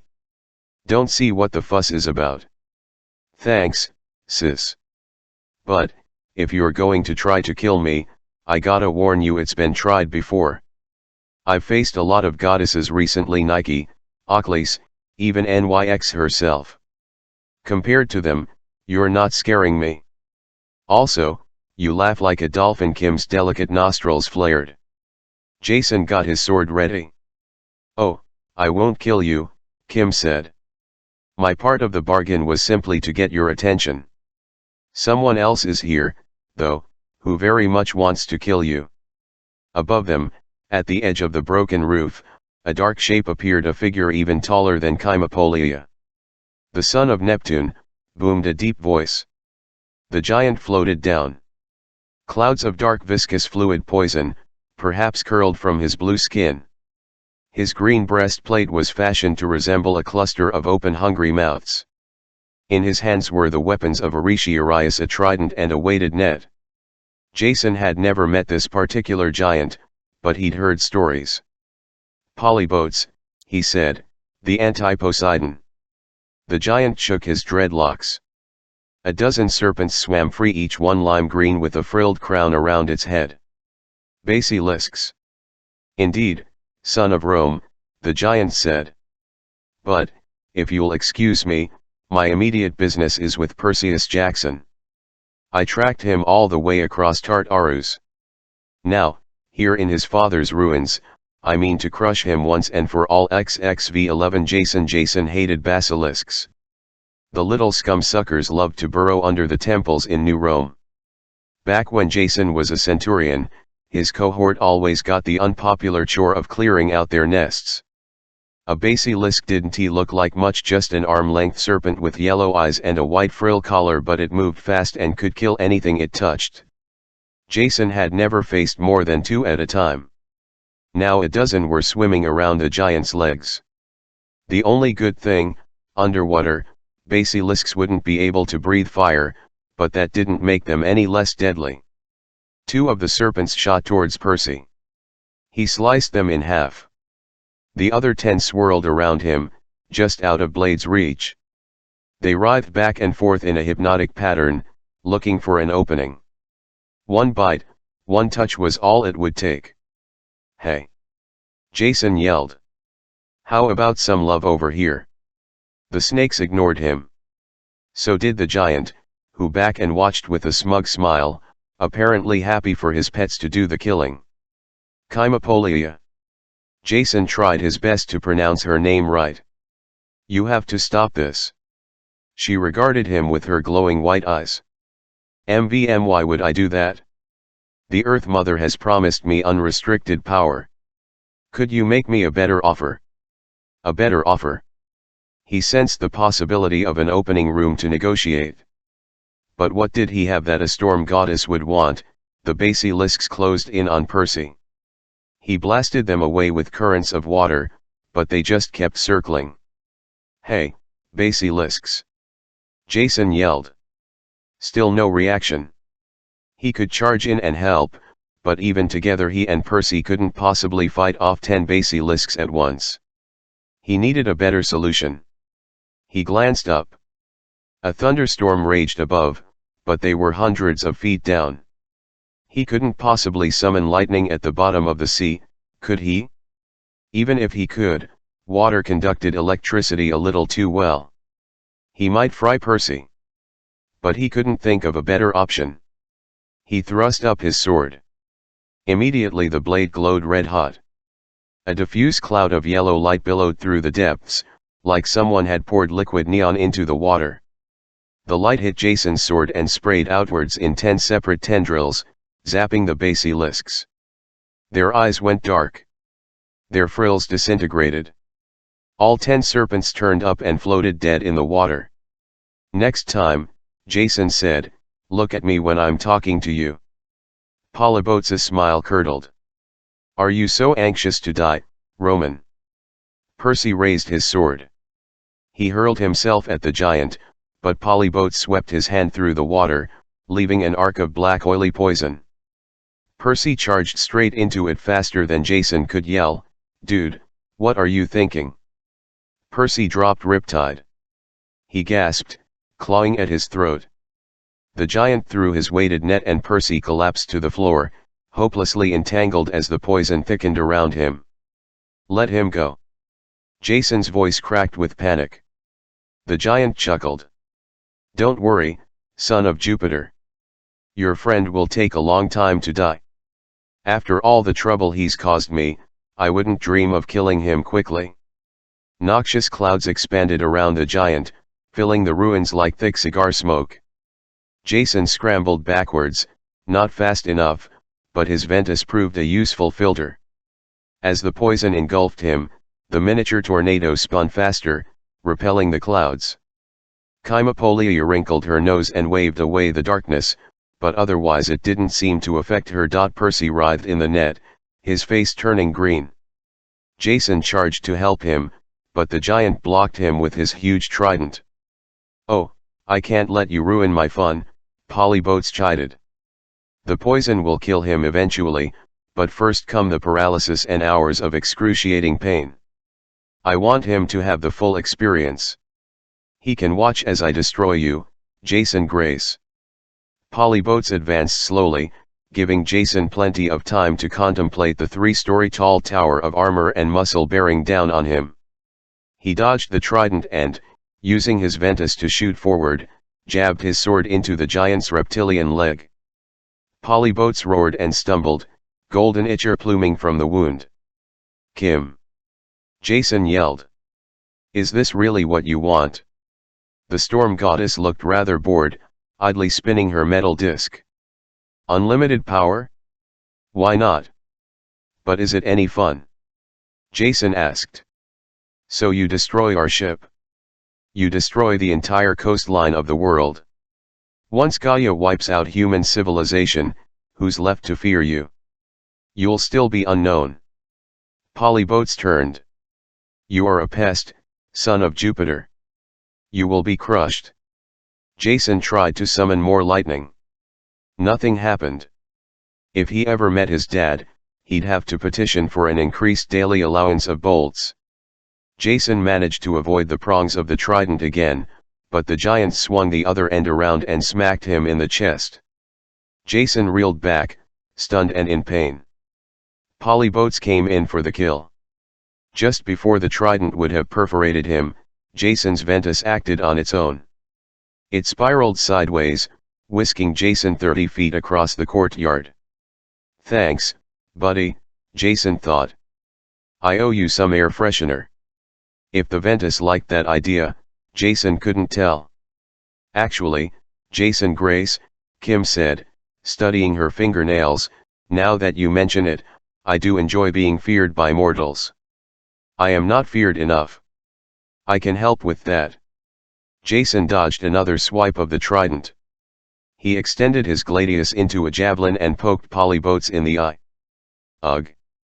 The giant staggered. Percy writhed in the net, but his movements were getting sluggish. Jason needed to hurry. He had to get Percy to sickbay, and if the storm kept raging above them there wouldn't be any sickbay to get him to. He flew to Kim's side. "You know gods depend on mortals. The more we honor you, the more powerful you get." "I wouldn't know. I've never been honored." She ignored Polybotes, who was now stampeding around her, trying to swat Jason out of his whirlwind. Jason did his best to keep the goddess between them. "I can change that," he promised. "I will personally arrange a shrine for you on Temple Hill in New Rome. Your first ever Roman shrine. I'll raise one at Camp Half-Blood as well, right on the shore of Long Island Sound. Imagine, being honored and feared by both Greeks and Romans. You'll be famous." "Stop talking." Polybotes swung his trident like a baseball bat. Jason ducked. Kim did not. The giant slammed her in the ribcage so hard that strands of her jellyfish hair came loose and drifted through the poisoned water.